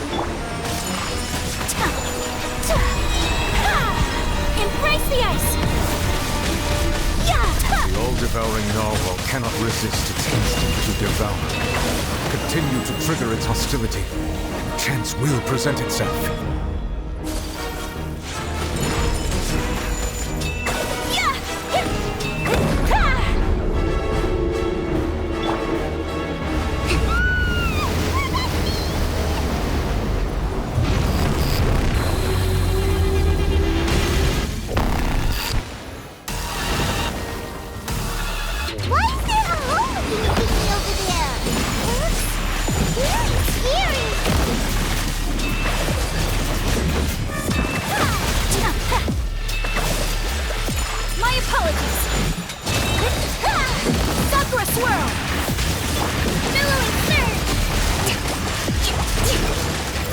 I have granted you my protection.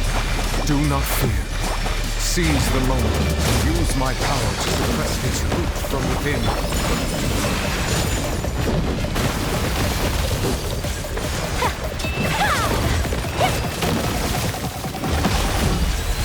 Take flight!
Thanks for helping with the cleanup. It should have been my job, but... oh well. It was just supposed to be a short private training session for me. I didn't think that my disciple and my master's pet would start brawling in the meantime. Well, actually, I had a feeling that it would happen at some point, but they bumped into one another earlier than I thought. What a blunder. I suppose I'll have to swing my sword 3 million times as penance.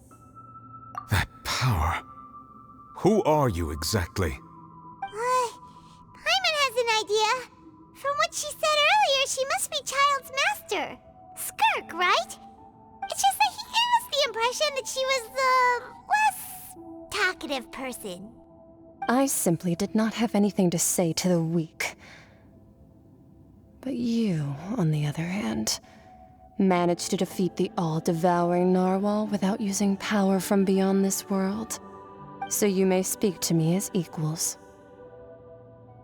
I have to agree. It's a strange use of a planet's primordial waters just to raise an all-devouring narwhal. That kind of power is wasted on it.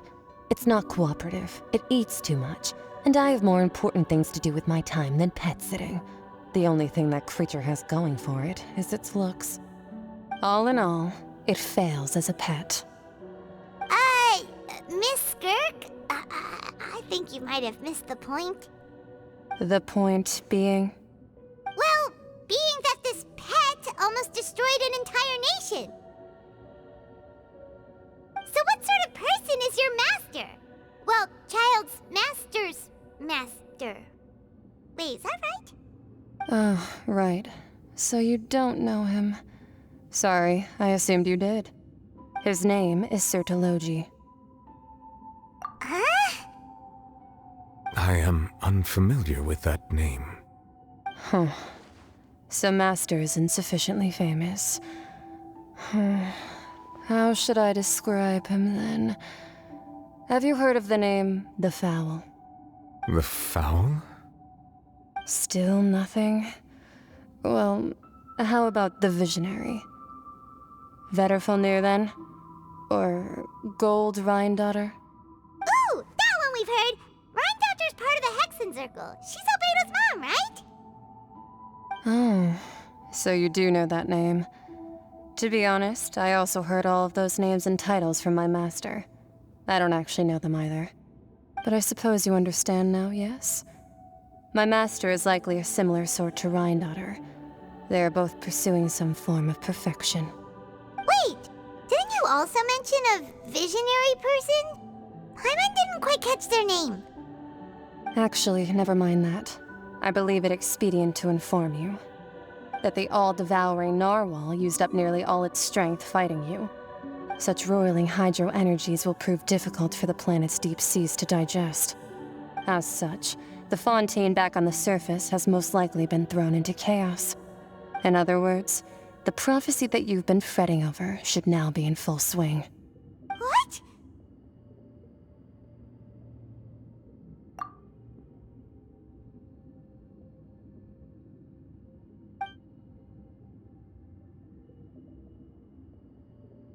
Not to worry. Focalor has already managed to deceive the heavenly principles.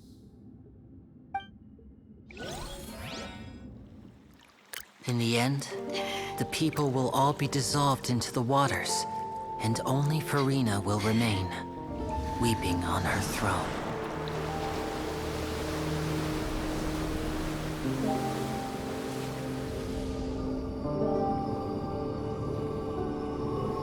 Only then will the sins of the people of Fontaine be washed away.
Initiate emergency rescue!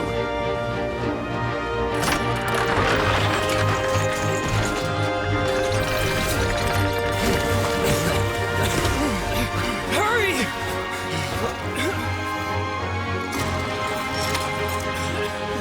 Hey, lend a hand!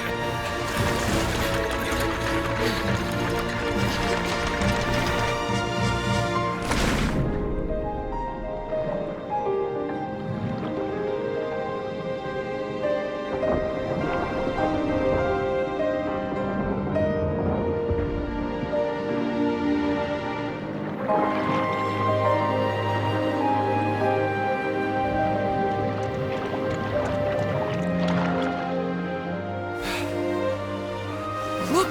The water's receding!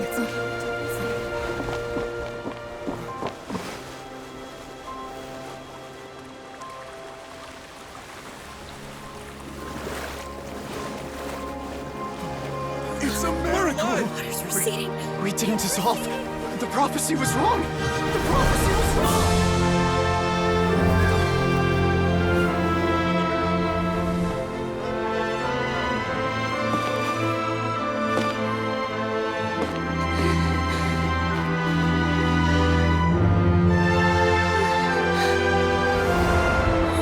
Are you alright?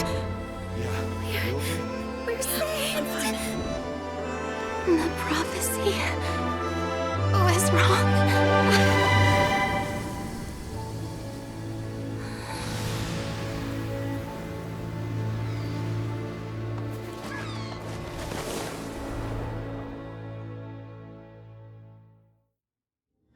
A blade is...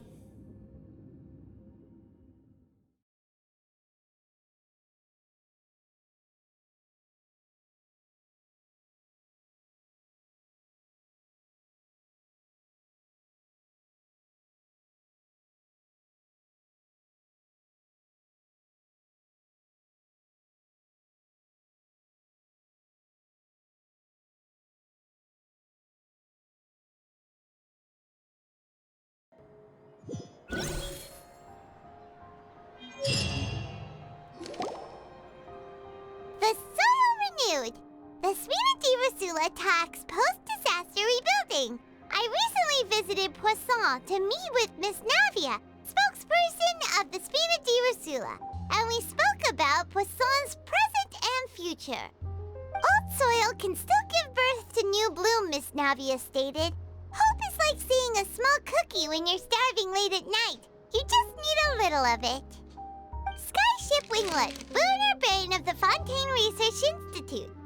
The various disputes that have arisen on account of Mr. Edwin have suddenly become a shield over the Institute, with Jurier turning out to be a once overlooked hidden gem. People always call the first researcher mad, but few know what to call the second. And should that latter person achieve a miracle, they would find it all the harder to find a word with which to classify him and his team. Wow! Paimon barely recognizes the people in the reports. Are those really Jurier and Navia? They sound like real big shots. What do you think? Pretty enthralling, huh? The Steambird's idea was pretty simple. With the disaster just having passed, we would print a free edition packed to the margins with good news to calm people down. The value for these big scoops lies in their inevitable follow-ups. We'll publish further reports and go into the stories behind those people. Edwin's assistant, Jurier, created a true flying ship, while Navia is leading people in the reconstruction of their home. I'm sure that these stories could draw even your well-traveled eye.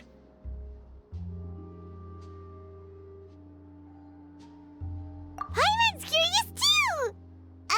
Wait a minute. Didn't we watch everything happen from start to finish? What's there to be curious about? And that's exactly why I'd like you to come conduct interviews with me. You're the best incubators of news, if you haven't noticed. And also, with you around, I'm sure I'll get to see that Duke. Are you sure? Hasn't he turned you down several times already? Oh, this time will be different. Come on, let's head to Poisson first, and then make a trip to the fortress. There are some things you'll only know when you get there.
So this is a day in the life of the tribe.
Oh, it's you.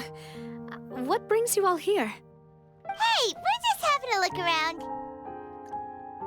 I'm here to update myself on how things are going here. Oh, the Fatui are here too. Let me introduce you. This is Mr. Garunt Snežević. He represented the Knave in sending us a large amount of supplies, and is helping with our work. Our residents are hard at work as well. Thanks to everyone, work is progressing nicely. We've lost a lot of people, but we're moving forward. That will have to be enough. Hello, Miss Charlotte. I'm a big fan of yours. I especially like that article you wrote last year about Fontaine's stray cats. But if you don't mind, could you not emphasize our role too much in your report? It's not charity we're doing here. We just happen to share the same interests as the Spina. I get where you're coming from. I'll keep it as simple as possible. Or would you be willing to feature as friendly neighbors? That would be fine. Thanks. Oh, you're back too. How are things? We finished laying down the construction materials. It'll be another hour before the workers are able to go over there. Huh? You're here too, Clorinde? Well, her reputation's greatly risen after that whole duel business with Miss Furina, so she's here in Poisson to wait out the heat. All right. She really came here to help me out. There's too much to consider in the reconstruction of Poisson. The Spina has need of more decision-makers. And, well, I do already happen to be connected to Mr. Callis.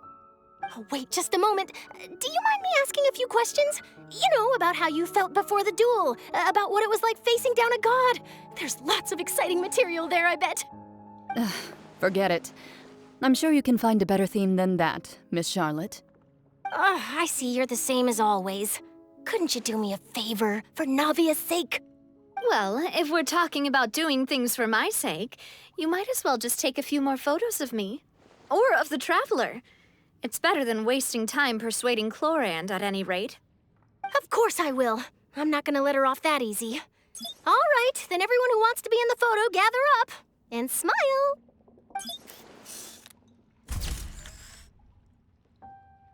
How did it go? Was it a good shot? Did Paimon look cute in it? Not bad. Your addition really helped the composition of the picture. All right, hang on a moment. Let me snap a few more shots.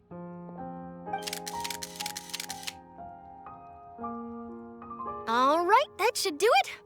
I'll be back here later anyway, so let's call it a day. You're very quick. Speed is of the essence when it comes to the news, and freshness is the key. Also, not to brag, but I'm pretty good at building connections. Who knows? I might eventually get that interview with you after all, Miss Clorinde. Wow, you really do have that never say die spirit. I'm impressed. I'll hazard a guess that this is how you got that interview at the Fortress of Meripede. Whoa, you're well informed. Let me make a guess too. I asked Sijuin, who told Monsieur Neuvillette, and he told you, right? That's a very complete information chain. In truth, all Monsieur Neuvillette asked me was, when did the fortress become so friendly towards the media? I told him that it was best not to speak too soon. There's no guarantee that Wriothesley will make a personal appearance. You're right. I've got to treasure every moment I have with them. In which case, I'll be making a move first. Stay safe now. And tell me if you hear anything interesting. I'll treat you to afternoon tea in exchange. You seem curious about the fortress. Of course. That Wriothesley. I still remember going down to the fortress to grill him for information on my father's case. Boy, did he take me for a ride. Without telling me anything, of course. But he did invite you to tea, didn't he? 2 large pots of it, in fact. It was good tea, though. I have to agree. The tea there is very good. Speaking of that, would you like to have some today? I mean, you've got time, right? Well, I'd be partial to some shortbread. Wow, it's like we've got a menu or something. Sure. Good. What flavor of biscuits would you like, Mr. Snezhevich? Me? I'm fine with anything.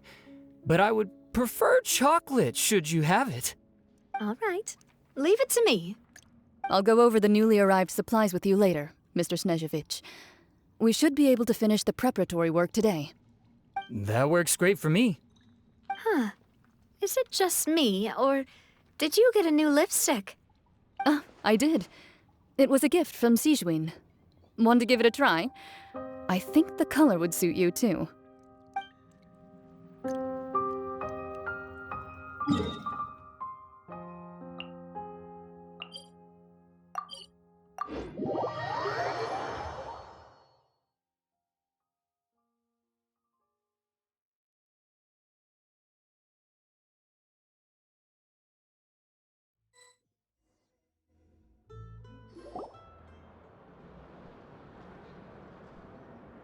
Wow, guess we're here again, huh? There's a real nostalgic feeling to this place. Looks like you've been missing us. Duke! Did you come all the way to the entrance to greet us? Of course. I'm here to welcome you and our dear Miss Charlotte, whom our good head nurse recommended to me. It's an honor to finally meet the much-rumored Duke. Thank you for consenting to my visit to the fortress, sir. No need to thank me. But that said, I shouldn't be the focus of your interview. I trust you recall our agreement? Of course, of course. All right then, this way.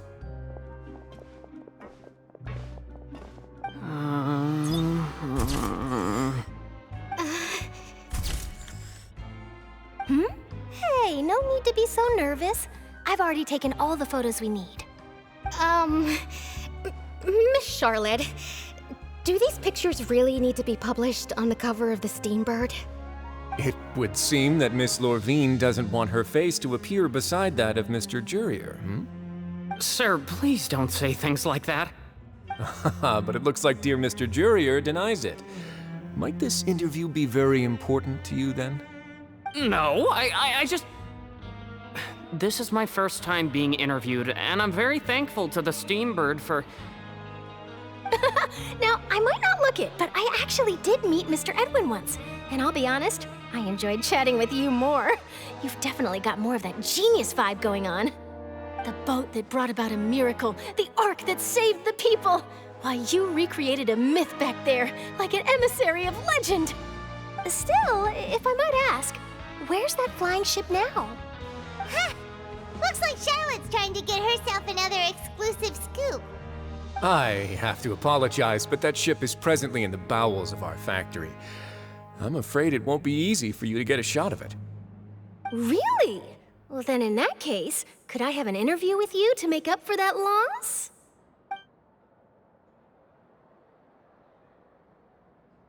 You already know my answer, I'm afraid. Best you interview our head nurse instead. Or perhaps you'd like to take another photo of this couple of researchers? Did you really have to use the word couple? Well, then, 2 solo photos will do. Is my hair messed up? Please, someone help me have a look. Things sure are getting pretty lively here. We've seen this kind of thing before. Oh, seems like everyone's here. Would any of you like to try this new drink I came up with? Ah, Sijuin. Hey, Miss Charlotte. Why don't you, take some pretty photos of our head nurse? Sure. Come on, Miss Sijuin, over this way. Let's find a brighter spot. Huh? Sure. Do I have to smile? So, how have things been at the fortress?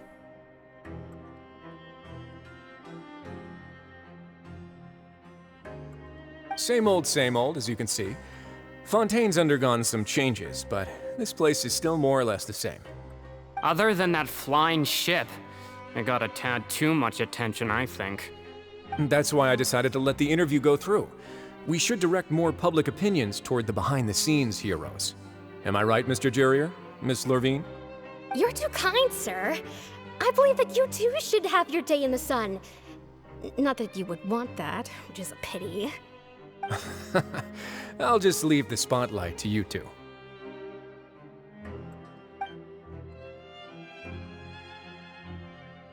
I see. Lots of things happened that day, huh? Anyway, regarding that Harbinger, I'm not sure you remember, but his 3 young followers are still waiting for his return. He sure did win them over, huh? I'll tell them that there's good news and bad news. The good being that their boss seems fine, and the bad being that they must face extended sentences for abetting his escape. Oh, actually, what about you? Are things gonna change for you too? What change can there be? The fortress will keep chugging along, and so will my duties. As to what Miss Furina's departure will mean for the nation, and if our laws and governance will be transformed, we'll leave those to the folks in the overworld. Hey everyone, the photo shoot's done. Good. In that case, let's call it a day here. Thanks for your cooperation. Come on, Traveler, let's go. Till next time, everyone. There'll be a next time? Maybe. Who knows? I might write a story about the underwater factory next time. Until then. All right, last stop, the docks.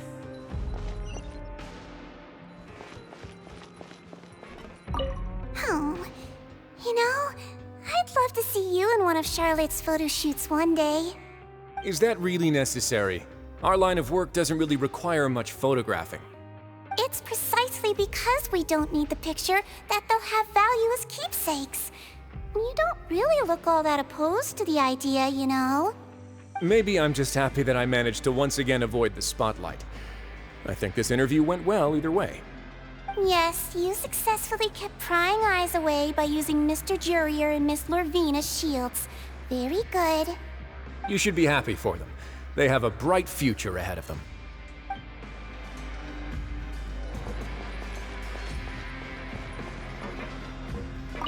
Here are the interview notes. They mentioned that the flying ship may have many uses in the future, and the journalist asked me what I thought of them. Seriously, how would I know anything about that? Flight is just flight. Whether people want to use a flying ship to broadcast good news or organize weddings is none of my beeswax. A wedding? Huh.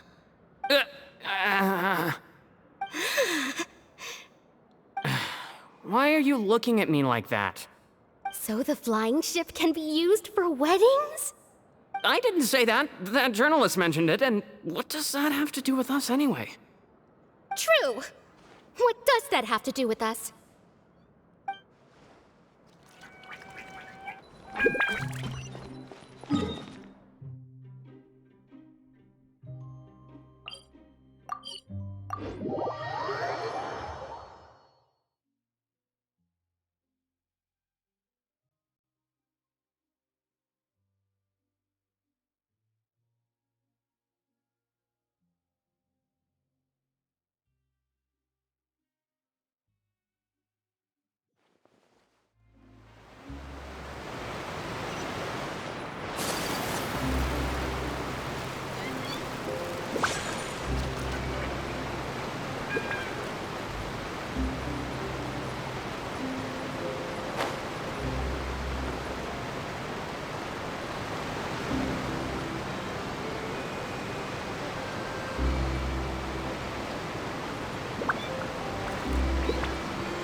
Navia mentioned that she stayed in touch with Linny and the others after working together. Apparently, they've been at the docks distributing these strange pockets the whole time since. Traveler, Paimon. Ah, and Miss Charlotte, too. Would you like a magic pocket? What sort of gadget is it? It's a wondrous bag that can be used to carry many things. The water level has returned to normal, but if you see any of your things floating around, you can use this to carry them. Or you could trick a friend into doing it for you. Trick a friend? I wonder which of my friends would fall for that.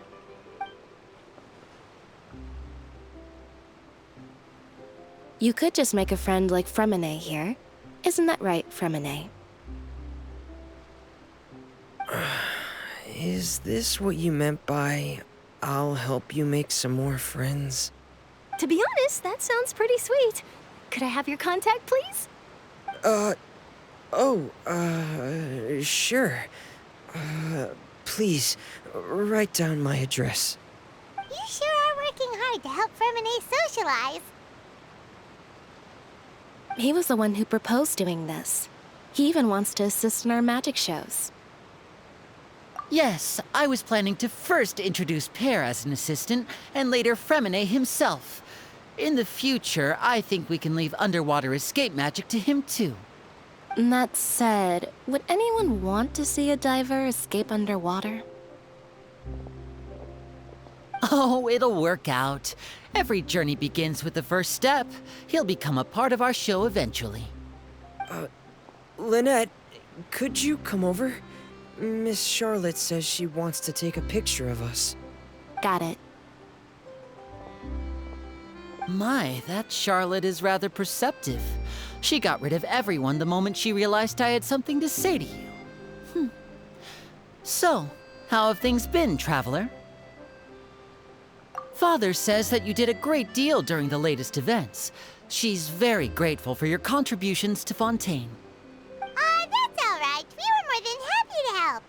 So, what's she doing now? Oh, I guess you haven't heard. Well, after Lady Furina left, Father and Monsieur Neuvillette opened negotiations, during which he gave Fontaine's gnosis to her as a diplomatic gift. A diplomatic gift? A gnosis? Yes, I was quite surprised at first myself. But when I thought it over, there were actually a number of things going for it. It could have been done as an apology for the incident with Lord Child, or as thanks for his help in tying the all-devouring narwhal down. Furthermore, Father did also lend significant aid to Fontaine and Poisson. Well, that's true, but this is a gnosis we're talking about. Doesn't this seem a bit irresponsible? I would agree, but I've also heard that it seems that Monsieur Neuvillette has had a significant change of heart regarding the matter. So there's some reason for this that only Neuvillette knows about? I suspect you'll have to ask him about that yourself. Yes, speaking of which, I did see him strolling around the entrance to the Fortress of Meripede a while back. Isn't he real busy and stuff? Paimon didn't think he'd have the time for that. But back to the topic. The gnosis was given to the knave, right? What about Child? They say that he's returned to Snezhnaya to recover from his wounds. I hear that the recent disaster really did a number on his health. That's true. When you think about it, we've had loads of run-ins with the Fatui. To think we'd be allied with them this time. So shocked by such a simple switching of sides?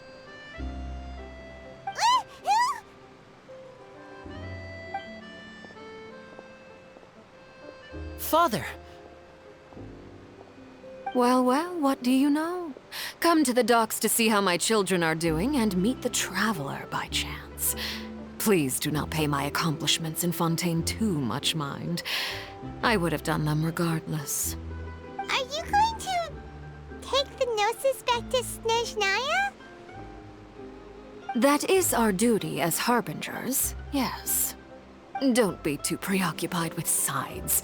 The goal of the Fatui concerns not a single place or person, but the entire world. With such a grand goal in mind, it is inevitable that we must wear many masks. Switching my masks is something I've always done. Well, that depends on many things. No one truly knows what the future holds.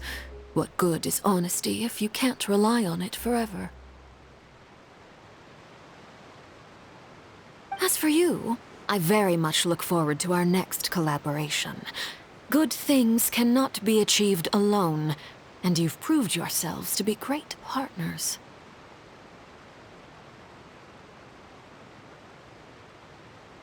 A vision? All right. I'll remember to return it. Thank you for keeping it safe for him this entire time. And that's a wrap for me. Huh? You're... Greetings, Miss Journalist. Hello. If I'm not mistaken, there are diplomatic channels I'll need to report to take a photo of you. That is correct. So forgive me, but I will not be able to serve as a subject in your article. However, feel free to write as much as you'd like about our dear magicians and our upcoming rookie talent. I will. The sea breeze is quite pleasant. I shall continue my walk while the weather remains so agreeable. Farewell. Farewell, Father. Oh, she has such an intimidating presence. I didn't even dare to take a picture. Thankfully, I've already wrapped up all my pre-scheduled interviews. Thank you all. This'll be more than enough for me to write about, I'm sure. Don't be too nervous. Why don't you take a magic pocket before you go? Here, Traveler, Paimon, you take one too. To move things about? That's right. Funny. I was giving out magic pockets when we first met too. And what do you know? I'm doing the exact same thing right now. So many things have happened, but the pockets are still the pockets. I guess this must be life. We will all follow our own paths, and serendipity will lead you to your fated friends. All right then. We'll be handing out pockets in some other districts later, so we'll get going now. Have a good day, you two.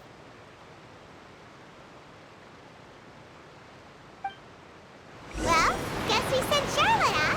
Shall we go see how Neverlet's doing? As long as he's not so busy that he doesn't have time to chat anyway.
The entrance to the fortress! Ooh, he really is there!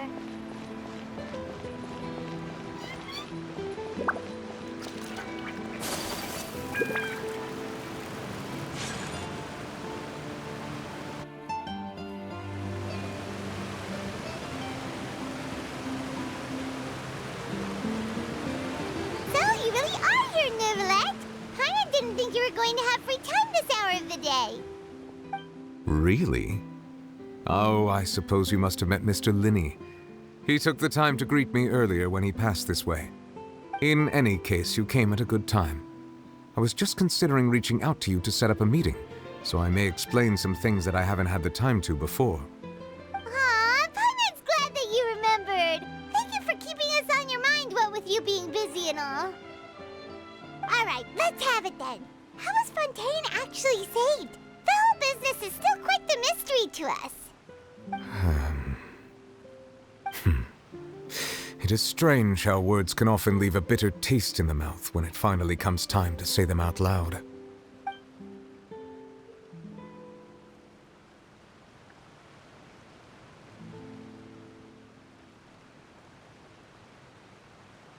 Whoa. So that's what happened? Fossilor destroyed the divine throne of the Hydro Archon and restored your power to you, transforming you into a fully fledged elemental dragon sovereign. But Paimon still doesn't quite get what you did to save the Fontainians from dissolving. For me, The authority of the ancient dragons refers to absolute control over the hydro element. Fontainians were incomplete humans born of Egeria's use of the power of the primordial sea, with constitutions similar to that of mimics.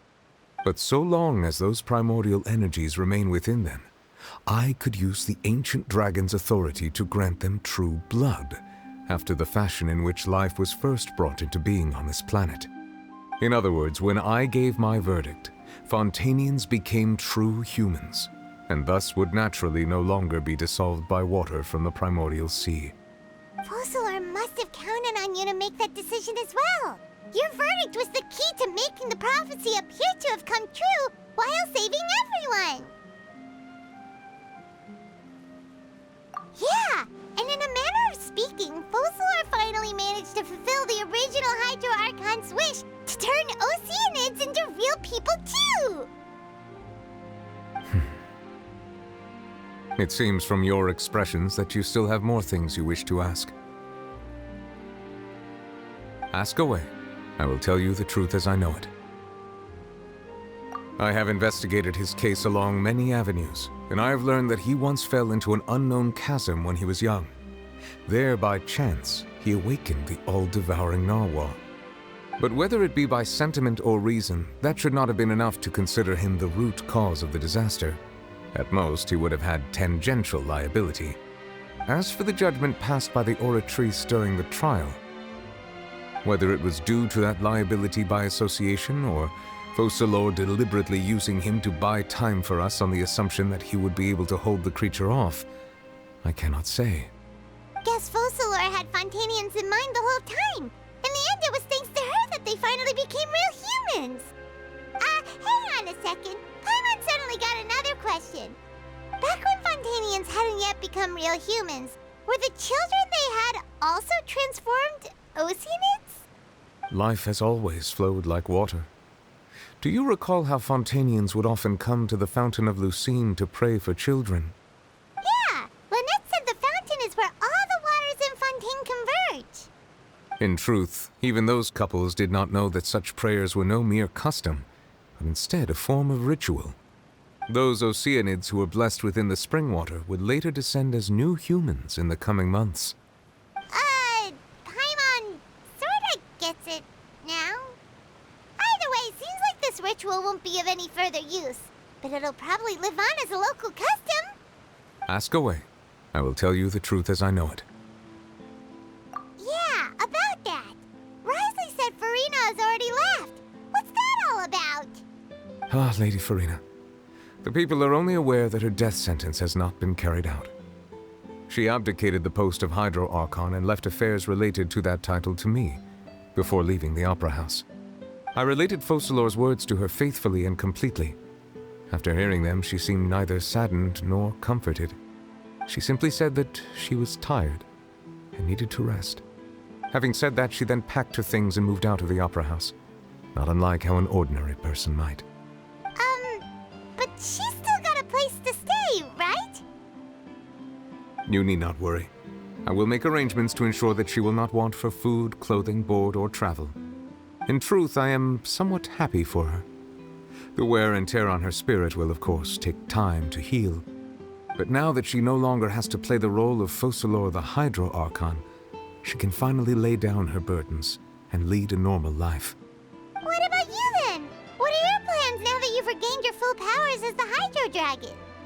After Focalor passed on, the Oratrice also ceased to function. This matter will directly affect our trials. After much careful consideration, I've decided to take over its role in our courts. From now on, I shall hear cases and pass verdicts by myself. Looks like you're still considering stuff from the perspective of the Udex, huh? As an elemental dragon, there are indeed many things that I must do. But this power and this duty, in a manner of speaking, you could say that both were granted to me. As such, before I attend to my other responsibilities, I must first and foremost continue to serve Fontaine as its highest judge. The duty of the Hydro Sovereign and the duty of the Udex shall coexist within my person. Additionally, the Hydro Archon's departure has brought about another problem, which is that the Opera House shall no longer produce indemnitium. That's true. That power was derived from the people's faith in the Hydro Archon, wasn't it? Wait, but the various mechs and machines in the city are all still okay. Where are they getting their energy from? As I am now, I have full command over New Musia, and it can serve as a complete substitute. Another reason why I cannot quite leave Fontaine immediately. Wow. This ancient dragon's authority stuff is really quite useful, huh? Ask away. I will tell you the truth as I know it. Oh, that's right! They say you've given it to the knave as a diplomatic gift or something! Leaving aside their intentionality, the two Fatui Harbingers have indeed done much for us during this crisis. Their sole remaining goal in Fontaine, at least at this point, would seem to be the Gnosis. The Oratrice has ceased to function. The Hydro Archon's divine throne is now no more, and I do not need the Gnosis's power. As such, it has lost all meaning for Fontaine. If the Fatui have impure designs, then we might as well accede to their request now, and avoid unnecessary conflict. What complicated considerations. Paimon thought you were just giving it to them out of gratitude to the knave and as an apology to Child. Ask away. I will tell you the truth as I know it.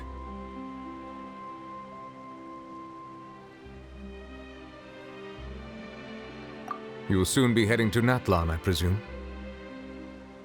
I'm afraid that I have little talent as a travel guide, so all I can do is tell you what I know about that land. As far as I'm aware, Natlan can be said to be a nation of dragons. A nation of dragons? You mean like you? No, I suspect that I would not find myself welcome there. Unlike ancient dragons such as myself, the dragons of Natlan have undergone long years of development and evolution. Large numbers of them have entered a form of coexistence with humanity. Natlan is also the nation of war. War ravages those lands like an undying flame. There is one other piece of information I got incidentally from my negotiations with the Knave that I believe may be useful to you. The Harbinger known as the Captain has thrown his hat into the endless ring of war. The Captain. Sounds like a real tough customer. Seriously, everywhere you look, there's a Fatui Harbinger doing their thing. I suggest that you fully prepare yourself before going to Natlan. In the meantime, Fontaine's doors will always be open to you. Ask away. I will tell you the truth as I know it.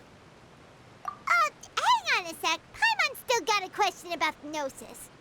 When we spoke to Linny earlier, he mentioned that your attitude towards giving away the Gnosis had clearly changed.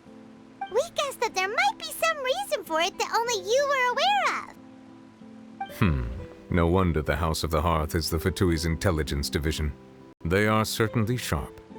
So regarding this specific issue, I was just getting ready to share something with you. What is it? In truth, I exchanged some further words with that lady named Skirk after sending you two back to the surface. It went something like this.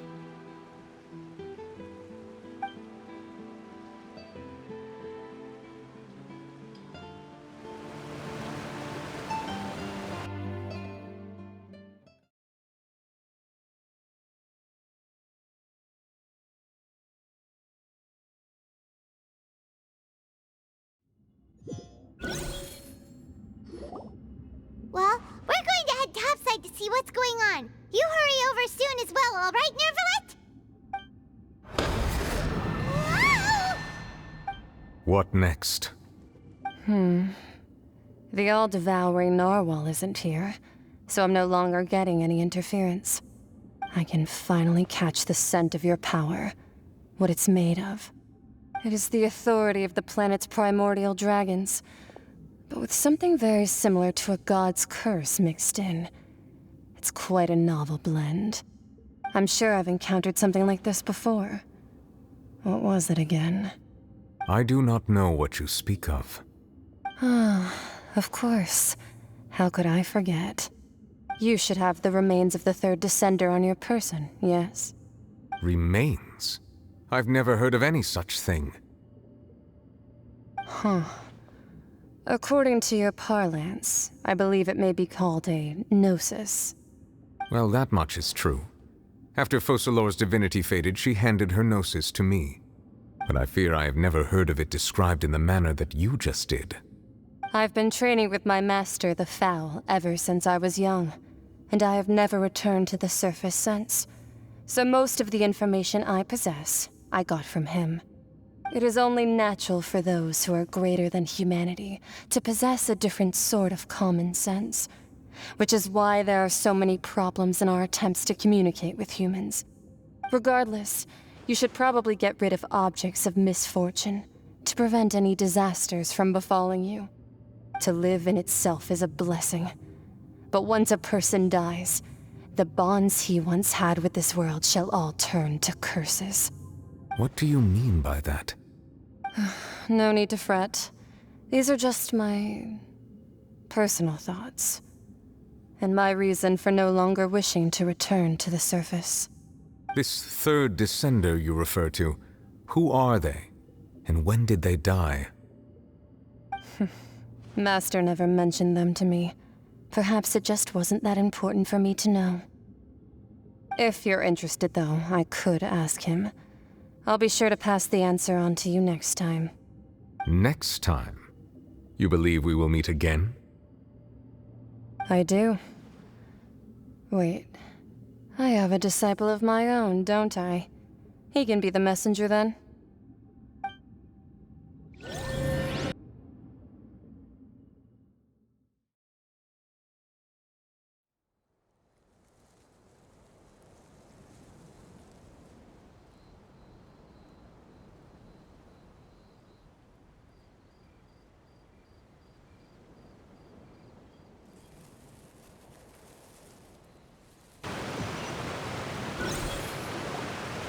That's what she told me.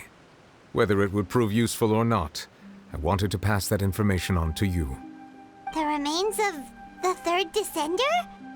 So that's what the Gnosis actually are. Paimon just thought they looked like chess pieces. How could they be a person's remains?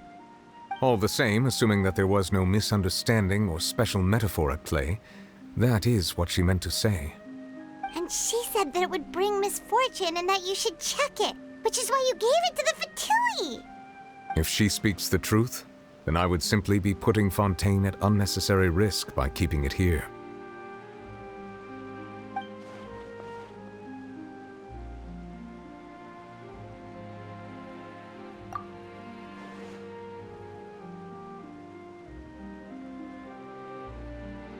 I had guessed that you might already be familiar with this concept, but I did not expect you to be one of them. That means that the Gnosis, which are exceedingly element-compatible and can even enhance elemental abilities, do indeed come from the third descender. I wonder, does your body also possess similar properties? Like being able to use elemental powers without a vision! That does sort of count as special compatibility, right? No, let's not think about this stuff right now. It just feels creepy. Comparing the Traveler to the dead third descender and all.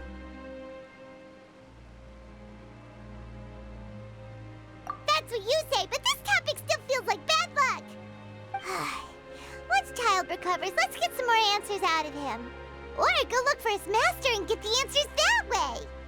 I too believe it unwise to make too many blind guesses when information is lacking. The same is true of being at court. All right. Whatever the case, it seems like the crisis here in Fontaine's over for now.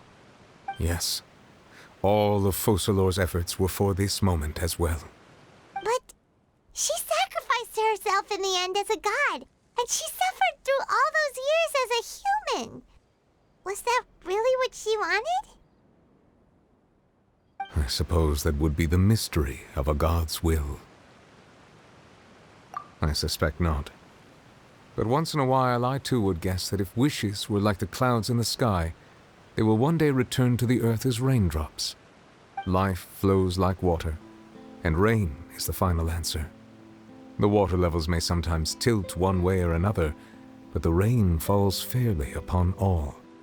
And what, ultimately, is the difference between the rains that fall upon all of us?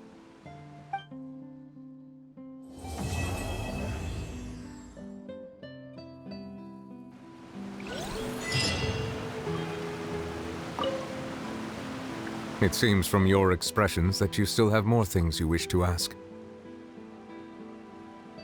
Ask away, I will tell you the truth as I know it. I suggest that you fully prepare yourself before going to Natlan. In the meantime, Fontaine's doors will always be open to you.